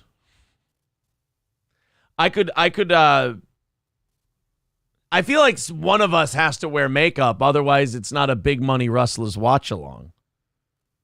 I think you both have to do it. All right. Get Fago. And do I want a vitamin water? Nah, let's stop it. I'm getting a Diet Mountain Dew. Jesus Christ, you suburban housewife. Do I want a vitamin water? Shut up. That's not shut up with your bullshit. Not a question I meant. Do they have any stevia? Do they have any stevia? Maybe I should get a vitamin water. Johnny's been drinking Zevia the last couple days on the show. I've turned one of them. Gross. I've turned one on the Zevia. We got 20 minutes until we go to Rogan and Howard. All right, hold on. We're getting our verdict here on the watch along. She says gay. Sorry. I'll do the face paint. Or I'll wear a mask. Oh, I could do that. I could print out an ICP mask and cut eye holes out and do it that way. You're just copping out at every turn. Both of you in makeup, the crowd demands it. 91%. 91% to 9% on the face paint. Yeah, I have to do face paint. If April's tapping out on me, if April's going to abandon me on the face paint thing, then at least I have to. You're the husband. You make her not abandon you. Come on. Well, we're at 91% yes for the makeup for the Big Money Rustlers watch along. I'm pretty confident we're not getting a copyright strike on Big Money Rustlers. I feel like if ICP has put it out there on YouTube to be publicly consumed, it's kind of like our Windy City Heat watch along. We didn't get popped for that one. Yeah. All right, guys. We have a couple more stories to get to here. April's not down to clown. No, she's not down to clown. That's a certainty. Hey guys, are you ready for some LGBTQ empowerment? No, I'm not. A girl became the homecoming king at a high school. That's something we should celebrate on the news or act like it matters at all. Is it California or New York? If I look real quick here, I believe it's Oregon. Oh, no, this is Florida. What? Palm Beach County. Here, we'll check it out. Legislative session about 3 months away. There's already talk from Florida Senate leaders about expanding the parental rights and education bill, which critics call Don't Say Gay. All of this to cover additional grade levels. But no matter what happens in Tallahassee, one local high school student and member of the LGBTQ community says she won't let anything stop her. Ew, are you really running this as a fuck DeSantis piece? It's an NBC affiliate, by the way. Yes, they are. Are you really going to report on a bullshit homecoming king and queen story that means absolutely nothing just so you can shit on Ron DeSantis. Oh, that's desperate. Are you really that surprised? I didn't know that that's the angle they were going for on this. I thought they were just going straight up like, oh, isn't it wonderful that we can be accepting and tolerant of different genders winning the thing? I didn't know that it was, Ron DeSantis wants to expand this legislation, but fuck him, right, kids? ETV education reporter Stephanie Susskind shares her story of standing out and fitting in. Ugh. Homecoming may have been. No, you can't do both. I'm tired of that. This started when the goth kids wanted to be cool. No, you can't do it. You can't stand out and be accepted. That's how high school works. You either get to say, fuck everybody, I'm going to stand out and do my thing, or you can kind of fall in line and you can be accepted. I hate this whole thing. Like, I want to be unique. I want to be weird, but I also want everyone to like it. I go, well, then you're not unique. That's not. I'm an individual, just like the collective. Yes. Months ago here at West Boca High School. I want to practice my individuality as long as everyone else is okay with it. I want to do witchcraft, but also be on swim teams. No, you get to pick one or the other. Nobody likes Wiccans. But winning homecoming king as a female left a lasting impression on Taylor, showing her it was bigger than that one moment. Look at me now, after you signed that. As a member of the LGBTQ community, Taylor Edelman says she wasn't thinking too much of it when she and a friend decided to run for homecoming king and queen, until she got some backlash. There was a couple of guys on the bleachers, like at the top, like laughing, and I could like see them making fun of me, and there's people posting. Do you know why they were making fun of you? Because you're a girl running for homecoming king. It's not like they're being unreasonable and hateful. You're doing a wacky thing to get attention and be controversial, and then bemoaning to the news the fact that you're controversial. It reminds me of that fucking monkey guy in the fucking mall when I was a kid. What monkey guy? First of all, I believe I've told you. The term we use now is African American. No, this guy was white. That's not what I'm talking about. Don't project your toy collecting on me. All right. I'm sorry. No, I worked at a Suncoast Video when I was a kid.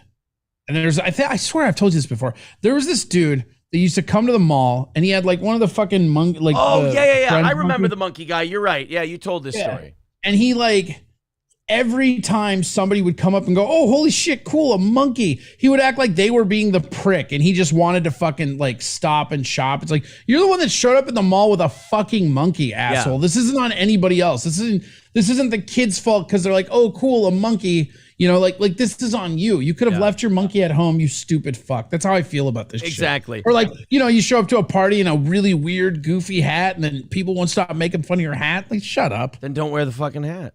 Don't wear the fucking hat. Don't bring the fucking monkey to the mall. I ran for homecoming king, and I'm a girl. Isn't that weird and not normal? And then when people go, "Hey, you fucking weirdo," you go, "Why are they calling me a weirdo?" And then you cry to the news and you get attention because the news can't call you out. They'll get called names. Online, like a girl shouldn't run for king, and a lot of people reposting it and like agreeing. And then that's when I realized, like, if I'm getting hate, I'm clearly doing something, right. Like No, sometimes people just get hate. Be like, Hitler wasn't right. He got a lot of hate. I don't like this idea that like, oh, people are hating me. That means I'm doing something right. I mean, sometimes maybe, but it's a case-by-case thing. Sometimes you're getting hate because you're being really obnoxious and shitty. So, I mean, if you're a girl who's going, look, I'm going to be king. Because you fucking deserve it. Yeah, sometimes you're getting hate because you're acting like a hateable person.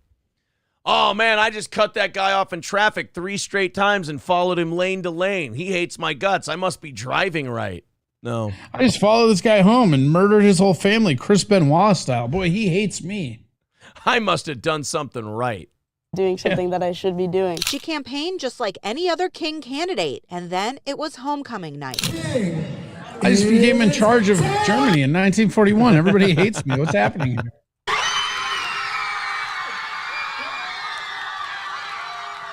It was insane. I don't even know how to like express that emotion. It felt like a dream. What did that mean to you? No offense, but like even in high school, nobody gave a shit about the homecoming king and queen. Yeah, nobody. Maybe I thought it was just maybe Hopkins, but does anybody give a shit about any of this? Nobody gave a fuck. We got that from like TV shows and movies. They were like, you got that built up. I remember getting to high school And I was like, oh my God, all this crazy shit that I've seen in movies. And then the homecoming king and queen get announced, and they're like, everyone's like, all right, cool. Can we leave? Like, can we just get the fuck out of here, please? I don't care. A lot. And it meant a lot to other people too. I had Why? like a lot of support afterwards, which was really cool. It blocked out everybody that was hating. It was awesome. So you went in as a woman and you tried to cock block every guy who maybe wanted to be homecoming king, and that was really fucking cool and awesome, and you're just so cool, and you've got so many haters, bro. It's like, if a man came in and said, I'm going to be the homecoming queen, you'd be like, oh, that's not fair. This is a female space. Go fuck yourself. I'm tired of these dual rules of like, oh, this is a this person's space and this is a that person's space. But I'm a girl who wants to be homecoming king. I mean, kind of gay, but whatever. There are established rules, but I want to break them. Exactly. Made it more significant to Taylor. Her win was on the heels of the state passing the Parental Rights and Education Bill. Oh my God. Yeah, I really showed DeSantis I became homecoming king.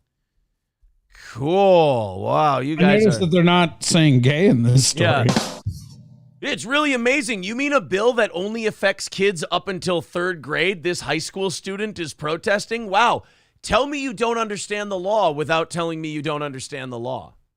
Don't say gay. As don't say gay. How have things like that impacted you? It makes me feel closeted almost. It makes me. Oh yeah, you're real closeted.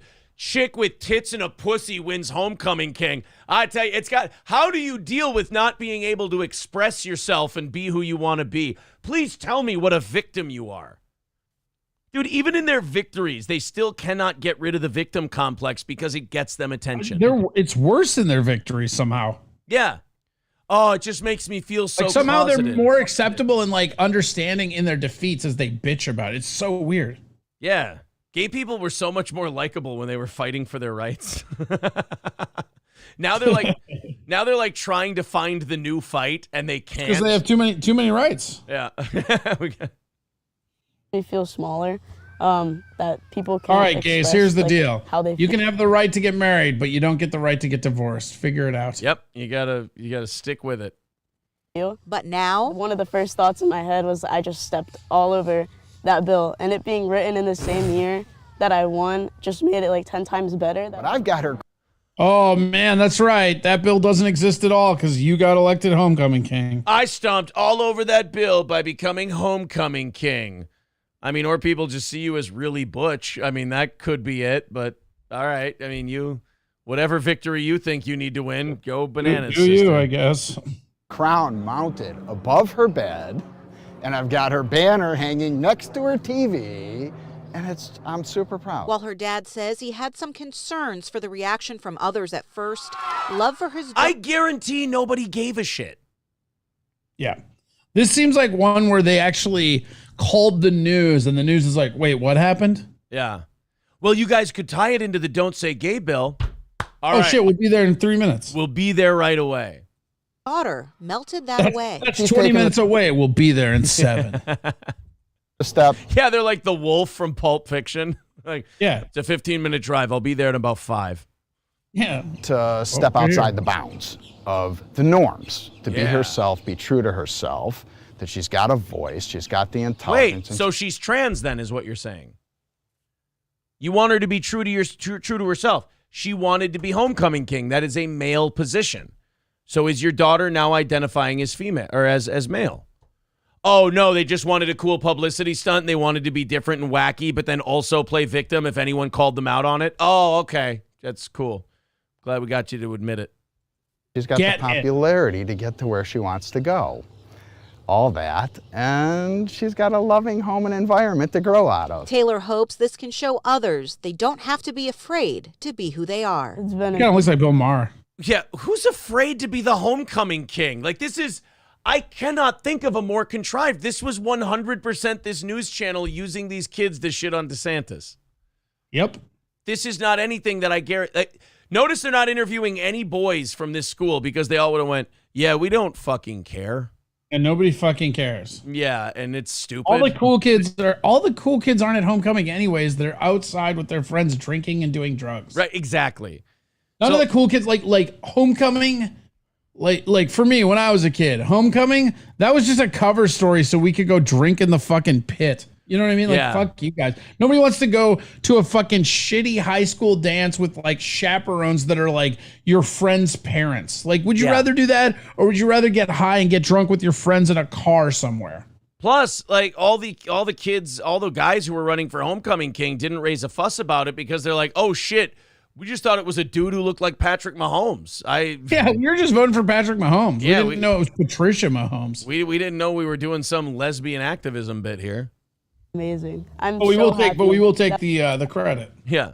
like it could happen, and not even just because I won, but like I feel like a lot of people really need to like see that like they can do it too. Stephanie Suss. Yeah, if there's one thing we haven't seen in the last few years, it's gay people being open. I mean, that has definitely been a problem in this country, is gay people really don't feel like they can say everything they want to say ad nauseum, even if it's none of our business. So I'm glad you were able to fight that uphill battle. Because they can. Oh, thank you, Corey. Sky and WPTV, News Channel 5. Well, during a meeting with the local legislative delegation last week, the school board spoke about priorities for this upcoming session, and that included asking legislators not to enact new laws that would negatively impact students because of their gender, race, religion, or ethnicity. Yeah, I mean, we don't want to lose our female homecoming kings. Oh, you guys, I'm sorry, guys, but you're trying way too hard. You're just trying way too hard at this point. Where are we at for likes? For Florida, everybody. Yeah, where are we at for likes, Corey? We're at 412. Oh, 412. Well, Jesus, we got 35 minutes left in the show. Get it as high as you want. 400's kind of my ceiling, so good to go. Hit the like button. Subscribe to the channel. We crossed over 8,000 yesterday, and we are teetering on the edge of 8,100. I want to see how close we are. Oh yeah, we're closer to 8,100 than we are 8,000.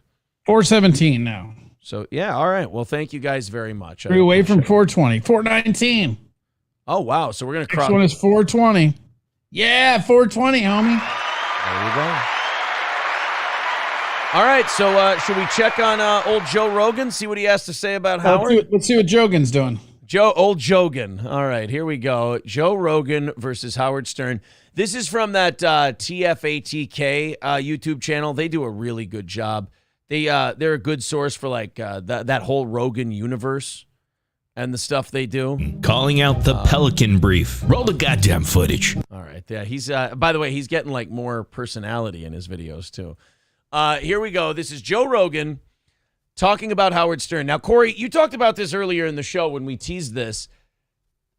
This is like Joe showing a shitload of patience because Howard has been taking not even low-key pot shots at Joe, like really nasty COVID shots. Really nasty ones for years. Yeah, but like during COVID, it got really bad. Fuck Joe Rogan. He's going to get people killed. His ivermectin is bullshit. He's an idiot. Fucking anybody who listens to Joe Rogan is a dipshit. The ivermectin one is when he went in deep. And like one of my favorites is when Joe Rogan was responding to that. And he's like, yeah, my doctor prescribed it to me. Yeah, he's like, I'm taking that with like a bunch of other shit. I'm just doing what my doctor told me to do. Yeah.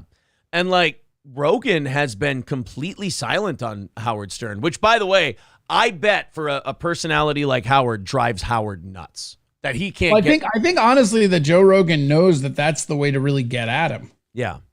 It's just because you don't mention him and then there's nothing he can do about it. All he can do is just keep crying out for attention and you don't even register on him. When's the last time Howard Stern watched someone start to lap him and then Howard did the I'm going to shit on them thing and the gap got bigger?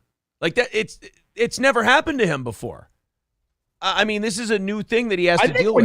I think when he left and like kept shitting on Imus, it happened a little bit. Just a little bit though, but not like this. Yeah, I mean, Rogan has overtaken his spot. I mean, if you don't think Howard's aware that Rogan has overtaken Stern's spot, Stern's very aware of it. And there's kind of a feeling of hopelessness with Howard at this point because he knows these things don't swing back in the 70-year-old man's favor. So here's Joe finally hitting back at Howard Stern. Some adults can grow, but it's hard to grow when you're working all day. And if you're working all day in a place where you have to follow the rules and you have to stay in that mindset that we're talking about and be a part of that ideology, very hard to stray outside of it. Yeah. Because who are you going to tell? Who are you going to pull aside? You know, if you're in one of those right-wing Christian groups And and you go, well, maybe if someone gets raped, they shouldn't have to carry a kid. Yeah. And then they all surround you. Yeah. You're talking about murdering an innocent human life.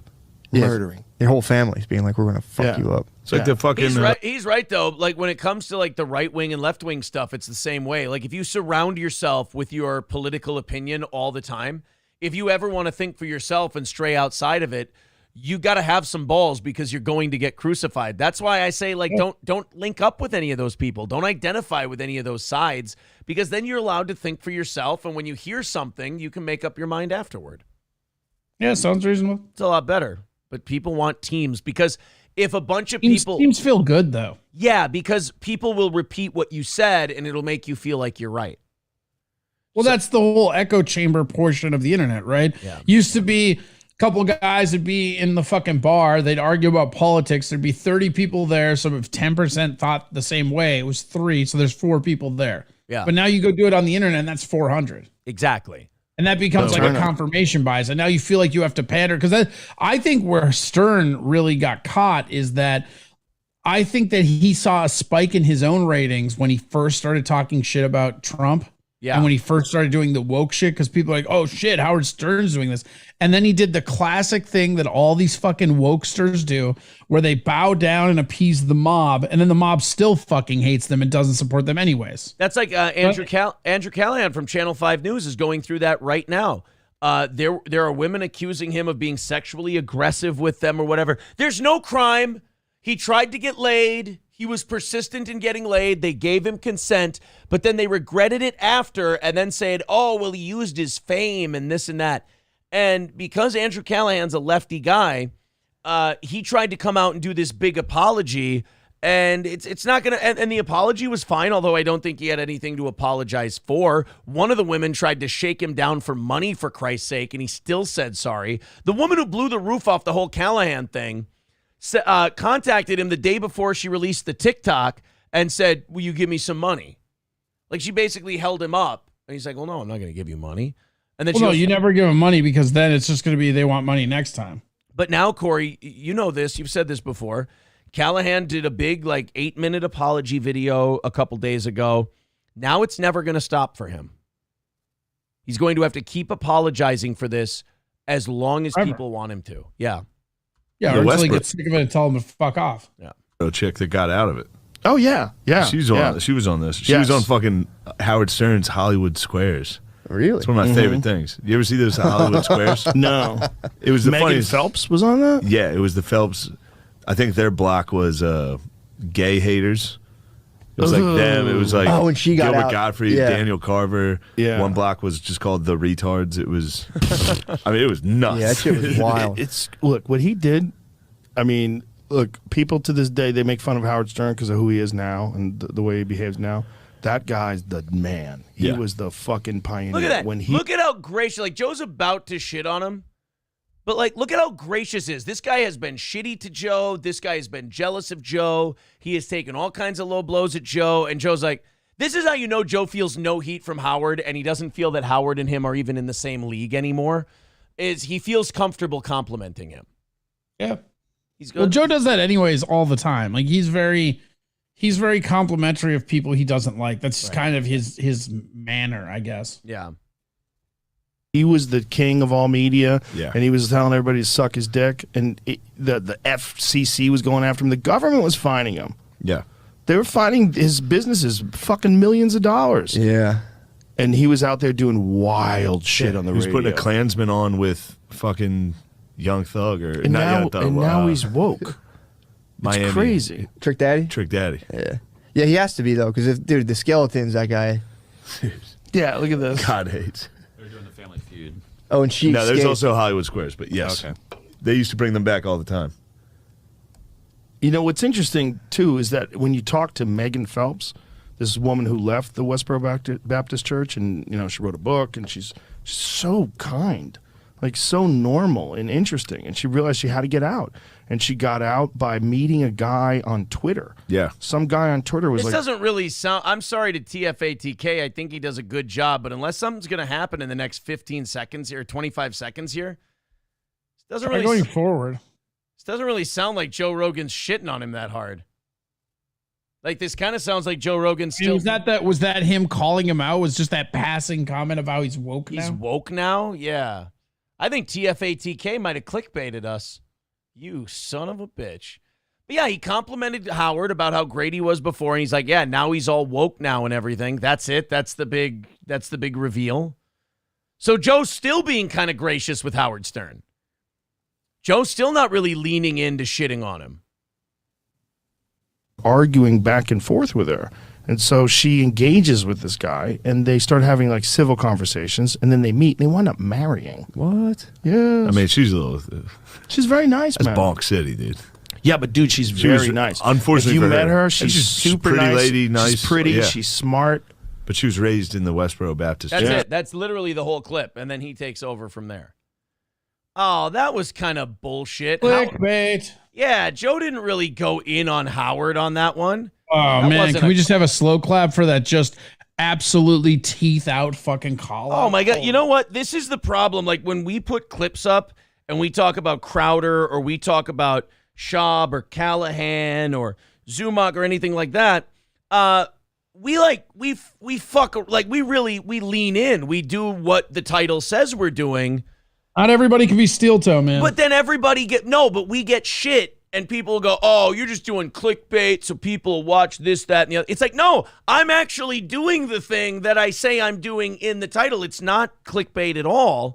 Whoever says that, tell them to shut the fuck up. The entire internet is clickbait at this point. But like guys like him do videos like that, and then it makes people like us who clip out parts of our show look like we're doing the same thing. No. This only happened because April refused to wear makeup. You know that, right? The ICP makeup? Yeah. God Get the grease paint. I won't be home for breakfast. Eat what you'd like. Waffles, leftover bacon, potatoes, go out, but I have too many things going on. What's too many things going on? Do I got to worry? Being mad at you for face paint. I guess I'm being punished for the face paint. No, I'm just kidding. She has to pool boys. Oh no, I don't want a pool boy audition. No, she people saying April found a side piece. You pissed her off. She found a side piece, bro. No, April's mailing merch today. When you mail merch, you got to sit there. That's what she calls it. Of course. She's out smelling black guys, says standalone cake. I got to go put on my perfume and my sexy clothes, and I got to go mail some merch. I guess I got to know what she's wearing to know whether or not she's mailing merch or not.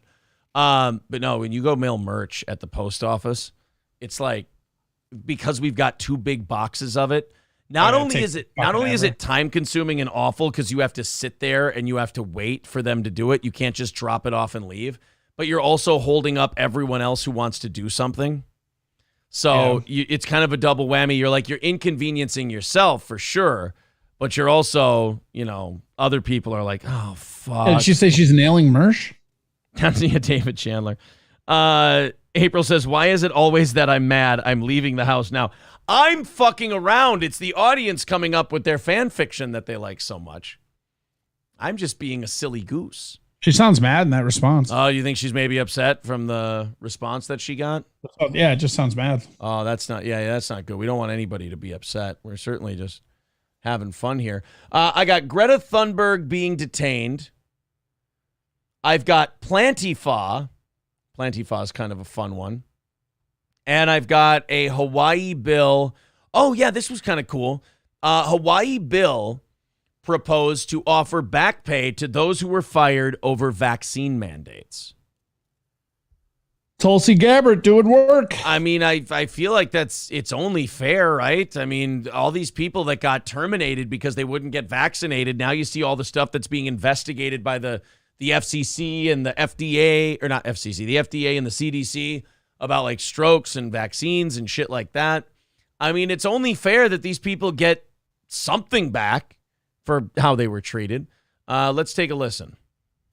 State lawmakers may consider a bill this session that, if passed, would require state agencies to give back pay to those who lost their jobs because they didn't get vaccinated against COVID-19. And as KITV4's Shanila Kabir shows us, the measure would also give those workers their old jobs back. That's got to be a fucking mess, doesn't it? That's got to be a slap in the fucking face is what that has to be. Yeah, but also, like, let's say you're a person who is vaccinated who got that job. Like, now are you out of a job? You didn't do anything wrong. Yeah, you complied. Yeah, you just took it. Well, that's, yeah. You took an opening. Somebody else lost a job. You came in. You interviewed for it. You got the gig. This is just a giant mess these people have created now, because now there's lawsuits. Now people are complaining. Now you got to give them their job back. You got to give them back pay, the whole deal. I mean, I'm glad they're finding justice, but it's just this giant mess that they've created for themselves. In the early months of the COVID-19 pandemic, thousands of workers across the country were either forced to resign or were let go because they... Hey, everybody, I want you to pay attention to what this news lady is saying. All right? I feel like your eyes and your mind might be elsewhere. Focus on her words. Didn't comply with their employer's... Where else would the focus be? She's a person. She has thoughts and feelings. As Frost would say, she's not just there to be easy on the eyes for you. Stop staring at her tits. Mandates. And Hawaii state lawmakers this session will consider a bill that would require state agencies to offer those employees back pay and or the option to put them back in their original positions. We already had shortages in our state. There's a first responder shortage, yet we fired police officers over a vaccine. Really? I mean, that's just unacceptable. And they should have. That is brilliant city and state planning, isn't it? We've got this labor shortage. I've got an idea. Why don't we lay off a bunch of people for not getting a shot? Yeah, I'm sure that'll help. Great work, guys. Apologize. At the very least, that those jobs should be reinstated with full back pay. More than 1,400 state jobs were lost from July of 2021 to June 2022. State legislators say how many of those are COVID-19 related is still unconfirmed. But a number of things happened during the pandemic where you had a majority of people seeing things one way, and a minority voice was so weak at the time. Well, now that we're in office, we're going to make sure that they're represented. That's what this is all about, going back and righting wrongs. How shitty is that, though? It's like at the time, it was a very small minority of people who were fighting for, their right to work. And now that we've got bigger numbers, we can go back and retroactively get our right to work back. It's like, this is kind of why the founding fathers were so anti-democracy. Because if you just had enough numbers, you could just squash anybody else you wanted to. That's why they wanted representative government. Because basically this was, at the time, the 70% crushing the 30%. And there's nothing you could do to fight it. Can't do fucking... You'll do fucking nothing. You'll do fucking nothing. Not only that, now that it's time to get your jobs back and get your back pay, now you got to fuck over other people who didn't do anything wrong. The only people who don't get punished for this are the psychopaths who forced you out of your job in the first place. Wow. I mean, the politicians who made these rules in the first place, they don't get punished for any of it. Now all these businesses that had to abide by the rule, now they got to try and figure out their staffing issues now that they have to bring everybody back. Some people that means that they're going to lay off half their staff, right? Right. So we're going to have the same problem again. Waikiki say they agree with this push as long as the number of positive cases go down. During the height when we had no vaccine and people were literally, dropping dead, I believe that we... Yeah, thank God people aren't dropping dead anymore. Past tense. Thank God we don't have people dropping dead anymore. You guys been by a high school football field lately by chance? Did you visit Las Vegas last week? Because there might have been a couple. Watch any good Old Dominion basketball games recently? Oh, man. Go Dominion. These people are just... I just caught a raging new Expos game, bro. Yeah. Just heads right up their own asses. Up their asses, inserted completely, neck deep. And I love how, it's everyone's right to have their job back. It was wrong to take it away from them. But even in the news story, the people say, oh, yeah, they say they're for it as long as cases stay down. Oh, because that's not what got us into this problem in the first place, is your rights only being dependent on whether or not the caseload was too high. I'm just glad they're giving us our rights back. I think you'd be a little bit better off with that, It's very sweet of them, yes. That's, because in the Constitution it says we hold these truths to be self-evident unless a disease comes along. Unless the Kung flu hits up. Yeah. Had to instill something. We feel that they should have taken the choice to get vaccinated, and since they didn't, they understood the consequences of that. Wow. And if the bill the consequences being they don't get to work, you stupid fuck. It is amazing how quickly you can get other people to just throw their neighbors under the bus. It's just amazing how quick people will cuck for authoritarianism as long as it's the right colored boot. And the Republicans like to act like they don't do the same fucking bullshit, but they would. Like if it were on their side, they would have done the same fucking shit. Absolutely. Like you'll know your neighbor, you love your neighbor, he's a great guy, you'll hang out, but you will fuck that guy right in the ass and say, "Oh, you didn't get vaccinated? Fuck him, no job." Just because the person on your side of politics that you'll never meet in your life and doesn't give a shit about you said so. That's sick. Yeah. Well, it's like the fucking memory hole. Like, look at Trump's memory hole. Like, people forget that, Trump and Bush both gave out subsidies higher than Biden with like the relief checks and shit like that. You know, people memory hole their side and then get mad when the other side does shit. It's fucking nuts. Yeah. Or they're critical of the vaccine, but they love Trump. And it's like, dude, nobody pushed this thing harder than he did. He's the reason we have it. He's the reason why the FDA got away from fucking 10-year waiting period. Yeah. Operation Warp Speed. That's him. He said openly, "I want the military to go around city to city and inject people." Like that's Donald Trump's words. Becomes law. State agencies have up to 3 months to pay those employees back pay and other benefits they were entitled to prior to them leaving their positions. Wow. Shanila Kabir, KITV4. That's a good deal. So you don't even have to take the job back. You can you can have the new job that you got after they did the vaccine thing and get reparations and still get back pay. Wow, that's pretty good. You're about to make double money, baby. That's going to be a nice little payday for those folks. So at least somebody has to pay up. That's kind of nice. Greta Thunberg got arrested yesterday, and it was totally not a photo op. I'm sure she was very distraught about the whole thing, very upset. And was really doing it to be a great climate warrior and not so she could smile and have photo ops. I'm just glad, you're not cynical lately. I like that about you. Just realistic reporting. Dude, I am so far beyond done with this chick and her horse shit. Like, it's not even, I'm mad at Greta Thunberg. Oh, she's full of shit. Doesn't anyone see it? I'm just like, now I'm just mad. I'm like, hey, wait a minute. The 15 minutes was up. You're done now. Like, stop. That's fine, dude. She's a classic child star. She's going to find drugs any moment now, and we won't have to fucking deal with her. I think the saddest part about her, though, is when you look into her story, like her parents are crazy asshole. Fucking nuts and did that to her. Yeah, crazy asshole progressives. They have a child with autism, and they scare the dog shit out of her to make her think that the world is literally coming to an end. And then she ends up this way. I'm telling you, with the parents she had, Greta Thunberg never stood a chance. But this is her getting arrested this week. Well, climate activist Greta Thunberg has been released from custody after being detained by German police for a second time this week. Thunberg had joined protesters to oppose the expansion of a coal mine operation in western Germany. Police say she and other demonstrators broke through a police barrier heading for a coal pit, which authorities say could have... Look at her. There she is, just smiling, happy as a pig in shit because she's getting her picture taken. Make sure you walk me out by the cameras. Well, she probably, it's been pretty slow for her since her fucking, how dare you moment. So she has to be sitting at home really, really, craving the attention. Well, she had the Andrew Tate thing. Other than that, yeah, there hasn't been much. That was pretty funny. That was funny. Bread and a pizza took you out. You aren't an alpha male at all, buddy. I will give Greta Thunberg this. She totally scored a W over Andrew Tate.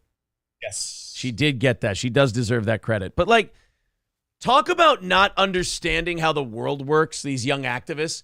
I'm sorry, you can't protest Germany opening up a coal mine. Germany is so double, triple dicked on energy right now. They've got to grab it from Turkey shit if they can. You can because they're not opening their fucking nuclear facilities again, right? So you can still. They were talking about that. They're not going to actually do it. I honestly don't know, but I know that they opened the coal ones before the nukes. So at that point, you can ridicule them. Have collapsed under the weight of the group. Their energy crisis is their own fucking detained doing. on Sunday after addressing demonstrators and joining the protest. So gross. You just got Greta Thunberg's there, Greta Thunberg's just sitting there making the cops carry her out, going limp, smiling, the whole deal. I don't know. I think that monk in Cambodia protesting the Vietnam War, there's a guy who knew how to protest. No follow through. You know, he started out too quick. He really burnt out towards the end. He did. He flamed out big time. Big time. I don't really like that guy. I hear he was a flamer. Oh, well, that's hateful. I mean, that's really bigoted of you if I Why? may Why? tell the truth. I mean, that's just... I don't respect people that set themselves on fire. What did you think I was talking about? Oh, I'm sorry. I thought you meant he was a giant homosexual. No, he's a tiny Asian man. Yeah, that's disgusting on my part. You're right. I liked giant homosexuals. We've got Plantifa.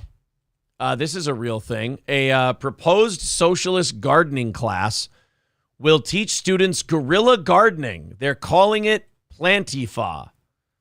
See, because you can fight authoritarianism and all that by planting flowers and shit, I guess. How does that? I don't get. Well, they're fighting fascism by planting flowers. You see, Yeah, was that a big weakness of Hitler's, flowers? Yeah, they're fighting in a time-honored tradition. It's called doing absolutely nothing and then patting yourself on the back. And allergic to ragweed? Like, what the fuck? That is what happened. He was about to invade the UK and he just had a sneezing fit for like 3 months. Too much allergens. Yep. Ultimately, we are connecting wholeheartedly with the anti-fascist movement all over the world by appropriating their acronym, Antifa, with deference as a way to plant seeds of love against hierarchies. We are Plantifa. This has to be a gimmick. I mean, if they're doing this as a gag, it's hilarious. If they're doing it to be real, they need to up their meds. If they're doing this as a gag, it's funny. If they're doing this because it's real funny. One of the authors, Brendan Edward Schuth, who is referred to as he, they, the first tip-off that this was not a joke, is identified as a doctoral candidate in the Cultural Studies and Social Thought in Education program at WSU. Do we have no video, though, on Plantifa? We have no, like, introduction YouTube thing? That would be great. There they teach social studies for elementary school teachers, highlighting the importance of decolonizing and eco-democratic approaches in conjunction with human, children, and indigenous rights. With publications in the field of philosophy, education, and art. His research interests focus on the intersections of radical democracy, emerging arts inquiry methodologies, and podcasts as public pedagogy. Sounds like he'll just be a reasonable human being. I like this guy. I gotta say, Corey, I'm reading all this, and the only giant word I'm seeing scroll across my screen is cunt. But right. That's Cuck is what you're really thinking. Cuck, cunt. There's a lot of C words I'm thinking of. Not cool, though. Not cool. Not cool. No. Before WSU, Brandon received their BA and MA in philosophy at San Diego State University, and their hobbies include archery, making cold brew coffee, and playing guitar. Wow. They should take the archery away from them because you don't get one cool hobby. You gotta go. This asshole shows up to a party with a French press and an acoustic guitar, and you just want to smash it over his head. That's crazy. Hey guys, I made a great cold brew recently, and would you like to sing some Mumford and Sons? No, get the fuck out of here. We're not doing this. Okay, again. little lion boy, I guess I'll leave. I mean, I thought we would. Oh man, they're really mad at me. I guess I should have opened with Modest Mouse. Would you guys like to do Midnight Oil Beds Are Burning? I know that. I just learned. You guys want to put on some fake penises and watch RuPaul's Drag Race? That would be it. I brought these prosthetic tits and a cold press. I thought we would have a great time together. You guys want to do shooters of coffee off my fake tits? I was really hoping that this guy was going to be a fake. That this was going to I be actually had these tits hooked up to some cream, so if you need creamer, they can come out of my fake nipples. I can squeeze the milk out right here, right from my prosthetic tip. Have you guys ever seen a Clockwork Orange? It's like that, but with dicks. Do you guys like the movie The Lion King? Oh, cool, because I'm going to play the whole soundtrack on my acoustic guitar. No. You guys like the movie Aladdin? Cool, because later we're all going to have ass sex. Wow, that's what he does. He just leads right in. Just goes right for it. You guys like the movie Philadelphia? Oh, I'd love to chill and end the night by watching Philadelphia. Oh, that's fun, because I'm going to play The Streets of Philadelphia on acoustic guitar and give you all AIDS. Yeah. Do you guys like Philadelphia? That's cool, because I'm giving you AIDS. I don't really understand why. Do you guys like the movie American History X? Oh, fuck yeah, I love it. Okay, good, because we're going to reenact the shower scene. Oh. I don't really think that's You guys necessary. like the musical Hamilton? Yeah, So what we're gonna do is you're really gonna love this. Then we're gonna it's just gonna be us, so no black people, no music, and we're just gonna have homosexual sex. That really doesn't sound anything like Hamilton at all, Brian. I'm gonna make your ass go burr burr burr. Oh, okay. Well, then, at least there's a connection. I can understand. God damn it! Do you guys like slavery? No, I hate slavery. Oh, you're not gonna like Thursdays. It's just the guy's like, I'm against I'm for eco radical democracy, so I want to teach you all how to plant flowers. You know, the only good thing what the fuck was the phrase? I was watching some of the Davos shit yesterday, and they have this new fucking phrase, it's communism, but they won't say communism. They have like a new blanket term for like communism. I was laughing my ass off. I was like, this is fucking rebranding. Yeah. Well, isn't Carlin the one who said that when the fascists come back, they'll come back wearing a smiley face? Yeah, not wrong. He's pretty right. Well, look at COVID. I mean, the fascists came back, and it was all to protect us. It was all to save our lives. So we should have been a lot more thankful. We should be more thankful to our overlords. You're absolutely right. All right, I have a couple more stories I want to open up here. Speaking of, we were talking about Hawaii, that story in Hawaii a while back, a few minutes ago. Apparently, the USA Today warns that using words like aloha and ola could be problematic and should probably not be used by white people anymore. Oh, that's nothing. Did you see the Stanford list of words? No, I haven't seen Stanford's list of problematic Stanford words. did a bunch of problematic words. We covered it yesterday, but one of them now is calling somebody an American is problematic because they're a U.S. citizen. An American implies anybody above the rank of all over South and North America. Stanford University is drawing criticism and ridicule online after one of the school's departments proposed eliminating words like American, user, and guys. Oh yeah, you can't be saying guys. The schools I don't agree with it, but I don't agree with this philosophy at all. But if you're going to stick under the umbrella of this philosophy, I at least understand where guys comes from. You know what I mean? You're trying to get everybody to feel inclusive. You can't just say you guys. I get that, but this is the definition of going nuts. It's your bullshit, but at least you're owning it. Right. Yeah.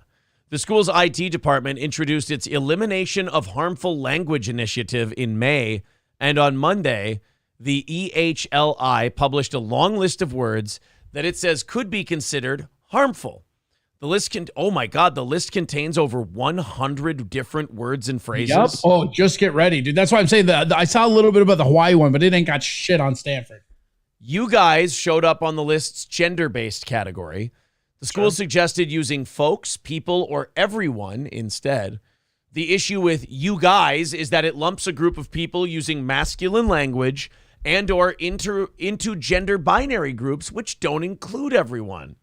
That's funny because I always just thought it was a shorthand for instead of saying, hey, you shitload of people. That's why I like Texas. Y'all. Y'all, there you go. In Texas, there's only two fucking pronouns, man. Y'all and all of y'all. That's it. It's easy. Yeah. I mean, they were more progressive than anyone else. Oh, ladies, man, this is not a joke. You can absolutely look this up. Stanford word list. This is 100% real, and it's kind of scary. America was deemed to be imprecise language. They said U.S. citizen is preferred. This term, so you can't say American. You have to say U.S. citizen. That's where you just look at those people and go, what's the fucking difference? We've got shit to do. Can we just shorthand some shit? Go get a job. Yeah. This term American often refers to people from the United States only, thereby insinuating that the U.S. is the most important country in the Americas, they said. Or wait for it, they're from fucking America. Right.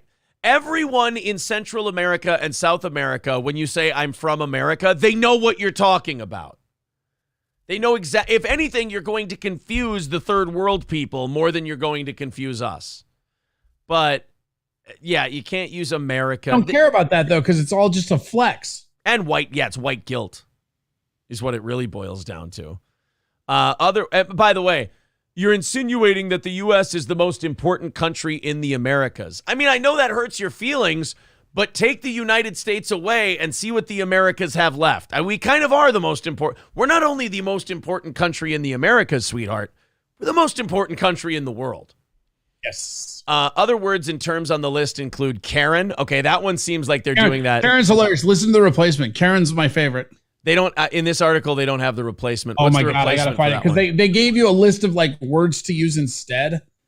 And let me see if I can find you keep reading, I'll find it. The replacement of Karen, I want to quote it correctly, but it's fucking hilarious. Karen, white paper, straight, submit, abusive relationship, prisoner, crazy, victim, walk-in, and grandfather. That is just too. Oh, here I have the whole list right here. Oh, don't say addict. Yep.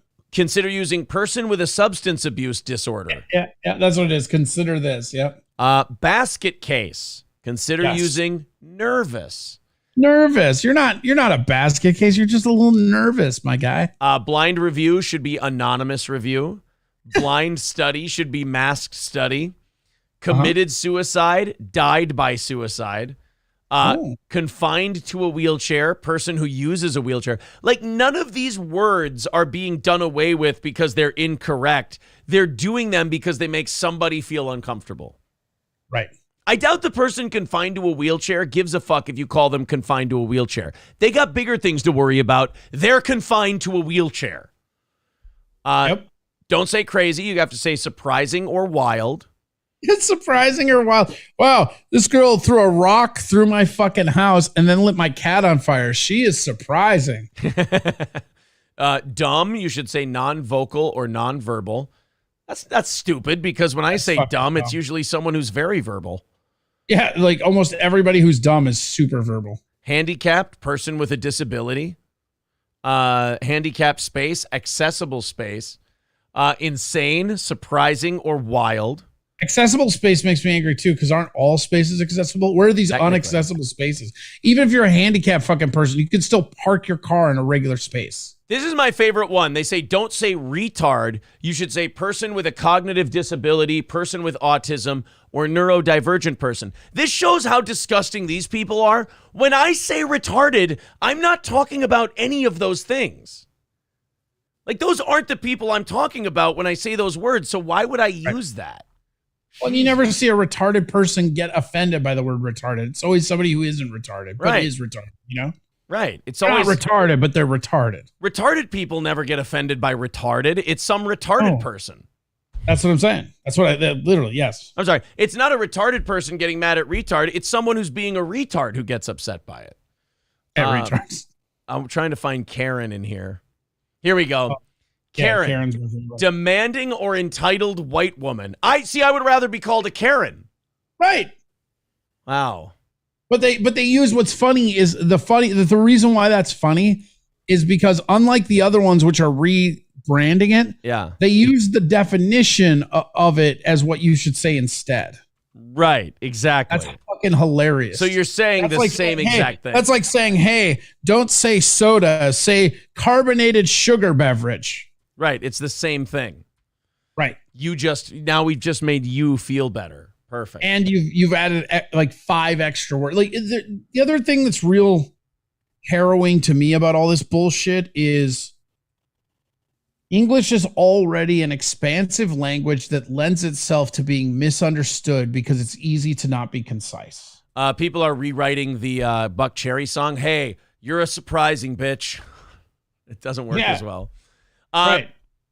Balls deep. Thank you for the $7. Appreciate that, buddy. Corey, where are you going after this? Where can people find you? Look, I mean, all the other stuff at YouTube right now. We're trying to get our YouTube. Go over there and smash the subscribe. We're getting close to 1,000. We had over 1,000 back in the day, but then Google fucked us. So Google fucked me. So go to youtube.com/Corey. Holy shit, that went by quick. Yeah, it did. I didn't get your opinion real quick. Nagano leaving the UFC. What do you feel about that? Shit, we didn't talk about that. I think it's probably mutual. I don't Well, think they were offering him a bunch of fights that he refused, and he wants to go into boxing. Yeah, which is I what think. he always wanted. And I hope he fights like a top 50 guy first and then works his way up, but I don't think that's going to happen. I don't think so. I think he's going to get his ass kicked by like a Tyson Fury. Yeah, I think what the people would like to see is the two hardest hitting guys in those two sports go at it, Wilder and Wilder, yeah. Well, you know what it's sounding like down as I listened through the grapevine of all the rumor mills. Sounds like the guy that he's really tipping into is Joshua. Because he can beat him. Right, but like I'd watch that fight. Oh, I'd watch that too.